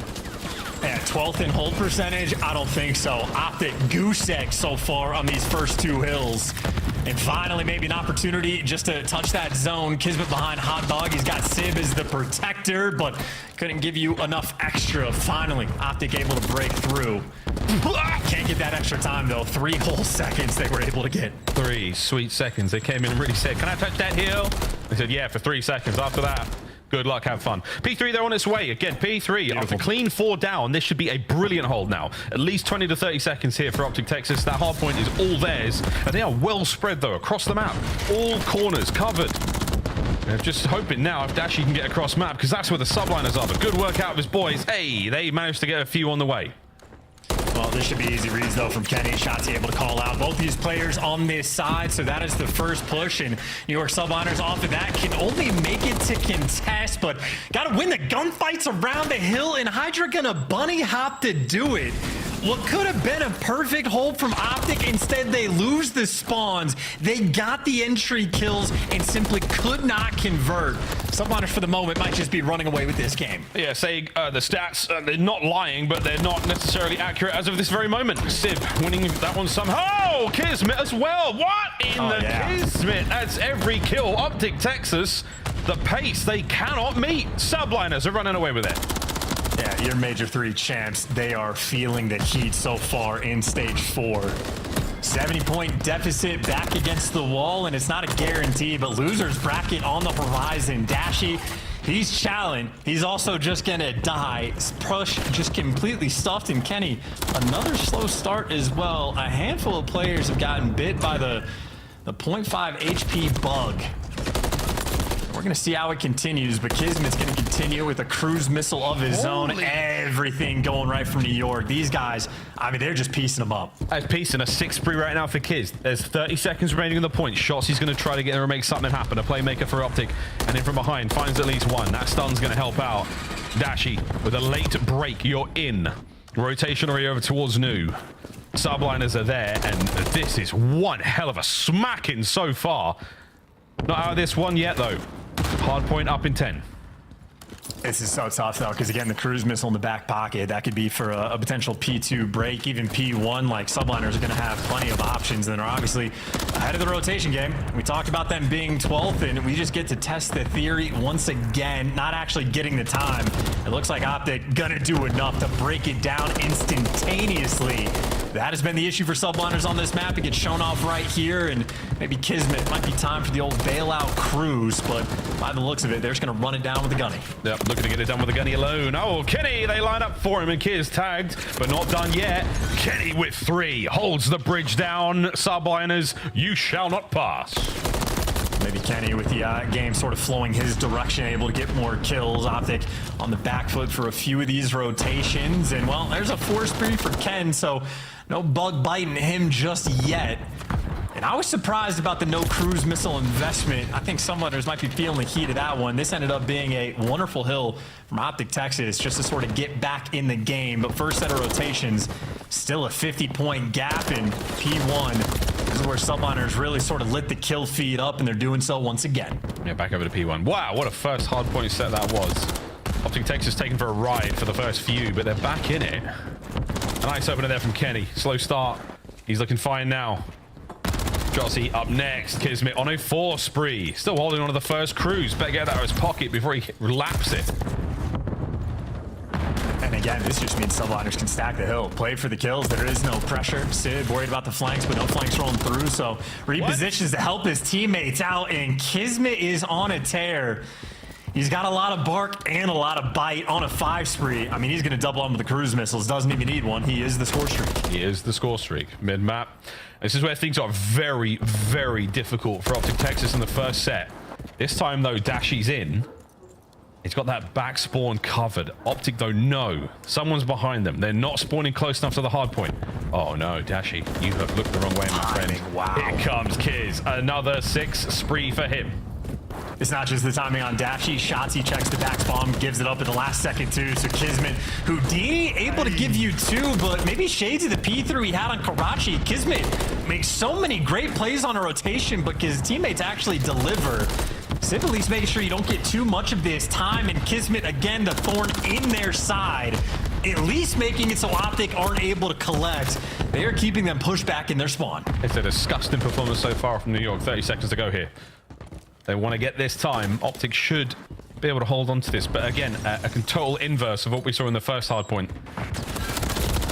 With Optic Texas not in control of the new rotation, let's go for a listen in and see how they attack it.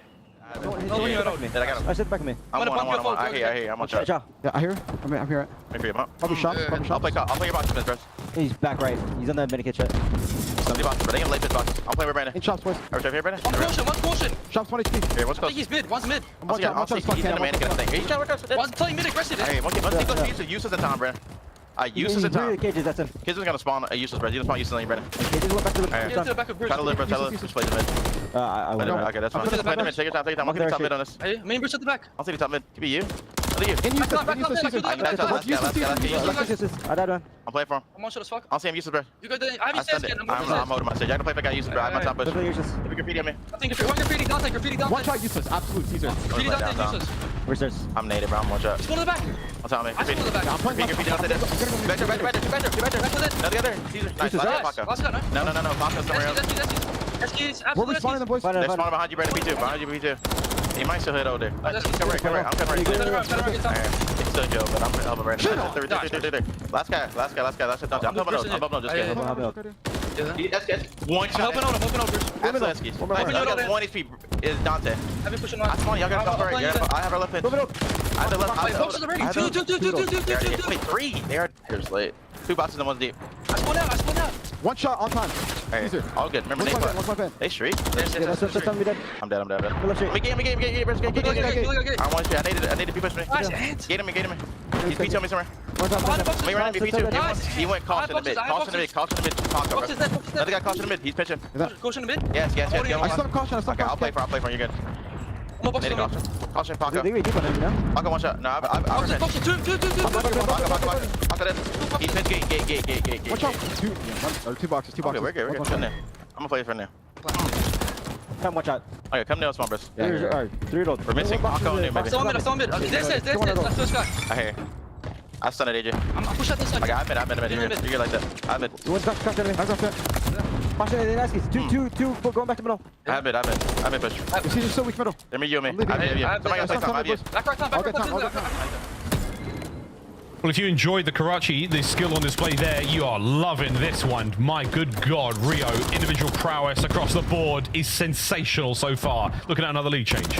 Yeah, these are like wild plays being set up, awkward positions where these individuals thriving in the chaos. Hydra trying to give you a little bit of extra. Pred getting tagged up on the cross, but so is Hydra. Great job of staying alive. Everybody buying you so much extra time. It is chaos around the bridge hill. You're just looking for a little bit extra, but who's actually going to give it to you? Maybe Shotzi could be that guy. 2 in the feed. Finally, someone gets a 2-piece. Finally, somebody gets a 2-piece. My God, it was impossible for anyone to effectively stay alive. Look back at the first rotation. Subliners were way up. Optic Texas shy of the 100-point comeback, but they are making it happen here. Over 200 first.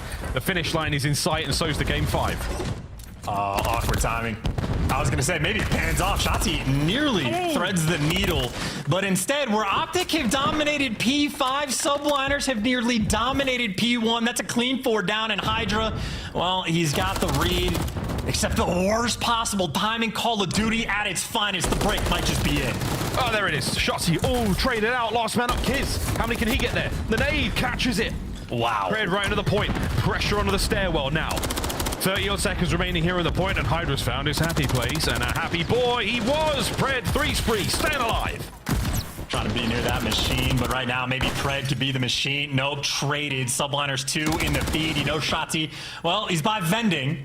Trying to buy you as much time as possible with the contestant. Shotzi's doing a great job on one end, and Dashy, nice trades on the other. Shotzi doesn't get traded out P1, but guess what happened to the spawn? Subliners get to the back. Dashy, the cutoff man, gets caught. It is going to be a 15-point game effectively going in towards new. It is Subliners 12th in hold percentage getting here first. No streaks.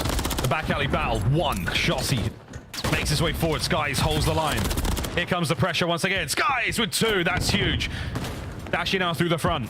Optic, the avenue of attack is now all towards the ramp. The trophy's desperately being thrown. Lead change on its way. Trades are done. Kismet, last man alive.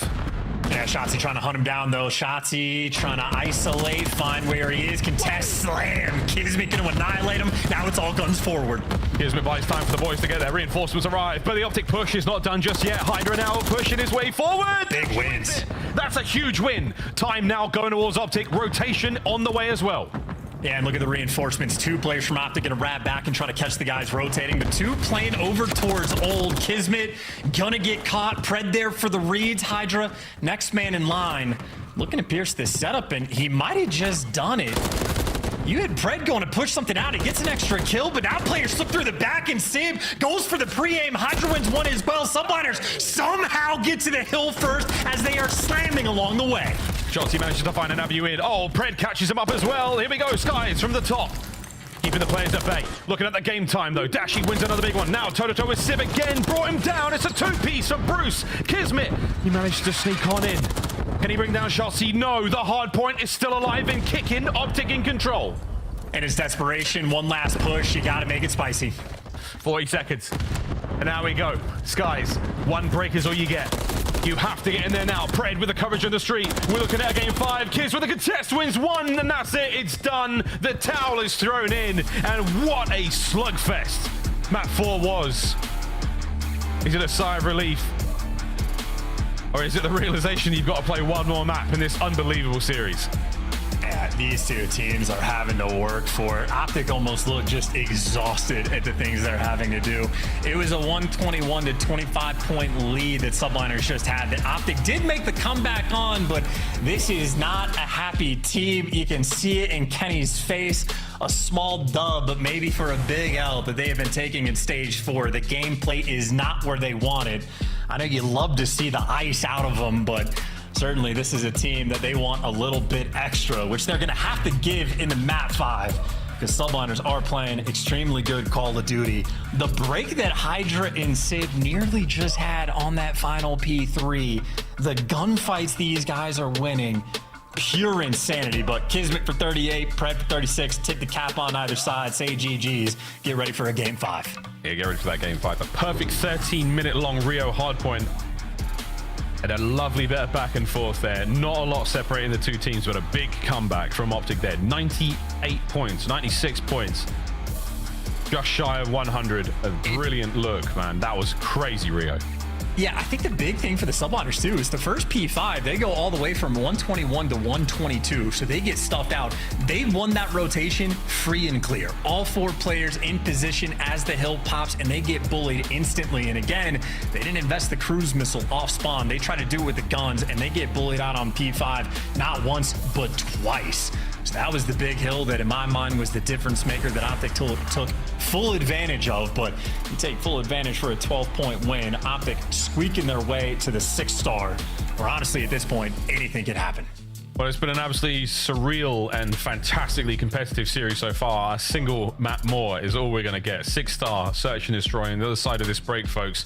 Who's walking away with a win? We'll find out in just a brief moment. Optic Texas playing for their lives in the winners bracket in the upcoming major. The New York Subliners also looking to do the same. Very exciting stuff here on the road to the major. We're not quite done yet. One more map here in this series after the break.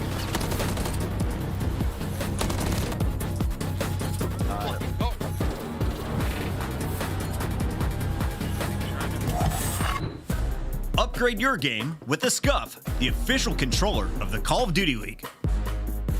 Scuff Gaming is doing an ultimate giveaway where you and a friend can win a chance to go to COD Champs this year. The giveaway includes 2 VIP tickets, travel expenses, and more. To enter, scan the QR code on the page or go to scuff.co/CDL and enter your email. Terms and conditions apply. The Call of Duty League is brought to you by Monster Energy, the official energy drink of the CDL.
Welcome back, folks. We got ourselves some absolutely rootin' tootin' Call of Duty being played today. We've got ourselves one more map in this electrifying series between the New York Subliners and Optic Texas, and we're going to 6-star. Don't know where we're leaning this way, Chance. We had a 6-5 in Invasion. That was a spicy one too. Completely anyone's guess, but make no mistake, we talk about sort of like the implications in this like stage. Most of it has been on the bottom 8 teams of like who's actually going to make it to champs. Both these teams super safe. They're playing for action at the major, but the reason it's extra spicy, not just because it's a top 4 matchup, because Optic, again, if they lose this, the potential of them starting in the losers bracket becomes extremely real. Tie breaks could get weird. They're going to have to clutch up in their next 2 series. It could be insanity if Optic end up in this spot, but if they win this one here, maybe off the back of Dashy, they can get it done. They should be in a perfectly fine spot, but obviously Dashy, his clutch numbers way beyond just 4. So many more clutches that he has had, so I think those might be the stage 4, not the season, because he has been frying all year long. Here we go, folks. Get a couple of tickles with the old frag grenades over the top. And Kismet and Hydra. They do a lot of damage there, but the trades are done. Down a man either side. Bomb moving its way towards A with tremendous purpose. Well, Shotzi's pushed out the lane for you, and, well, there's 3 players from Optic alive in 3 lanes the Subliners are going to be attacking, so everybody has to win their ones, and Dashy timing not going to go his way. And the glass didn't get broken either, so you got Hydra being extra sneaky. He's so sneaky. And no one accounts for this. It happens all the time. There's an entire lane. Bruce has let that one slide, and Hydra has now infiltrated the site nearly alone. Maybe get a kill. Wait for the rest of the boys. Dashy. Oh, he gets it a little bit late. Damage dealt. Pred's there for it, and Hydra. Pick a corner, any corner. Hold your breath. Wins a big one. Pistol already. Once the smoke clears, what's going to go on this 1v1? The snap. Oh my god. Oh, that's a frustrating one. But a fitting round to start the map off. Yeah, and Shotzi's laughing at that one because they nearly gave it away. It was a team kill through the smoke that, I mean, Hydra just caught off guard by it, but Optic so close to completely tossing it away, but all is well that ends well. And now finally they have something to smile about, or at least the SMGs. The SMGs do. Yeah. A tale of 2 different duos, by the way. Holy. Kenny and Bruce like, I am not laughing right now, man. This is a tough map, tough series. I'm getting winners. Thank you very much. Yeah, kids maybe having a little bit too much fun trying to rein them in. And Hydra, I think he got spotted on the cross. Yeah, the stuns are coming out. Dash is looking this way. They're worried about the pressure in the water as Kismet can't find anything there. First blood, well, effectively traded out. That is Hydra at 2 HP in a dream. And now the play towards mid, calling out 2 Hydra. Chasing it, and he might find it. Yeah, he's getting it. There's the one.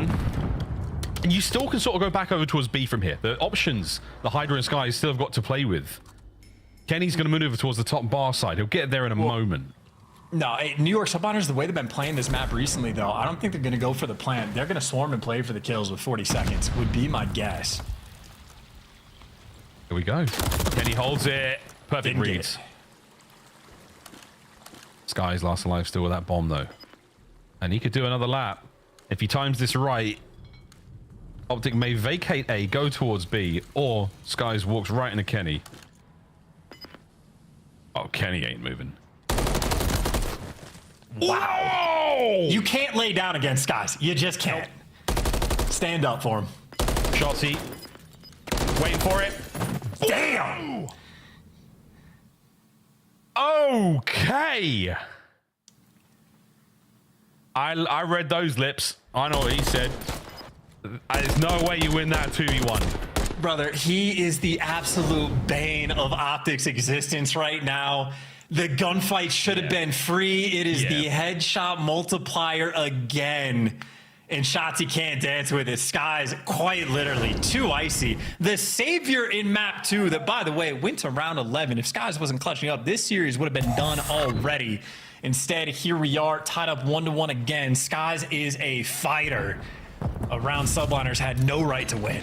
That's unbelievable. Well, we're all learning, folks. Go prone, get boned. Headshot multiplier absolutely rocking folks these days.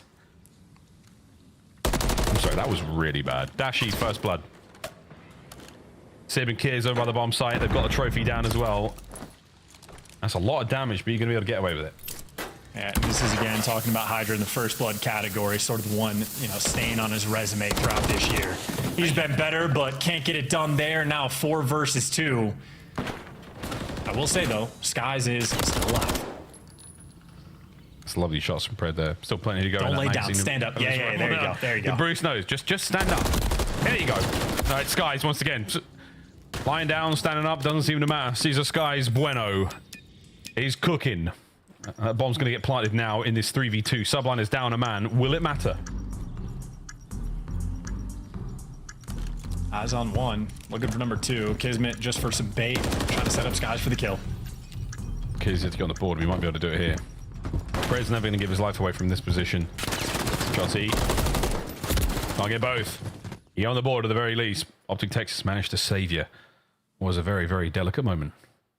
Yeah, and maybe just laughing about some of the headshots that rolled through as well, because what could have been a 3-0 lead right now instead. Only 2-1 from Optic, but not too bad. Pred also very strong start, 5-1. Little cherry on top kill at the end of that round as well. But just good wins for the first blood. Again, heads up aware. Hydra goes for a little jump up. Dashy has it in his sights, so no funny business there.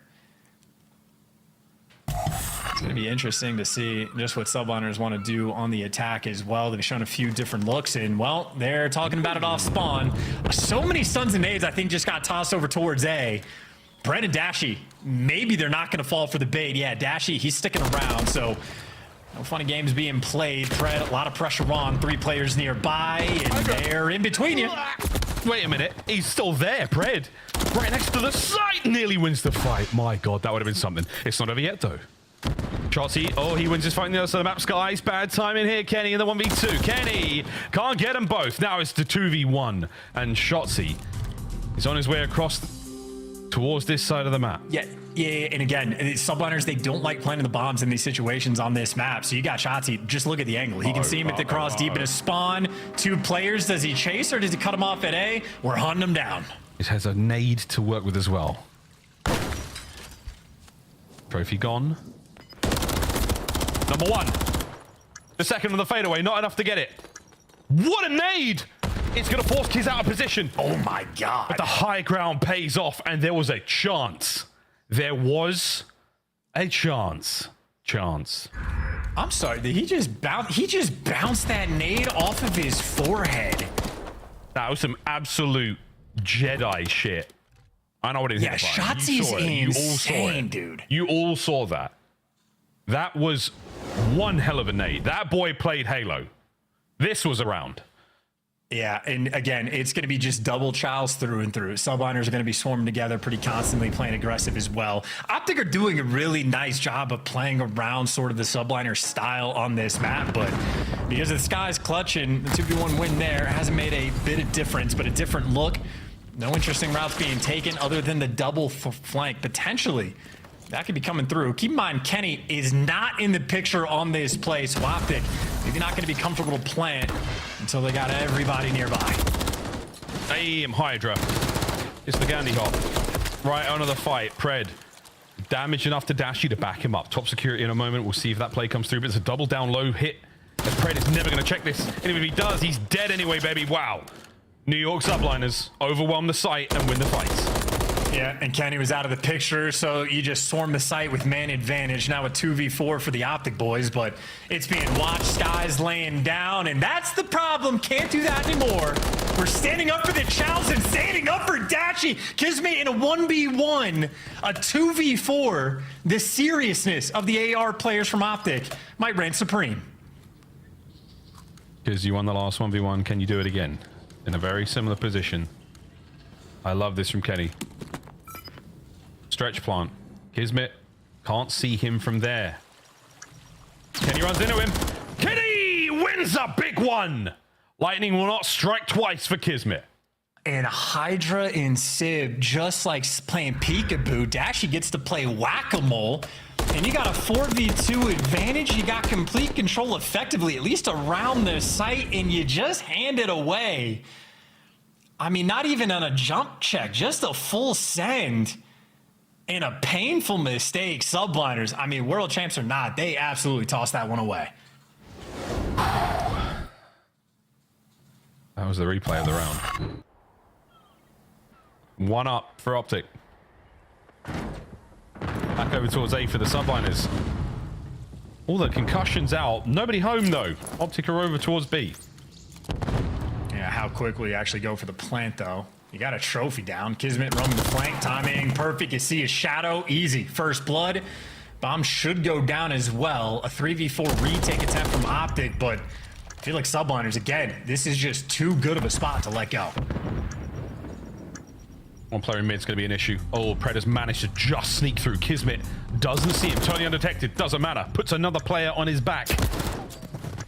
Pred with the trades. Watch out for the nade. I think Hydra might have heard that. Backs up. 25 on the clock. There's just nothing you do. They're going to flood in through a tiny little alley. Can't get the smokes out because of the trophy. Pred, yeah, going to get traded out. 17 seconds for a 1v2. And that first blood Kismet picked up ends up sealing it. Kismet making plays when you need them to most. Bulldog barks again. The equalizer found. Kismet's 2 individual fights roaming the halls of 6-star. Eviscerates Shotzi in the outside by Pool. And that certainly helps the case for the map. We just saw, by the way, Sib he just got off the donut cam. He's also done nearly 1,000 damage. So 1 kill for 950 damage he's output. Explains the kind of game he's having. He's ripping. Just not kills. A-bomb site heavy hit here from Optic. They are very much committed to this. 2 on the inside of security, 2 down low. And they're waiting for it. Sib, he's shooting pixels, as is Kismet. What an angle that is. A massive pain in the arse for Optic to deal with here. And Kenny, by the way, much tighter setup on the flank. He's playing a lot closer to his boys. And well, that trophy is down. Nice shots from Kismet. Is there any follow-up from any player? Skies, does he have the nade in hand? No, already expended. So this is going to be a pure 4v4 retake. Actually, Optic's still not comfortable. Sib managed to get a headshot on a Pred. Here we go. And that smoke just makes everyone a little bit uncomfortable. Kenny on the flank managed to pick up at least 1. Oh, this is weird. Shotzi there again in the chaos. Kenny, the last man left alive. Here they go. Damage. Kill. The second man. A lot of noise being made. And Kenny in the 1v1. No, it's Skies once again from up top. As back and forth, both players trying to juke one another and ample time on the defuse. Subliners take the lead. Bro, Skies can just not be touched right now in these clutch situations. Outside of the 4 versus 2 that slipped through the cracks, he has been undeniable. Kenny obviously in a very difficult situation, breaks the glass, tries to juke it out, but no fooling Skies on this one. Easy reads towards the end and executing in the 2 versus 1. You see able to keel up maybe just enough before the chow, but unfortunately for Kenny, just nothing he could do. It's the same sort of thing we saw in the invasion by the Dozer 1v1 that Dashy won. Eliminate the ring around a Rosie, go vertical. Seems to work every single time. Another round, another first blood for Sib. Yeah, Pred gets caught again, 2 rounds in a row, and I think Sib on the receiving end of both of them. Again, he had 1 kill with 900 damage. Well, the damage has continued, and now the kills are falling as Hydra has all of the space on the map. Dashy ain't gonna read that, or maybe Dashy too good. I think he caught him by a pixel, able to get the gun up in time. And now you got a 3 versus 3. Yeah, that's a happy place to be. Eyes on towards the bomb site. Tons of players here, and they're down low. A shoulder thrown. A big kill. Dashy sent in for the second. No hope. Kismet with a rival 9. And Chelsea, good luck here, mate. There is no way. The subliners match point. Yeah, in Optic looking sloppy, by the way, too. Those were not good chows coming through. In a 3 versus 3, maybe Optic have lost a bit of that air of confidence in their gameplay. Getting picked apart by Skies, I guess I'll do that to you. 1 round away, and again, loser's bracket in round 1 from Optic. Not a guarantee, but becomes very real if New York closes this one out. 3 straight rounds for Optic Texas is what they need. And this one, oh dear, that's a lot of damage dealt. The Subliners players have won a lot of trophies there. So, are they lick their wounds? We have to deal with Shotzi in a moment.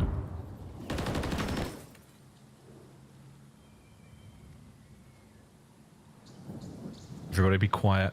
No noise. No one's giving anything away. It's a weird Major documentary. It is very weird. Simply the ambient sounds of 6-star, apart from the shots here, and that's even enough to send Shotzi in for the kill. Hungry for it.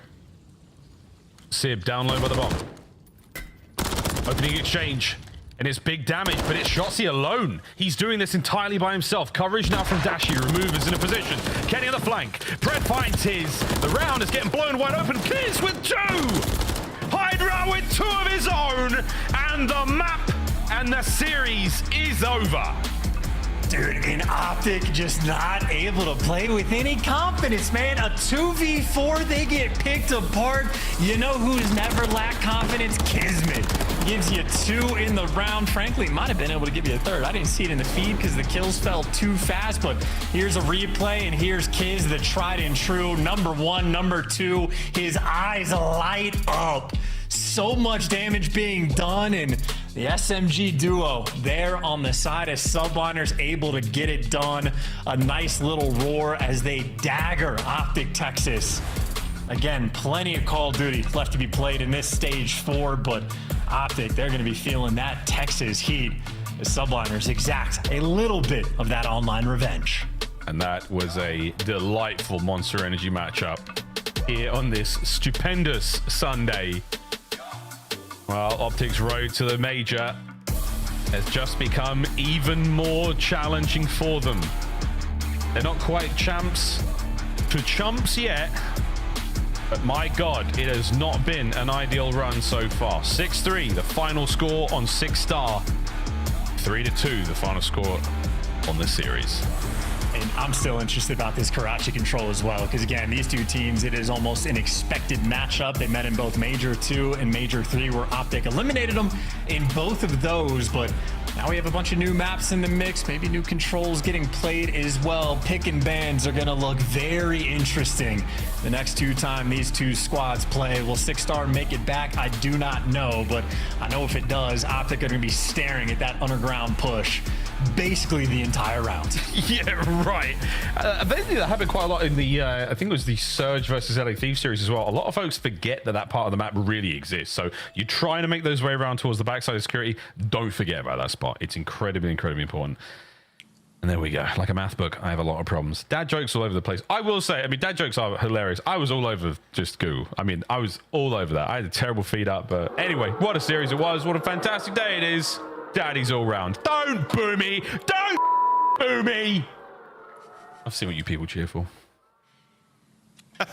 Sympathy points awarded to Miles. Chance, great to have you here. Hopefully your internet stays on. But let's break down this series like mimes. You saw Kismet and Hydra doing unspeakable things to Optic. What went down there? It was as expected. New York Subliners just have a much stronger search and destroy than Optic Texas right now, which isn't saying a lot. Both these teams can take a lot away from the VOD review on both map number 2 and map number 5 in this series. And map number 2, it was a preferred side of New York Subliners, but they got 1v2'd so many times in the beginning half of that search and destroy. Thankfully, they were able to clutch up and pull it back off the back of Hydra. And then in that map number 5, they was trading attacks until New York Subliners had an opportunity to win a defense until they absolutely troll World Star double chowed, gets clutched up by Optic Texas, but they're able to find another defense later on in the game and able to take that map number 5. Look at that graphic. 4 straight Game 5 losses in a row. Nameless. Optic getting turned into ground beef like cows without legs. That's to Vegas, Minnesota, Carolina, and now New York. Back to back to back. Yes, and also now that's 7 straight search losses in general. They are the worst S&D team this entire stage. And you think about the round 11 in game 2.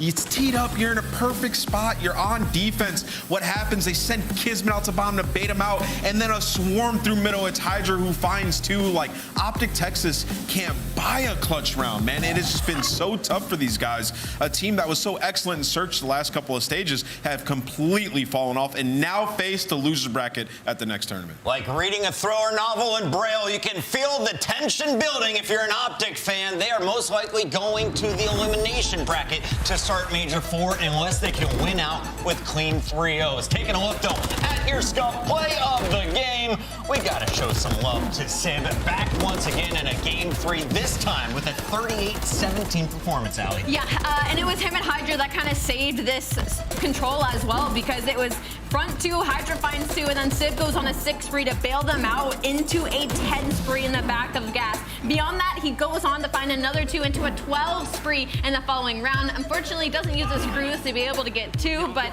just an absolute masterclass out of Sib today. And this is a great sign. That was New York's worst control in their map pool. So now they look pretty terrifying there. And then also, that is what you pick Sib up for, to take over maps, to drop huge numbers and slay. And if he's doing that, they might be primed to win the next major. We're joined now in our Monster Winner Spotlight by the Bulldog. Welcome back to our interview, Kismet. I saw this one coming. The only one who had faith in a Game 5 subliner win, but I thought you were going to do it in 4. How strong was Optic in your matchup today? I mean, they played good. It's always fun playing Optic. They're a strong team, and I just enjoy playing a team that knows what they're doing, and it just feels good to play against a good team and do well. So. Hey, Kismet, why are fish afraid of the net? Why? They want to stay alive. Keep going, Allie. They want -1. Just gotta keep swimming. They just gotta keep swimming. Just gotta keep swimming, exactly. Like the New York Subliners have done the entirety of this qualifier, despite a couple up and downs. Because you know, in my heart, you guys 1-4 in that hard point. You know, it didn't happen. And I have to ask, you know, what is with these Game 5s? You know, how do you guys stay composed later on in these series where you feel like you should have ended it a lot sooner than they did? I mean, we're all 4 collective. Like, we're all champions. We know how to win. Just because we're at a map 5 doesn't mean we're down. If we're down 0-2, doesn't mean we're down. Just one of those things where we just have a lot of, you know, I don't know, when we're faced with adversity, we just know how to come out top for the most part. So. Kismet, you know, throughout the stage, you guys have been tested. Your search and destroy looks improved. Your hardpoint looks improved, despite losing a couple of close ones there. The control, you're expanding your map pool. So I guess what I'm getting to is, do you feel like you're as strong as you were last season at this point as you are now? Are you getting there? As in like MW2? Yeah. Yeah. I mean, I think last year was I mean, we were gross. So, I mean, I think we have a little ways to go still, but I think the big thing for us right now that we're focusing on is like closing out searches. Because I think at the end of the day, we're good Call of Duty players. We can win a respawn. As long as our search stays good and we work on those little minute things in a respawn, we catch fire at a tournament weekend, we can easily win a tournament. I think everybody's looking at you guys to win this next major, so we have 4 for 4 of our top 4. I hope so, man. I hope so. Follow the script, kids. I'm trying. All right, Kismet, we got to let you go. We're told by the producer the next matchup is coming up soon. Before you go, though, I know you have your parents visiting with us all the time, coming out to watch you play in person. What is it like to have the support of your father and your mother? I mean, first off, happy Father's Day. Love all the dads. I love you, my dad, and then everyone else, of course. But to the families, I mean, you guys are the reason. I mean, I don't know, it just feels good. You know, you guys paved the way for me to do this. Love you guys. Much love, man. Thank you for joining us. That's Kismet. That's your Monster Winner Spotlight. And we only have one more on the day. As we say goodbye to the subliners, we load up arguably the biggest fight of the night. This one could determine who makes it into champs and who could be sent home early at Major 4. We got Vegas taking on Gorillas when we return. And to be frank, I'd have to change my name.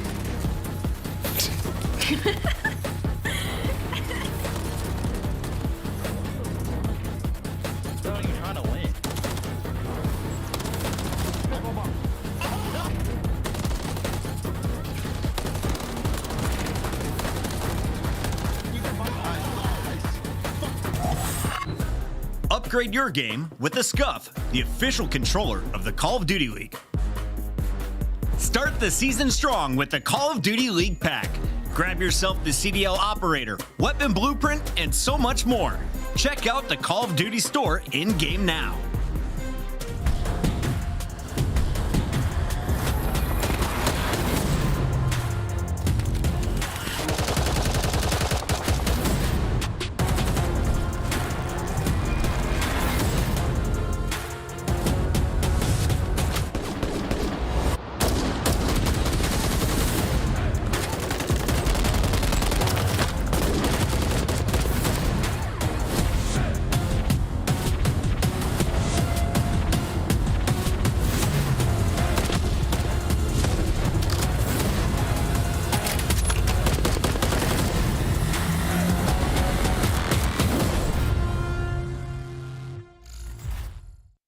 bearings, now 16-9, and forcing the issue on the flank. He's inside of their face, as that's going to be 5 in a row.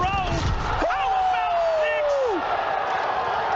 6? It's 6 for Capsidal. He is woken up and erupting right now on the subliners, making 8 in a row. Boston feeding off the hype that this man can provide. 21-10. Big Cap. Welcome to the series, my friend. Woo! Whichever bomb site they choose to go to, 30 seconds on the clock, and well, if Easy's been seen, he will drop off the map.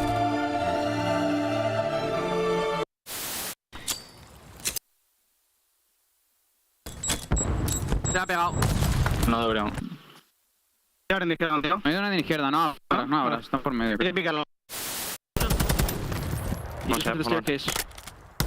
You're gonna be getting pinched. I have no ammo. I have to push up. Yeah, you just push up. Dead. Umbrellas. And just don't line up with me. Dead. I had no ammo, bro. Dude, that's so tough, bro. I had no ammo, bro.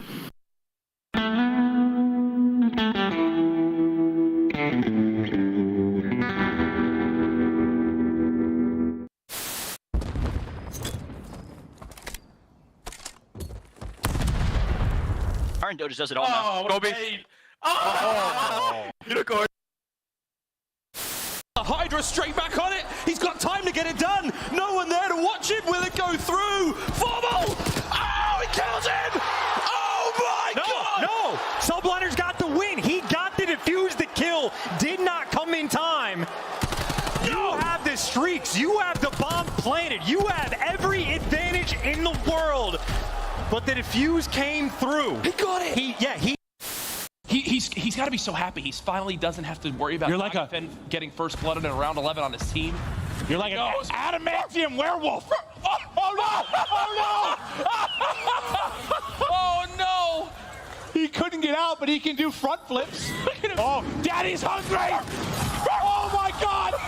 Finally takes him out. But it's dog-on-dog warfare. No! That was the most intense round of S&D that I've ever casted in my damn life. Proving just that, an early kill goes his way. Shotzzy with a very, very fast flank one. Whoa! What the hell was that snap? Okay, son. All shadows. Ground team is mobile. Keep them covered. Eyes watching for the opposition. How they crushing any competition. Long range, yeah, I got the vision. When I'm in the trenches, anyone can get me. I'm with the team when they need me. Or out on a dolo mission. They get rocky riding on this road to riches. If I catch you slipping, then it's over finished. War, ready, crew, coming through heavy. Aim steady, lights out, it's the gorillas. Not any winner, one out of many. 5 talents empty, lights out, it's the gorillas.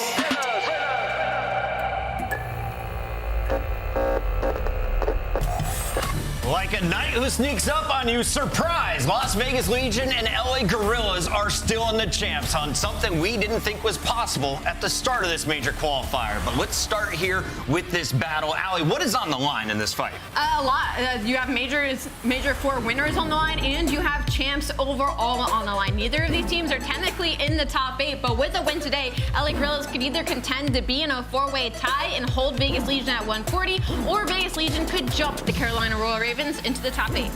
Yeah, these are the type of losses you cannot have if you're Vegas Legion. You just played a bunch of top 4 teams. You came out with a 2-1 record. You're going up against LAG, who are in 11th place. You have to come out guns blazing, get a 3-0-3-1 victory. Let's take a look at our competitors. LAG able to get a Game 5 win over Carolina to start this stage, and that started the momentum.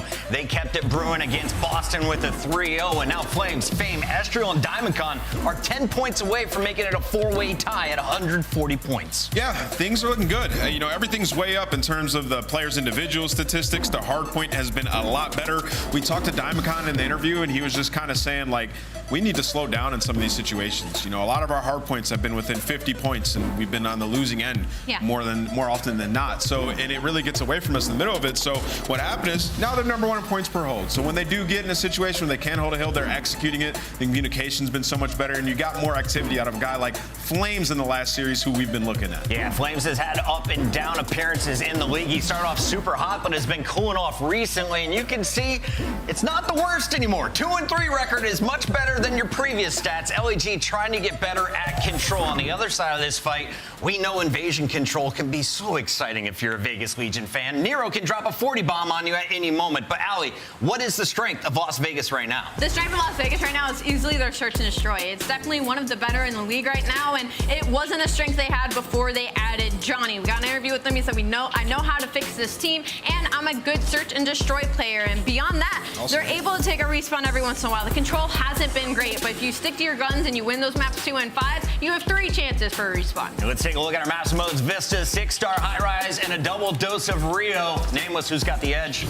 I'm going to go with Las Vegas here. I think they take it. They're feeling good at control. Search and destroy is 4 active winning streak. They're going to get it done in 4. Ooh, okay. Gets it done before the second search and destroy. Alley Cat, time to catch up. I knew he was going to pick Vegas Legion. I don't know what it is, but I'm actually feeling LAG today. I'm going to go with the 3-1 for the team in purple. I also am feeling LAG. I think the Gorillas cause a little bit of chaos. Why not go to the final week with a 4-way tie? It's time to hand it over to a man who also studied history but found out there's no future in it. It's I Hold Shift and LJ's daddy. Oh my God. Oh, hell That is correct. That is so true. We need to invest into our education system, but I'm going to get off that pedestal real quickly. And I'll tell you, Jay, there's no history better than trying to find a way to make it into champs. That much we do know. You don't need to have a degree for that one. That's a lesson you can learn for free if you just watch Call of Duty. Yeah, and Attach had one of these interviews. He's just trying to get Vegas Legion for the first time in CDL history to make it the champs. And so far throughout this stage, they have been playing lights out. We're talking about a victory versus Optic Texas, a bigger victory versus the Subliners in a clean 3-0. But then the Seattle Surge, that series was amazing. You win the first 2 maps, you get blown out in the next 2, but then the S&D you can always rely on. So Vegas Legion are definitely looking like one of those teams to make some noise, to make their way into champs. But so is LAG. Like, they just walked over clean 3-0 victory versus Boston. But it's Boston. This is where we get to see who they truly are versus Vegas. I feel like you could have said that with a little extra weight, but Boston. I think the thing here for me is, like, how many times have we looked at this Vegas team, no matter the roster, and said, do they just want to be the 5th best team in the league or not? Because they've been there in the conversation before, we'll get the land, and then they don't provide the results. This has been obviously their best online stage to this point, and a hell of a time to have it, but LAG is starting to cook up a little bit. So this would be one of those matches, if you're Vegas, you feel like it should be a statement win. But LAG battling to try to get into the race and force that 4-way tie to 140 points have also been looking good. So should be a battle of the ages. Maybe not the sexiest thing in the world, but it should be good. Yeah, if LAG win this series, they go from the 11th to 9th spot. If Vegas Legion win this series, they reach that top 8th spot and put themselves in 7th. So you want to make sure both teams are on point. And so far, Vegas Legion dominating here at this P1. You already have Johnny on 3 in a row. Make it 4. He's going to be the aggressor for this team. Him and Nero really do set the tone while the Airs just hold down their pop positions and get the kills. But 26 seconds, it's a good time off P1. Just so clean for Vegas. And this is the signs of stuff that we saw versus the top teams in the league. Their macro is good. They're also kind of drawing a line in the sand saying, okay, let's take this one on the chin. Let's make sure we get restructured, have an actual good setup. And yeah, that's absolutely the case over the top, at least the first hard point. Still a lot of COD to be played here in this series, but a good first instance. For LAG though, responding back nicely. Good control over P2, and Fame will make that really extend even further forward with more clearance over towards the snack shot.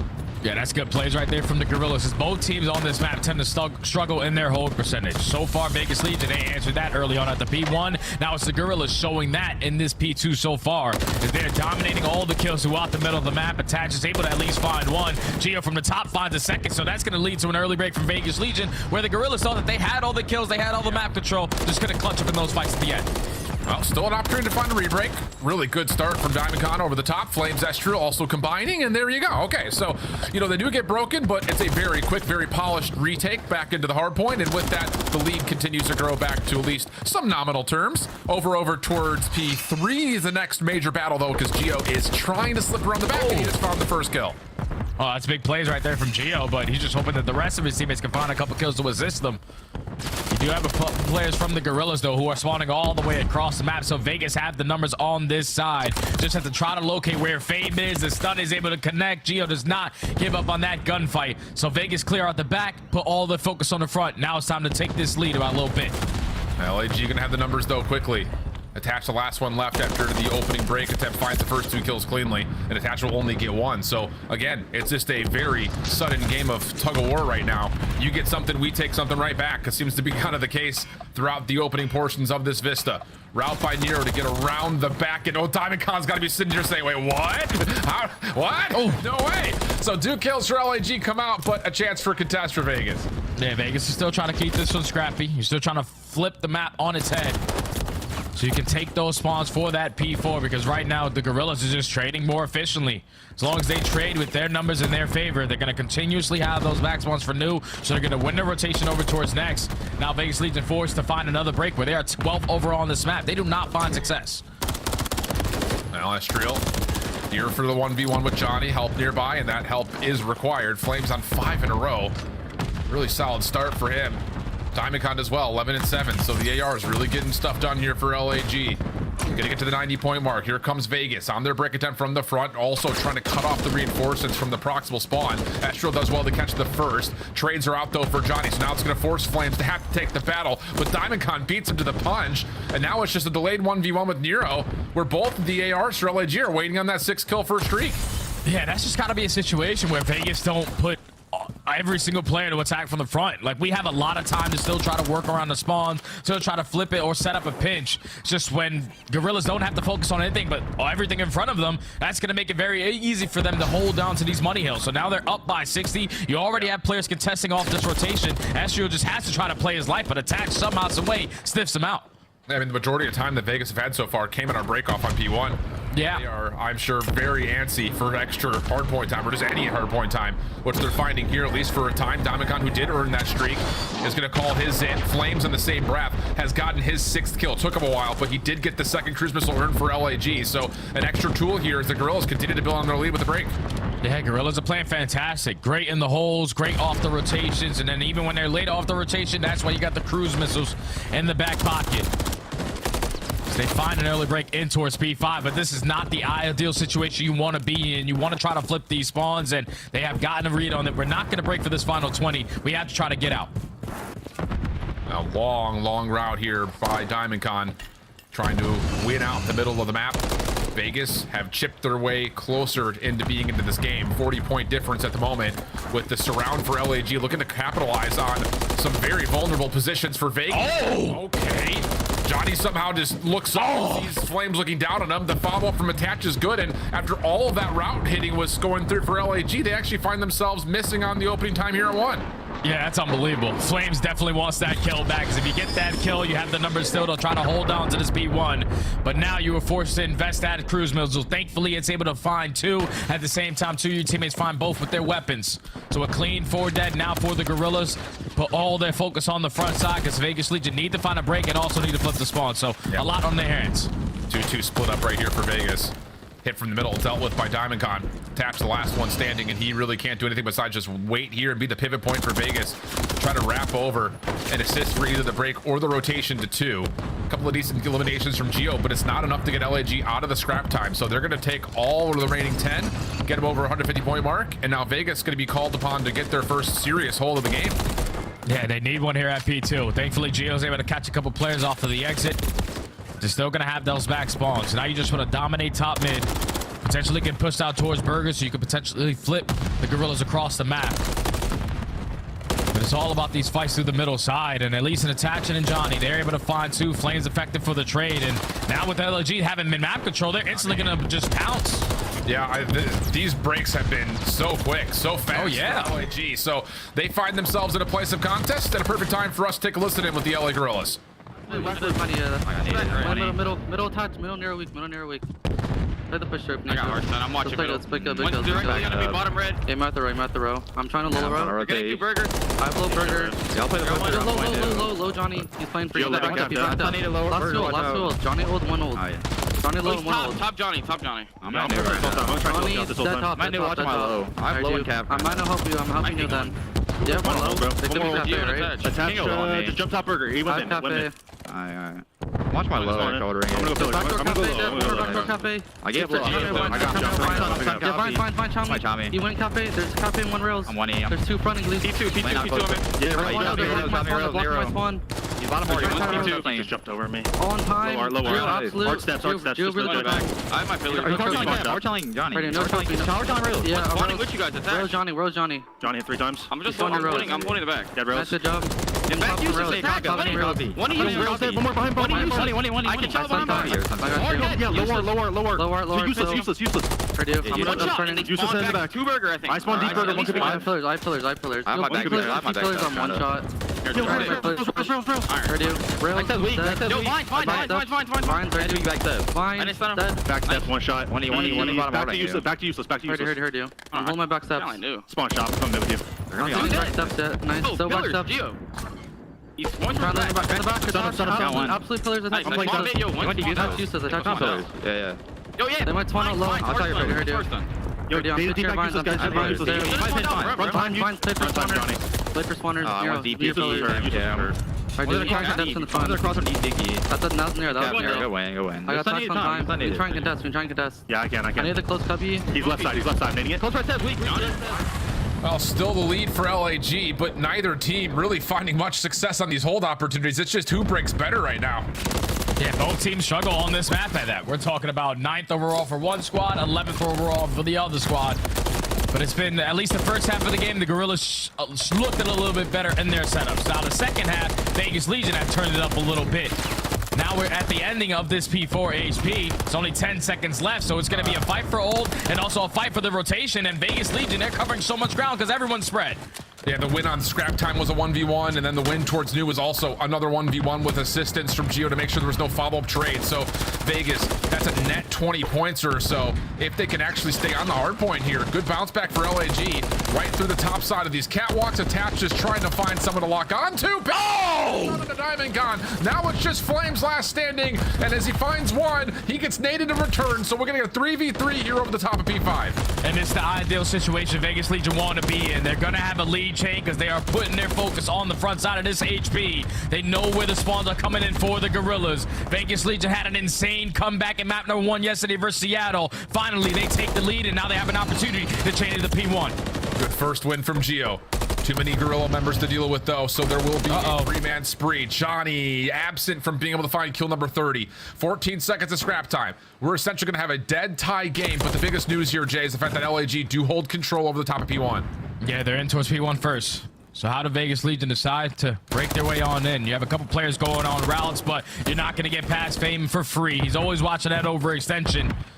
He's least effective on the trade, but if you are the Gorillas, you got to take your time. Force them into you. Yeah, it's true. Caught in the corner, though. Vegas, good teamwork, trying to isolate and break back into the hard point. Fame watching towards the front door, but sees his teammates bounce back off the respawn and knows I have to wait for help. Johnny, over the top. There's kill number 30 for him. Follow-up coming through here as LAG with Flame. Oh, he's able to take down 3. Attached thinking about the 1v1 on the range, but it's going to be LAG able to get back to the hard point. Force both teams are going to be a little bit more pressed, I think, to win this one here, as I don't think the final tick will be added here for LAG. It'd be close, so maybe a chance for LA could win, but a little contest from Vegas is enough to force another hard point. Yeah, but now Vegas Legion have to do 2 things at the same time. Hold on to this junk time and also have a couple players off the rotation, because the Gorillas are not going to send anyone over towards P1. They're going to try to dominate through the middle of the map. Domicon able to find a double. Estriel on the point, wins the gunfight off the rotation. Now the Gorillas only need 15 to take map 1.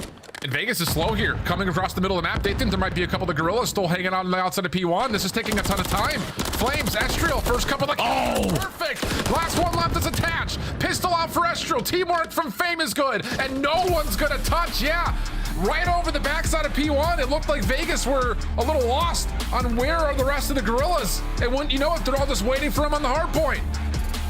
That's just perfect plays from the Gorillas to just cut their losses. They had so many opportunities throughout that whole map number 1 where they were sitting there like, are we still going to fight this junk time? No, we're not. We're just going to set up over the new hill because we know that our setups have been struggling on a map like Vista. but they showed the improvements. They showed the adjustments. That little break at the end of P5 as well was massive because that was a big 20 seconds they were able to gain. And they also found a couple kills off the rotation in towards P1 to get that initial time. They were always just a step ahead of the game. Vegas Legion were always trying to play catch up. Just whenever you got to that P2, the way that the Gorillas were able to set up every time was just finding a couple kills around the middle of the map. With Diamondcon finding 2 of the rotation, that made their job a whole lot easier because now the spawns flip. Vegas Legion take about 10 seconds before they can even get to the hill, but they also don't have any plays that they can make. You just got to go straight to the point with how close the game was towards the end. Unreal stuff. You also had, I think it was Flames, was well over 30 kills, 24 non-traded, like a minute 50 in the hard point. Guy was all over the place. Definitely showing you signs of why LAG thought he'd be the perfect addition to this squad. And he's provided. And I think the thing about it too is this first rotation. I mean, we talk about it a lot over the course of the history of the LA Gorillas that their break percentages were always really solid, but yeah, there is none more impressive than I think the first 3 hard points. We'll call it 4 hard points here on Vista. They found early breaks, convincing breaks almost every single time. That led to a massive lead. That was too much for Vegas to overcome. Yeah, that's good plays right there from the Gorillas. Obviously, we're thinking they haven't really had the toughest schedule throughout stage 3. You're just walking off of a victory versus Boston. You don't really know what to take away from that, but to beat a squad like Vegas Legion, who are phenomenal in map 1s all throughout this stage, 3-1, make it 3-2, they usually come out the gate swinging. It's just the Gorillas came out swinging back. They just were not ready for the pressure. We're not ready for the teamwork aspect out of the Gorillas as well because rotations were key. Breaks were amazing. And then also their setups where they needed to show improvements, they showed it. As the game flow was down to the wire, obviously Vegas Legion, they start to spawn in towards the very end, but the Gorillas were way too confident to close that one out. All right, now we take a look at the 6-star. This is not really a map that you look at and say over the course of the history of these two teams, does it actually favor one or the other? It has been played quite a handful of times, though, by Vegas. And like Ali was talking about in the desk, their search and destroy has come a long way since adding Johnny to the mix. They've got really, over the last 4 plays, this game has gone at least round 10 in the last 4. Some of them wins, some of them losses. Whereas for the Gorillas, a couple of mixed bag results, a couple of great wins, a couple of really bad losses. So I think it just comes down to what are we going to get from this LAG team today? Are we going to get the team that's really solid at getting the bomb down and holding it? Or are we one of those teams that just gets shredded in the first bloods and don't really have many chances at the rounds because it feels like it's 6 of one or half a dozen of another, depending on which day it is?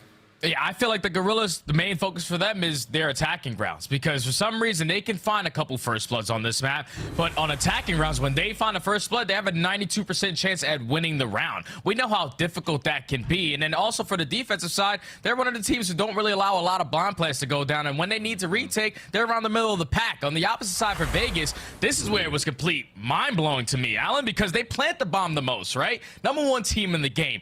But their post-plant scenario is awful. 10th overall on the map. That means they're getting a lot of opportunities, but still haven't figured out how to set up after that bomb goes down. And then even on the defensive side, where they struggle is in retakes, 8th overall. But that's because they allow the bomb to get planted 11th most in the league. They allow that bomb to go down every single time. So when you're getting that many reps on both sides, you eventually have to figure out retakes got to be better, post-plant's got to be better here for Vegas. Absolutely.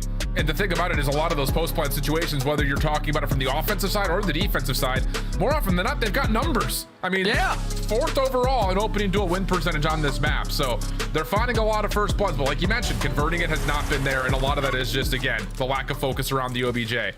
So that's going to have to be what's better for Vegas. Whereas for the Gorillas, again, it's just, can you keep that conversion percentage up? And can you get those first bloods to give you a better shot at this map as they'll be on the offense heading towards A first?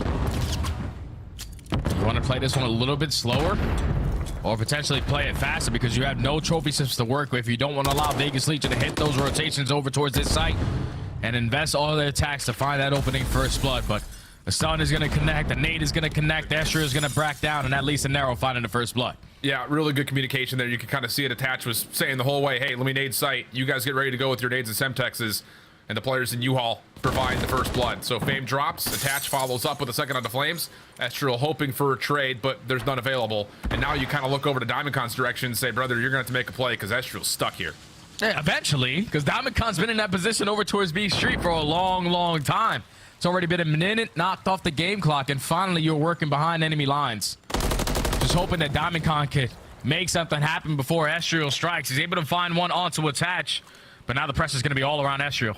Yeah, I was about to say, here comes the rewrap from Vegas, though, at the same time, and Astral's not going to have a chance to plant the bomb. So now it is just down to Diamond Con. And Vegas, knowing where the bomb is, just going to play this head glitch and just stay in a crossfire setup. There should be no real way that Diamond Con gives this much of a go.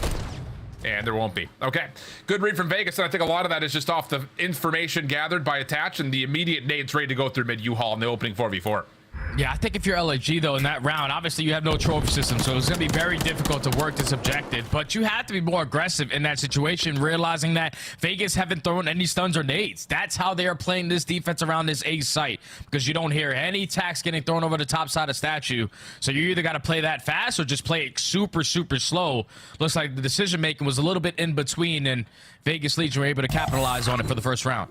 Yep. Little game of chess works out. Vegas now on their offense. It's like no holds bar here. All 4 members stacked, ready to go. They use an opening stun just to see if there's anyone over the top A. There's no one there. So Nero immediately hops over. Trophy system's down. He's going to go for the plant. Yeah, you're just not going to allow the attacks to be useful on the side of Gorillas. Now it's going to be a 4v4 retake. How do they decide to break their way on in? Smoke through mid connector. Everybody do Sky Bridge. We're going to have a battle. Yeah, Johnny, though, still lurking over towards mid, looking for the exit through U-Haul. Someone's already on for the defuse, though. Is there going to be communicated in time? Diamond Con's still holding for it. Geo finds the kill. Here comes Attach. He gets the kill, but he doesn't get it in time. LAG stick the defuse. And that's Diamond Con just saying, help, shoot, do things. And it works out. Yeah, even with Nero finding that first look through the smoke. Just once Nero gets traded, you realize that there's no one else from Vegas Legion playing over towards the Statue side. They're not playing towards low Sky Bridge either, so we can instantly stick that defuse. Read the play to perfection to secure the round. I thought if Geo just commits on the bomb planter instead of the first guy, even though he's one shot, you probably get that timing to get him off of the defuse. But Gorillas with a great heads-up play to tie the game up. That's unbelievable. I mean, honestly, the opening execution for Vegas is also really well thought out, but yeah. We'll see if they try that again later to really give you guys the breakdown for it, because here comes LAG through the water. A little double stack over towards the Tiki Bar, plus also the Palm head glitch, and now this looks like a threat towards B with a lurk from Flames over towards the A side of the map. Deep nades here for LAG. That should be a lot of information for Vegas that they're on B, if not beyond it. Now they're just hoping that you potentially catch the timing on this player working on the objective. He's going to wait for a kill to come in, but that bomb is going to get planted for the Gorillas. So now Vegas need to find some success on this retake. Unfortunately, the first blood is going to go in favor of the Gorillas. Trying to make it the second. Flames is on fire. Follow-up, though. Trades are good from Johnny. Geo able to get one as well. Makes this possible for Johnny, but he is really far away. And they still are missing one. They don't know where Diamond Con is. And Johnny is very aware that he could be lurking at mid-map. It's not the case. Diamond Con's watching just the close corner here with the crossfire from Estriel. Opening shots are decent, but there he is. Little pop out, no worries there for LAG. Wow. I mean, that's just such a good read in terms of how you deal with it if you're LAG. And a lot of it coming from Flames getting two. Yeah, he's the island player at that, Alan. So he said, Diamond Con, last round on our first attack, you played way too damn slow on B. This time, let's switch it to me, and just the repositioning to work his way from A side to come back through mid to catch the timing. But then the second gunfight onto Attach basically secures the round.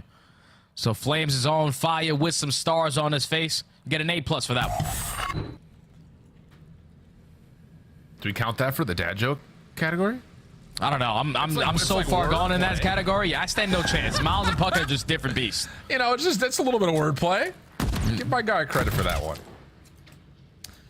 Next opening offense, though, this is what we're talking about. This is the same setup for Vegas. If they can get a stun off and it doesn't hit anything, then they're going to flood. If not, then they make the decision of, do we throw more, try to get a kill off of that, or do we just back off and try something different? This time, it's a lot of utility, but none of it amounting to a kill. So now Vegas are honestly a little bit stuck here, trying to re-wrap back over towards B, and Diamond Con's in their way. Oh, yeah, Diamond Con's in a perfect position to potentially catch a couple off the rotation. He spots the first. The trigger discipline at least allows him to get one before falling. You gave the info to your teammate. The play is coming in towards B. Now you just got to shut down this bomb plant.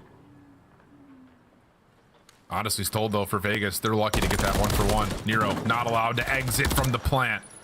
Estriel top has also seen Geo. The only remaining question mark is where is Attach? Fame's on the hunt. Has Attach over towards the front doors. Fame does get damaged up, but keeps his life. 1v1 with Geo, and Geo's gonna just completely flip the script, reset, but beats him right over the top of the bar. And that's gonna be enough for the kill, plus the defuse, and wow, what a play from Fame. And that's two situations where now Vegas Legion have successfully worked that objective, but the setup after that is not really the best. As soon as your bomb carrier gets done planting, especially with the positionings out of the Gorilla sitting towards top plat, every single player was ready for that retake. Instantly find that kill onto Nero, and then Fame just slipping through the net. Wins that one-on-one versus Attach, and then just catches Geo with the preferred weapon in hand. Able to secure the round there for the Gorillas as they're starting to pull away in this S&D. 3-1 up, 3 in a row for Fame. And Vegas fans, I'm sure, are a little stunned right now. 2-2 split for the Gorillas, throwing nades right over towards the top of the A site. Really no defenders in position to deal with this. It's just reading information if you're Johnny. So Vegas are going to have to play retake at A if this decides to get committed for a plant. And I love this play right here from the Gorillas because they're getting a lot of info. There's a setup right now from Vegas Legion around this middle of the map, so you can start to work that objective over towards A. So another situation where Vegas Legion are going to need a retake here to try to keep themselves in the game. And I think you have to ISO mid first if you're Vegas, especially now that they know that there's a threat from Diamondcon deep. And Fame, oh my goodness. Clean shots towards Geo, just not enough to get the kill. Astro did not see Johnny on the first slide through, catches him on the second. Post plant for LAG. Very split, but very much so easy angles to be held.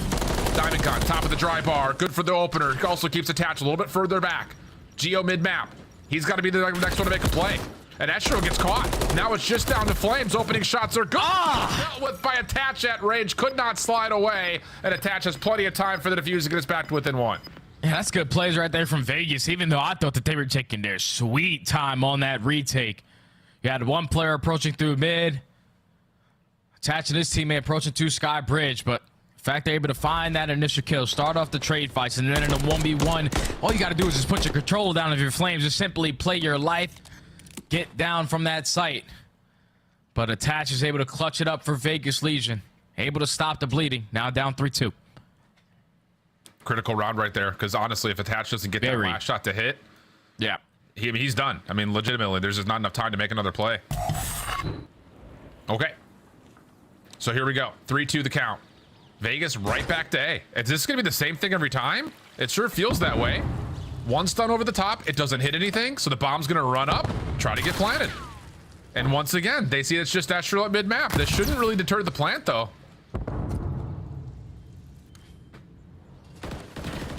They're just trying to find the right time to work this objective. Pedestrio is now backed out of that mid-connector area.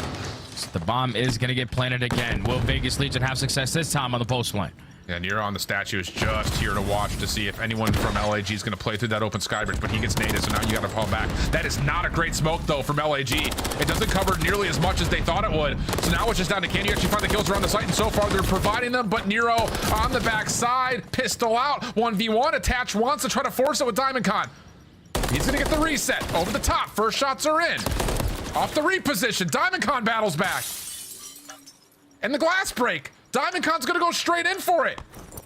Pops off at the right second, and nope, not enough time, even if the kill comes through. It's the same thing, but that defensive retake smoke doesn't get to where it needed to go. Yeah, because it was just stuck in mid-connector. You want that to be a little bit more deeper around the statue area. So they have no info on how many players cross through that site. But Attach again in another one-on-one. Just plays it to perfection. He realized the game clock is his friend. He gets the earlier info onto Diamondcon, puts down a couple shots to keep him at bay. But then when he's weak, he hits the wrap and catches the timing to secure the round for Vegas to tie it up. Small differences in these rounds. I mean, that was a copy-paste of round one, essentially. So now we go back to the LAG offense. 2-2 split. Flames, Fame, working over towards B. Attach going to get aggressive right on top of the statue heady. And that's enough to get Johnny freely in towards this corner at the Sky Bridge, something that LAG will have to check, and they should know that considering how far back they've been pushed in the say attack. Yeah, last time he had this positioning, though, he didn't really do anything with it. And that's due to the fact that the Gorillas were not on this side of the map, but I don't know if he was at least able to spot a couple players on the crossover towards statue. He's not going to try to execute the pinch at the same time. You have players getting backed down into corners. Nero tries to assist, and he gets picked off. Johnny, though, may be able to find timing around the back here. Decent damage to the rival 9. That's enough for Attach to find the kill. Follow-up from Johnny is perfect. So the timing works out. Plus the info on the Flames. He's been stunned. No immediate bounce out, as I'm sure someone has quarterback saying, we've got the bomb down here. Make Flames come to us in this 3v1. Yeah, we better not do nothing if we're Vegas Legion. If we're going to chow, we're all three chowing together. But now with only 25 seconds left, they have all their bases covered. It's going to walk right into the preem of Geo. He should be ready for the gunfight. At least gives the info to his team. Now Flames literally says no chance. Yeah. Yeah, it looked like for a moment that Johnny may have missed a window, right? I mean, he's over towards the sky bridge, and then he backs off, and all of a sudden LIG's flooding through mid, but the hold off from those Vegas Legion members, absolutely perfect to allow Johnny to actually find exquisite timing on the pinch play. It's one of those things, man. COD timing, I swear to God, someone needs to be like get a PhD in it and write a dissertation on what COD timing is and how we can manage it. It's just impossible to manage when you're playing against some of the best people in the world. Obviously, you're the top players in the world. You're going to have your moments. You're going to have your successes. But sometimes the cards just don't fall in the right place. At least for Vegas Legion's sake, they have chained 3 rounds in a row to take the lead. Now to the attacking side, where they have shown all out pressure every single round over towards A. This time they're going to switch it up over towards B. And it's a quiet approach towards B as well at that. Not a lot of nades have been thrown. There is a trophy system down, so that alerts LIG just a touch. Nero looking for the quick plant. Estriel around the corner. Good help comes through, and LIG's defense will just immediately just say, nah, you guys aren't going B. Get out of my face. Only thing that could make a play here now is attached on the flank. It's being watched by Flames. Yeah, Flames is in a very, very good spot to watch both angles of that flank area, but just trying to isolate now onto Geo. He's able to find one. Fame trying to turn the corner to locate him, and the Gorillas great on the defensive side again. That's now 2 shots down at that B site. Just they're gaining the info early on. If you're Vegas Legion, I know it's a 3-1 split. You have one player throwing a stun nade on the left side, but you best believe that they are counting those. When they don't hear anything more, all the reinforcements now rotate over to the other site, just ready for that play. Very quick reaction as well. I mean, all 3 players were there even before Nero could even think about hitting the square button to plant. So a different look for Vegas comes up completely empty. Makes you kind of want to throw a wager on the fact that next offense, Vegas will try to go back to A, but we'll wait around before we can consider that. As now LAG, a little bit of a different look here. Early defensive stun, though, does land on to Fame. So this becomes a little bit more arduous in terms of how you clear out the front side of B, because you just don't know if defenders are already up here or not. Yeah, you're going to have to use your tax to gain that info early on, and unfortunately you're not ready for that spot out of Nero. Definitely using that going forward in rank play, because that was an unbelievable spot for that first blood. Now the Gorillas in the man disadvantage. Flame, you have to rally with your squad. Nice, coming back to the play. Thought about maybe a flank, which would be watched by Johnny, but now you're going to get a 3v3 over the top of the B site. Still possible, but Nero still playing corners. He goes 1 for 1. That's not bad. Geo does get tagged, pushed off the angle, and that's going to initiate a flank from Johnny, where timing through mid-map could be everything here, because you've got Flames on one side as well, looking to kind of play around the backside of this Vegas defense. Not a lot of time remaining to do it, though. Yeah, but Flames has to go, because Diamond, his positioning is already going to be known. He's able to find one. Now, Flames, it's your turn to strike. He's able to find Geo. It's going to turn into a one-on-one. 15 seconds left. You have the bomb in hand, but you're going to potentially play for the kill? I don't understand this. He's going to rewrap it to B, and wow, the timing is he doesn't have it. So poor. Did he get it down, though? I don't know. It was really close. He may not have time to get this. Wow. Oh, my God. That had to have been like 0.2. So bomb gets reset here. 1v1. Johnny going to go on the long way. Flames trying to play it back closer towards the site. It's a rival 9, and Johnny Semtex not going to get over the top of the corner. Everything resets, Jay. Yeah, 25 seconds. Flame has been able to maneuver his way out of this situation. Now Johnny knows we have to try to draw him out. Smoke grenade on towards the site. Still Flames not showing any presence. A couple shots do go down, but he's simply just going to run away. What a play from Flames. And Diamondcon, who clutch up in the 2v3. They allow LAG now to put themselves at game point. But everything just went right in that scenario. Like Diamondcon, he was in a 2-on-1 gunfight. He's able to find the first and somehow, some way get out. Geo was in a position to instantly find that trade, and that opens up the door for Flames to go on that pinch. And then I thought Flames didn't have enough time to work that objective, but the guy's still a professional, and I'm not. That guy got it done. At game point, go to the Gorillas. It was as close as it could be, though, legitimately. Yeah. Wow. And then just trusting that his spam shots through the smoke that didn't obviously connect onto anyone defusing, trusting that, nope, no one's on it, and just resets it. That's unreal. So 5-4, LAG up, and all of you bettors that hedged it on Vegas going back to A, you cash out. Because this is exactly what's coming through. The exact same offensive setup for Vegas. This is becoming very predictable in terms of what they want to do. Just comes down to, will they read this different retake if LAG decide to commit around the flank? Yeah, the Gorillas aren't going to be too fast this time around for this retake. Got a couple players working on the deep pitch, but Diamond said, screw that. I'm going to still work through mid-connector. Want to try to get rid of these trophy systems so you can potentially pop that smoke grenade through mid-connector. It's not good again. Start up the fight, but here it is. That smoke is, so once again, just not in the greatest of spots, but Estro's going to try to hop this. The problem is they don't know that Johnny is here, and he gets the diffuser off. Extra shots come through, though, and LAG man. pick apart the Las Vegas post plant, and that's, again, the statistic coming into play. They plant the bomb a lot, but their post plant hold, not good. And that's another faulty setup for Vegas that LAG capitulate and turn into now a 2-0 map count. Yeah, they just had to find some success on the attacking side. I'm pretty sure they only found one round to walk away with the W on that attack. And that's just been the struggle for them on 6-star. We're talking about you're getting the bomb planet for free. You have every man up. You know where the pressure's coming in from because you have all your bases covered. You're just not ready for the hecticness that can be over towards the statue side. You got smoke grenades, you got stuns, you got nades, you got everything popping on that side of the map. It's just better plays from the Gorillas watching their flanks because you know Johnny likes to hit routes. Same thing with Nero. And when you catch that player through top statue, you know that now it's Johnny going on some kind of flank because Attach and Geo, they always try to play the safety net, back up, watch these long distant lanes. But it's just the same thing for the Vegas Legion. Every time you plant the bomb, setup's got to be better. And unfortunately that we're not. Gorillas take full advantage of it now to go up 2-0 in the series. With a high-rise control waiting for us. Feeling good. Yeah, I think so. Should be an interesting one. Again, the records for both these two teams have not been particularly great over the top of it, but they also haven't been particularly bad. Should be a very interesting battlegrounds for a square up. And hey, our production friends did give you a couple of points there, Jay. All right, yeah, look, I'm getting blown out the water though, Alan. Like 15-16. Like, I stand no chance, guys. I'm just not that funny. At least dad jokes, I'm telling you. Jay, we'll work on that, all right? And here's the other part that could be fun about this as we start to head to break. My boy Turtle set up. Hey, totally not trying to jinx it, but Legion going for their first ever 4-match winning streak. Maybe he has jinxed it, or maybe me bringing it up has Caster cursed the possible reverse sweep. We'll see what breaks first when we come back for the control.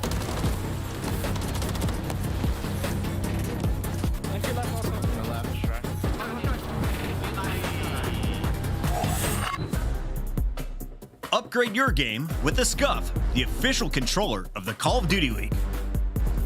Scuff Gaming is doing an ultimate giveaway where you and a friend can win a chance to go to COD Champs this year. The giveaway includes 2 VIP tickets, travel expenses, and more. To enter, scan the QR code on the page or go to scuff.co/CDL and enter your email. Terms and conditions apply. The Call of Duty League is brought to you by Monster Energy, the official energy drink of the CDL.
Welcome back there, friends, family, dads, and fathers alike.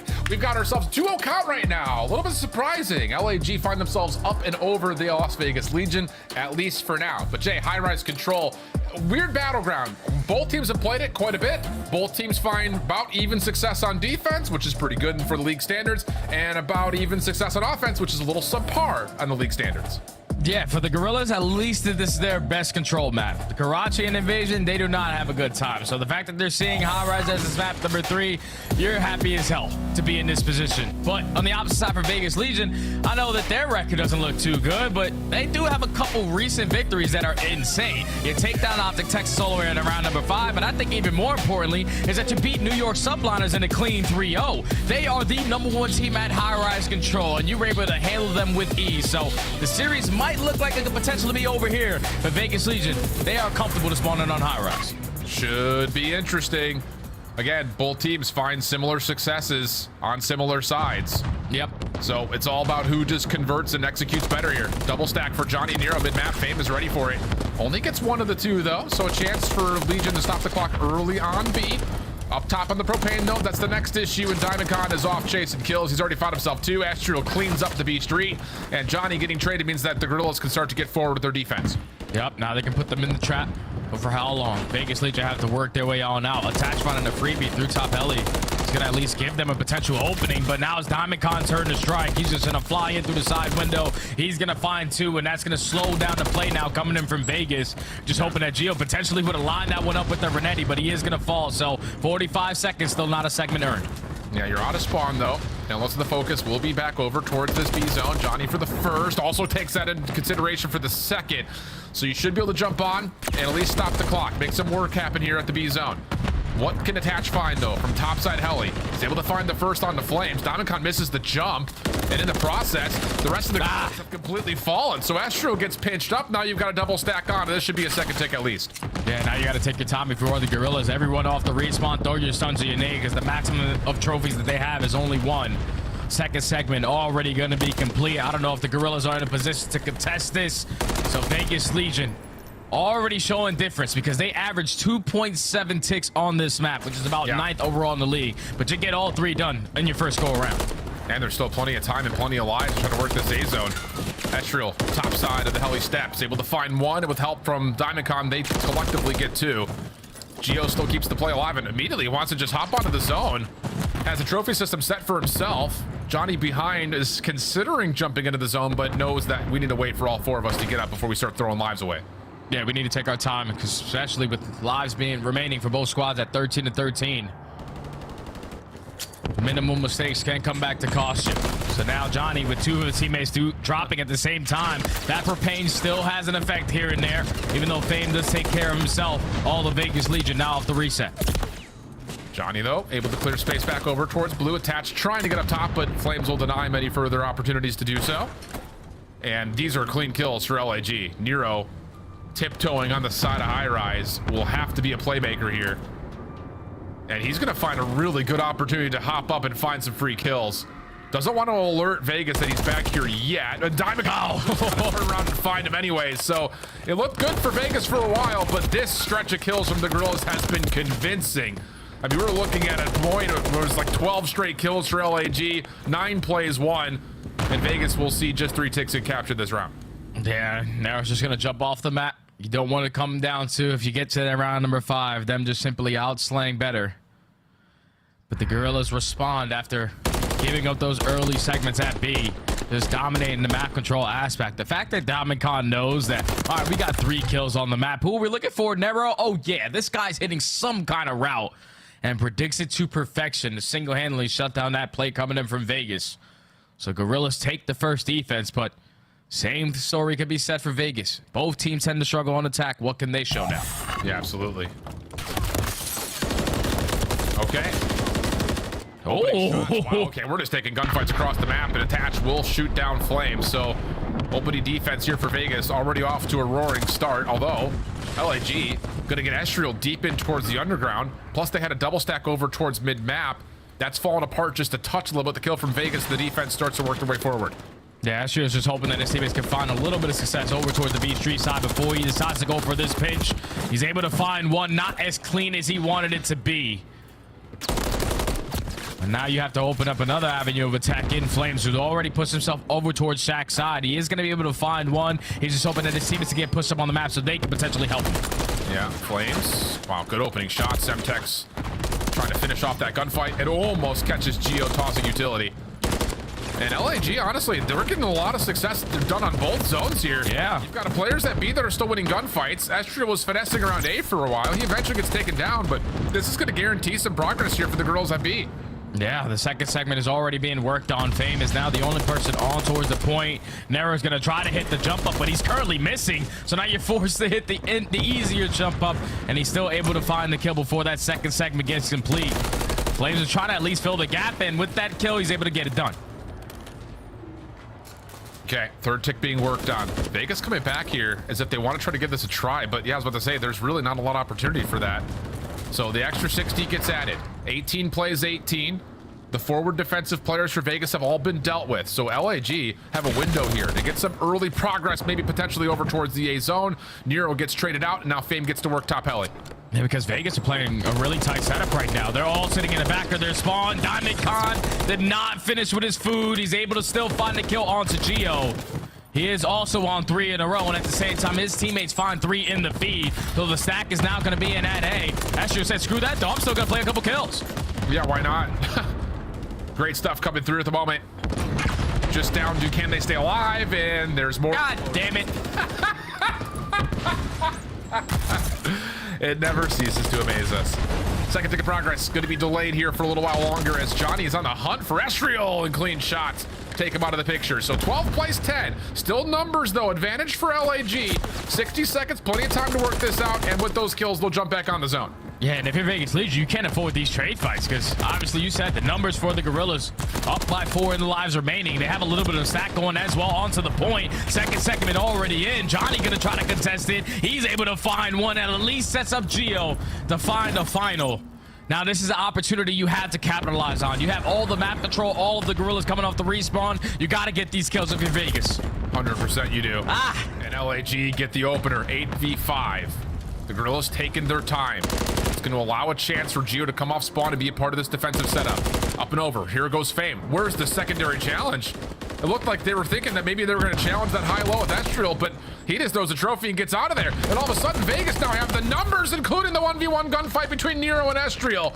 Now it's pressure on towards the Gorillas. Attacher on the outside is going to take a look to see if he can catch anybody, but Estriel pops up at the right time and saves a life. And here we go, Gorillas trying to get to the zone.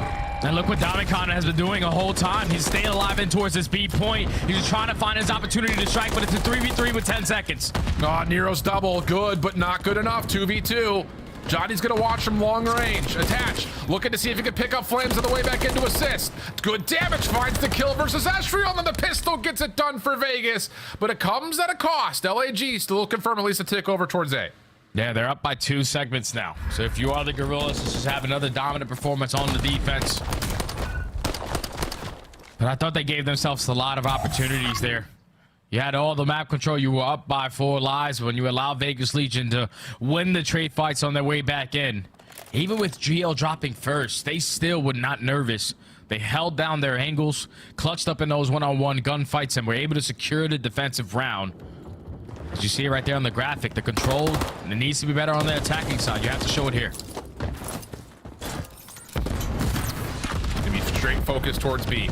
Trophy systems just trying to be placed to allow Vegas to run up B alley, and run they have. Nero finding himself on the corner, denying LAG a chance to even look down the lane. Flames also seen underneath the helicopter. Geo just holds down the trigger through the Semtex smoke and finds the kill. Now in the zone. Nero, lots of damage, but can't find the kill. And LAG's defense will hold on and immediately deplete the progress on B. Now the retake positioning over towards B Street. Once they find this kill onto Geo, Astro there for the flank.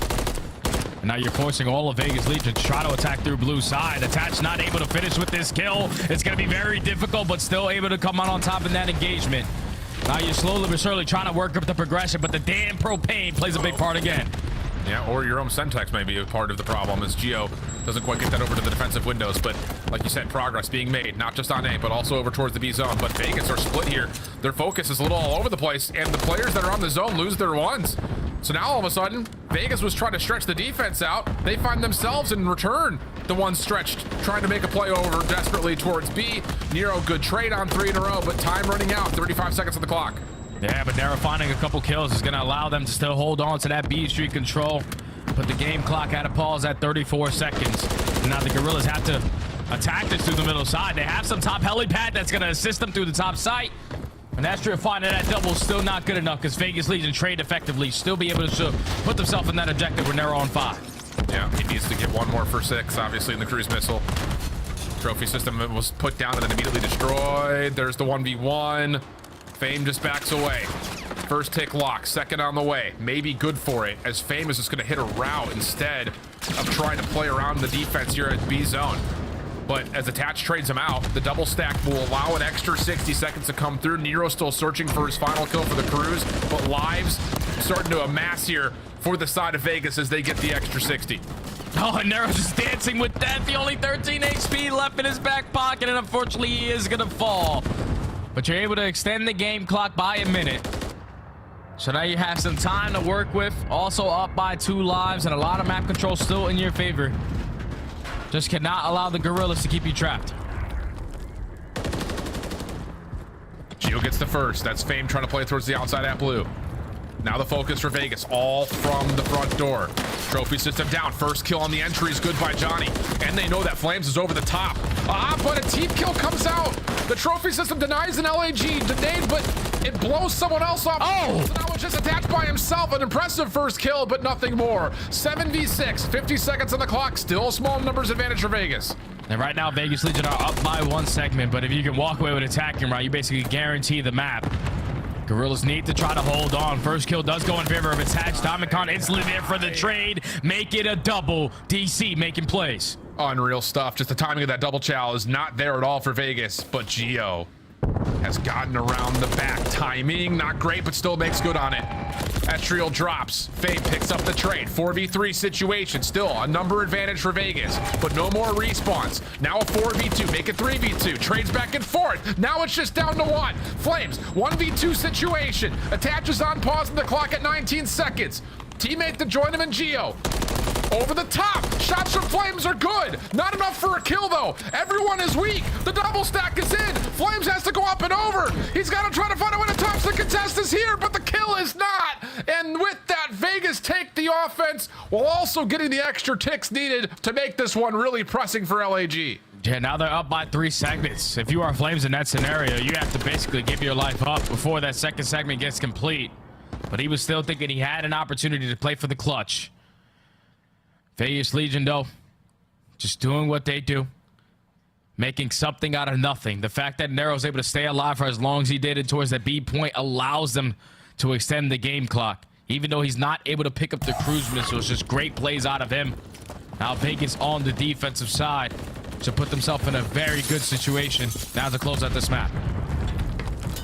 Fiery control, though. We said that this was going to be a bloodbath, and so far it has been absolutely that. Opening B lane pressure from LAG. Fame able to find Nero through mid, and the follow-up onto Attach through the helicopter stairs leads to LAG immediately getting on to B with 2 members. And Vegas are so focused on trying to find Fame that it has to be Johnny to clear the point, and he's done very well as an individual to do that. But the first tick still gets secured. Yeah, first segment already going to be done, but now all map control in favor of Vegas. Gio is going to fall through top heli, so potentially could work your way up through blue side, but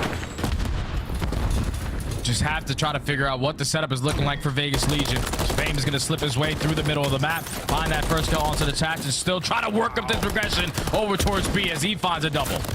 Gio, though, up and over, does trade it out, keeps the clock ticking for now. 24 plays 21, advantage to Vegas for the time being. Diamond Con in trouble, just trying to find some sort of reprieve, but not going to be allowed to. Semtex up and over! Astriel! Clean tracking onto Gio. Last one in LAG's way is Attached, but stuns and nades are landing, and Flames cannot continue onto the B zone. It has to be Fame, and it's nothing but Fame! 1v2 form over the top of the zone, and getting work done on the second tick of progress. Astriel finally shows up for support. Yeah, Astriel's here. The rest of LAG have reinforced their way in towards this B point. Third segment already going to be locked in, and they have been able to turn the lives remaining back into their favor. Just now you have to make a second wave of kills happen if you want to already work up this objective at A. Just not any of the kills going in their side. Fame is at least able to find a double cruise missile earned. He is just having one of his blackout moments. A call that he had a lot when he was playing on the Rocker Academy team back in Challengers, and it's showing up right now. He is taking over. Johnny with the shutdown. Still, that's true. Contesting the zone. 1v1, but Johnny doesn't go his way. Lots of time remain here for LAG. The last thing you want to do is try to keep forcing this, and there will be a cruise missile try to open up the zone. Yep, the cruise missile is going to play a big part because Diamond is the only player pushed out currently, but you can see how much map he's taking away from Vegas. He also, unfortunately, gets team killed, but that's a two for one trade. You would take that if you are the Gorillas. The stack is in.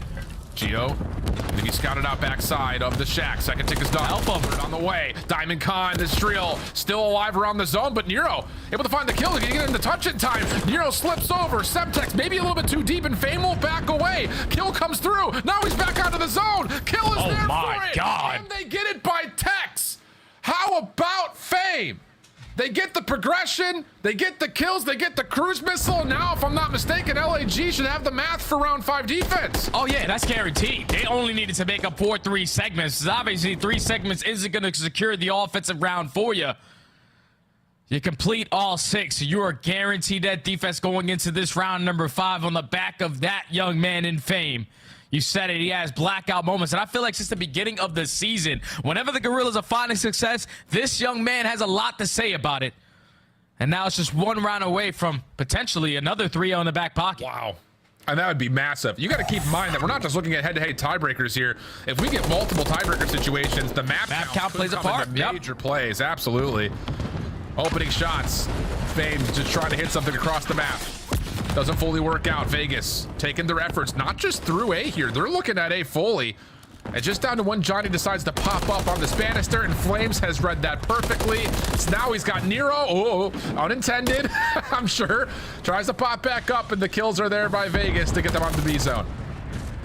Oh, and Estriel tries to hit a route, but Gio read it to perfection. Now it's already the first segment done. You were not expecting it to be this chaotic, but the damn Propane makes another play. It takes down Johnny. Now that allows Flame to be aggressive through bottom blue for the second kill. Estriel strikes through mid. He's able to find one. Now there's only 1 player left on that B point. You gotta try to play your life if you're narrow again.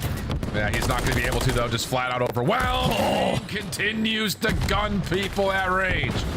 Unreal stuff. 36 and 26. 12 objective kills. Also has the eyes on Johnny towards Shaq. 2 ticks is all Vegas will get, and they're desperately trying to play through the map and try to make something crazy happen in the defensive spawn. Yeah, they at least have players still pausing the game clock at A. And Gio still finding a couple kills through bottom pit, so they're working on both segments at the same exact time. You would just hope that you have that MCW in hand for that clutch double. But it looks like the time is going to get extended by a minute. Vegas Legion just scattering around the map. Basically the same thing Atlanta FaZe do on IRAS. Well, thing about this is Vegas don't get the extra 60, just the extra 60, I should say. They also have the lives until LAG come out of spawn and try to neutralize that just a touch. Still 2 life lead. Diamond Con getting to work. We've yet to see anyone really successfully pull any defensive threats towards the offensive spawn. This time he gets Nero for free, but doesn't expect Johnny, or pardon me, Gio, to be so close on that bottom pit door. And extra shots towards that shot actually pushes him completely off the helipad. Vegas working on a spawn now. Man, Vegas got to take their time. You can't afford to drop 1-on-1 because then you just at a man disadvantage when you eventually decide to exit. Estriel was able to find one. Fame over towards the B Street.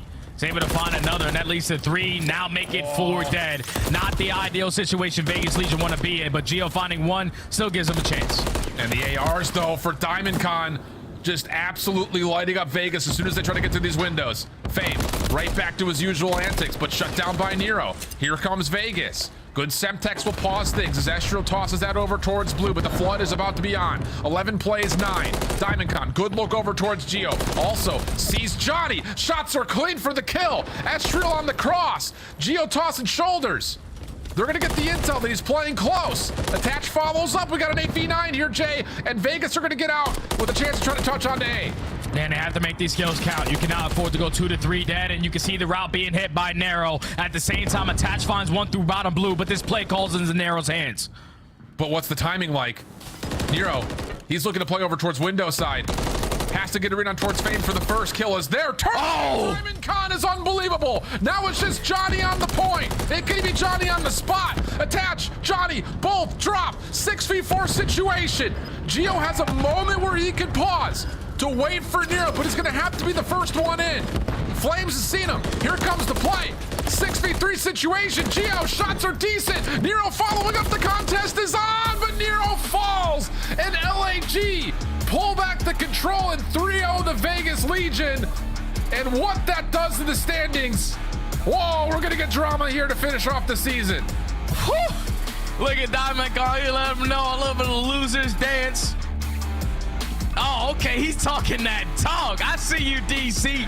When you come out and have a performance like that, back-to-back 3-0s in their last 2 series. Now they're into the mix in the standings. A 4-way tie, all at 140. Vegas Legion were thinking, all right, we beat New York, we beat Seattle, we beat Optic Texas. We should be able to take care of the Gorillas today with ease. But that's what it seemed to look like from the beginning to end of this series. Like they were playing not with their foot completely on the gas, because they were playing one of the squads that are on the lower echelon of the rosters in the CDL. Just when the Gorillas are playing for a lot more, I guess you could say, because they want to get back into that CDL conversation for the points at champs. They just came over a little bit more fired today. Vegas Legion struggled in search and destroy. Abysmal on that opening hard point. But even in this high-rise control, they put themselves in the advantage. It's just Fame had himself one hell of a performance. 42 kills, 31 non-traded. God damn. 24 on the objective for 7,700 damage. Mercy. And a 3-0 here for the Gorillas. Puts them right in the hunt with everyone else. But I think the thing about it is the 3-0 in maps goes a long way. They will jump a couple of teams because of the head-to-head, I imagine. But the thing about this is it's not just about trying to qualify and get into the upper bracket for this major in particular. This puts them, I think, in the top 8 by just how the tiebreakers go for champs as well. So a big head-to-head matchup that goes the way of the Gorillas to extend their series. Unreal. And we got crazy standings in the CDL standings, and we also got crazy standing on the desk prediction. Got pretty sure Ali just tied it up with Wheeler. You suck, Wheeler. Hold that. You suck. Hold that. We have a banger. Thank you, Papa and Stud. I hold Shift killing it on the mic for their shortest series of this stage. We got to talk about this win. A 3-0 for LAG. None of us saw it being done in 3. They got it done real quick, and this is a squad. We talked about it. Huge impact on everyone else's future. It is now a 4-way tie at 140 points. I think this is just a really good case of LAG kind of testing themselves a little bit. They go up against Vegas Legion. They allow high-res control, which is their best control. And LAG has not been a strong control map. Fame has one of his takeover maps, drops 42 kills. We know Fame is capable of dropping these numbers. He did it earlier in the season. It was just about finding some consistency. So the fact he was able to do it, backs against the wall with champs on the line, is a testament not only to LAG's and him himself as his character, but also the fact that they're willing to take risks at this point in the tournament. Nameless, we talked about the showdown between Attach and Diamond Con. How did DC play tonight? I thought he played great. Had some huge rounds in the search and destroy. Also did great here on the high rise. And, you know, to Ali's point about the control, she's absolutely correct. I mean, they had lost their last 2 high rises to Miami and to Atlanta. That resulted in 3-0 losses in the series. They go and give it a stab here versus Vegas Legion, who have liked that map, and they end up taking it. And then you think back to that first hard point, like Vegas Legion were in a great spot. What happened to LG? They slow down, they get the spawns over by bridge, break that hill, and then chain it into a P1. Just massive controlled plays that we were not seeing from LAG as Diamond Con celebrates. Was that some DC trash talk? I love to see it. The Rooks going at it, and the Gorillas are now in that 4-way tie with Carolina, Vegas, Minnesota. Who is going to finish in the top 8 is the big question. Good news, though, for Legion, you're now 3-2. Yeah. LAG, you're 3-3. Both teams could make it into the winner's bracket come Major 4. And what's big about that is, right, so they 3-0'd Boston, and then they just got another 3-0. It kind of avenges the 2 3-0 losses they had to Atlanta and Miami. So now they're sitting in a situation where they're almost even map count throughout this stage as well. So that could be big for tiebreakers. Now in our Monster Winner Spotlight, we welcome in Fame, one of my favorite players since he first put on a purple jersey up in Minnesota. Fame, talk to me about this journey across this season. You guys switched up roles. You've switched up your positions on the map, and now you're finding success. How do you get it done tonight? I mean, just playing our game, to be honest. Our coach has been saying it. specifically in this stage, that if we just play our game and just focus on being us, it'll result in some wins. And I mean, you're seeing it these last 2 matches, we're playing pretty good. Payne, you're one of those players whose ceiling is incredibly high, and we have flashes and moments of it throughout the year. What kind of work have you been putting in as a player, and how is it going to get a little bit more consistent near the end of this year? It's really just focusing on how I play the game as an individual. Like, obviously as a team unit, we've been playing really well macro-wise, but when it comes to like my micro individually, just being consistently like smart in my decision making, making sure I'm playing my life more, just things like that makes my job easier as a player, and it allows kills to come to me. Yeah, you know, Fabe, you guys got a lot of first bloods in that search and destroy. It's just been overall better throughout this one. You know, when we talked to DimeCon, he said that's how you guys are going to make a run in a tournament, is through that game mode. In your eyes, what changed in this stage? How did you guys find your search once again? To be honest, our S&D coach, G Bursted, he's been putting in extra work for us, and we've been trying really hard to put everything that he's told us into gameplay, and it's translating really well. I'm pretty sure we're going to go on a streak here. Very confident. I'm going to let it end right there. That is the quote that I want LAG fans to keep in their mind. Congrats on the 3-0 tonight. You're causing some chaos in our standings. Appreciate it. Happy Father's Day to everybody out there. Shout out my dad. Love ya. Papa appreciate Fame it, guys. Getting some love. We've all appreciated it here at the CDL. And Allie, we had 4 quick matches. I was expecting to be here till like 9 o'clock after the start of the show. It almost is. But we finished with some 3-0s. Let's talk about it. How did we get up to this point? Well, all the way at the start of the day, it was Toronto Ultra taking on the Minnesota Rocker. Minnesota, on one hand, needing these points desperately. Toronto Ultra, not so much. Let's take a look at our scuff play of the game from that one. After talking with Fame and our Monster Winner Spotlight, you gotta take a look at some of the best plays from this series. Yeah. What did you see in this one, Nameless? Yeah, you know, I mean, I feel like the biggest play was at the end of this map. I mean, it was neck and neck, and I'm talking about that bridge hill, man. Vegas Legion broke in the front. They had a setup, and what you saw LAG do is just perfect, slowing the game down, making the plays to get the end of that time, which then leads them into P1, where they ultimately close the game. This is what you want to see if you're an LAG fan. These guys winning hard points. They did it strong today. Vegas was able to clutch up against Seattle Surge at the end of game 1. This time, it's the Gorillas getting the job done. And as we recap the full day, it started way back at 3 o'clock when the dad jokes started landing. They did start landing. 245, actually, I would say. I don't want to say anything else in case I lose points and Miles wins. But let's revisit how Minnesota got 1 map win, but it was Toronto with 3. Insight having a great day, but Kleenex broke the world record. 46 kills in an individual game 4. Yeah, for Toronto Ultra, it's just like their hardpoint's been getting a lot better. It wasn't the cleanest Vista hardpoint we've ever seen, but they were able to get the job done. Obviously, a couple things to tweak before they had to land, but thankfully they didn't fall to a team that's still looking to fight their way inside the bubble. Is Minnesota a threat right now? They're still at 140 points, but they only have 1 match to go. Yeah, they're a threat for, making it into champs. They just need to have a run in the loser bracket. It looks like they're going to be starting in that LB at Major 4, which is going to be very tough, man. They haven't been great at land recently. As we look forward in the day, it was LA taking on Atlanta FaZe. We all thought it was going to be Atlanta. Some called it 3-0. Some perfectly called it a 3-1, as it was LA Thieves once again starting strong in hardpoint. They look like they're winning, 60 to 80% of their game 1s at this point, Alec? Yeah, that was a really strong start from the LA Thieves. Unfortunately, it was just a tough draw at this point going up against Atlanta FaZe, who Search and Destroy had just looked absolutely disgusting the past couple of matches. But I do have to tip my hat to them because they kept the respawns very, very close. They take that Vista, they take the high rise to round number 5, and they take the 6-star within 20 points. So easily a very terrifying team that you would not want to pull in round number 1 heading into Major. They have only played 5 matches, 2 more coming their way next week. For Atlanta, you are now sitting at a 5-0 record. You've already put up a perfect run in the previous stage. Do they go 7-0 once again, Nameless? I think so. They look scary, man. I have to see the schedule, but it doesn't really look like anybody can take them down, regardless if it's a top 14. Biggest battle of the day was amongst our Power 4 squads, as both were fighting for spots in our Major 4 winners bracket. And at the end of a game 5, it's looking like the Subliners are primed to move forward, and Optic is in trouble. 1-5 now in their series count. Sorry, 1-4 in their series count after 5 matches.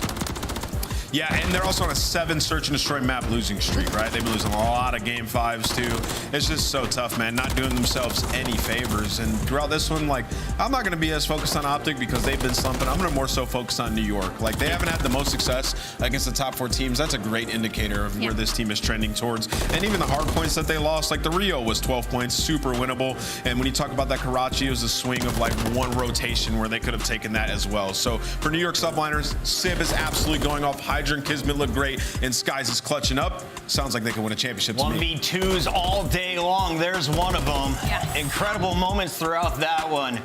And happy Father's Day from the subliners. All the little ones getting tossed up in the air today. I'm surprised that Caesar Skies, I would have expected maybe to be like Kismet or something to, you know, mirror the roles. But GG's to the subliners. Great match from them today. Big shout out to Miles and Chance on the comms as well. And a special shout out to Miles. Just like the nade from Shotzi, his jokes were off the top of his head. Let's take a look at the final standings at the end of this day. Alec, don't give me that smirk. It's 5-0 for Atlanta FaZe, 4-1 for Toronto Ultra here in Major 4. You've got the subliners now jumping up to the 3 spot with losses from Seattle and Legion this week. No, honestly, I was really impressed with that one because I could tell you it just came off the dome, off the top of your head. So I think you should get double points for that one. But yeah, not a whole lot of movement in the top 4, but the LA Gorillas now force themselves into that top spot. Who's going to break into the winner's bracket? Only time will tell, but right now we know for sure that Celium is once again alone on the left side of our screen. I feel like maybe it's a graphic glitch. Nameless, has he been here since stage 1? I mean, he's got permanent real estate on this leaderboard. I mean, for like 5 years now, it feels like this kid's been unbelievable, and today he surely proved it. Only one more week of qualifiers, and at the end of our Sunday, here's where we stand. It's Atlanta FaZe with a guaranteed #1 seed, Toronto Ultra right behind them at 430.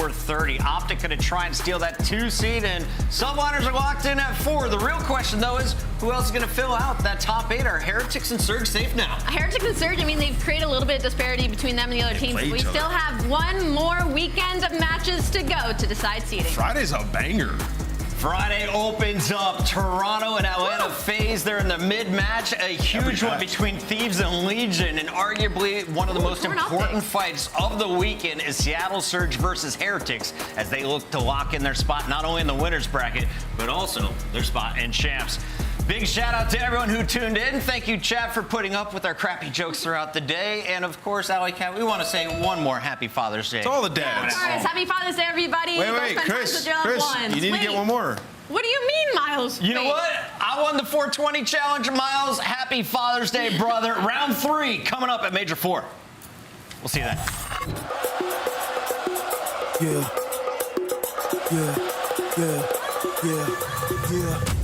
We outta here, you can feel it right. Light it up till it's feeling bright. On the move like you feel a groove. Sight like you dynamite. Busting in like you feel a fight. Get the pin it right, I'ma pin it right. Tryna run, I'ma get it tight. Heat it up like some minute rice. Bet I beat you to the finish line. Cause we out to get it feeling fine. Keep it up or we'll be creeping up. One another mountain steep and rough. Jumping over hurdles, beat the rush. Hold it like a girdle, blowing out the burners. I'ma keep believing till I touch. Get another level on the clutch. I'ma get up in your face, whoa. Steady keeping up the pace, whoa. Get the beat that you can taste, whoa. Squeezing by your life, confidence and race, whoa. This is the beginning, ain't no way to spin it. Headed for the finish. I'ma get up in the wheel about to win it. Are you ready for the show? Now we caught up in the flow. We gon' give a little roll. Ready, set, go. Are you ready for the show? Now we caught up in the flow. We gon' give a little roll. Ready, set, go. Ready, set, go. Ready, set, go. Ready, set, go. Ready, set, go. Ready for the show. Now we caught up in the flow. We gon' give a little roll. Ready, set, go.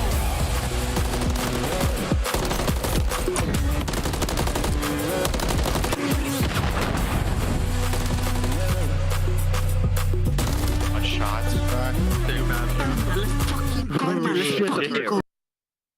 Be on the cat, coming. He's be on the cat now. That's one.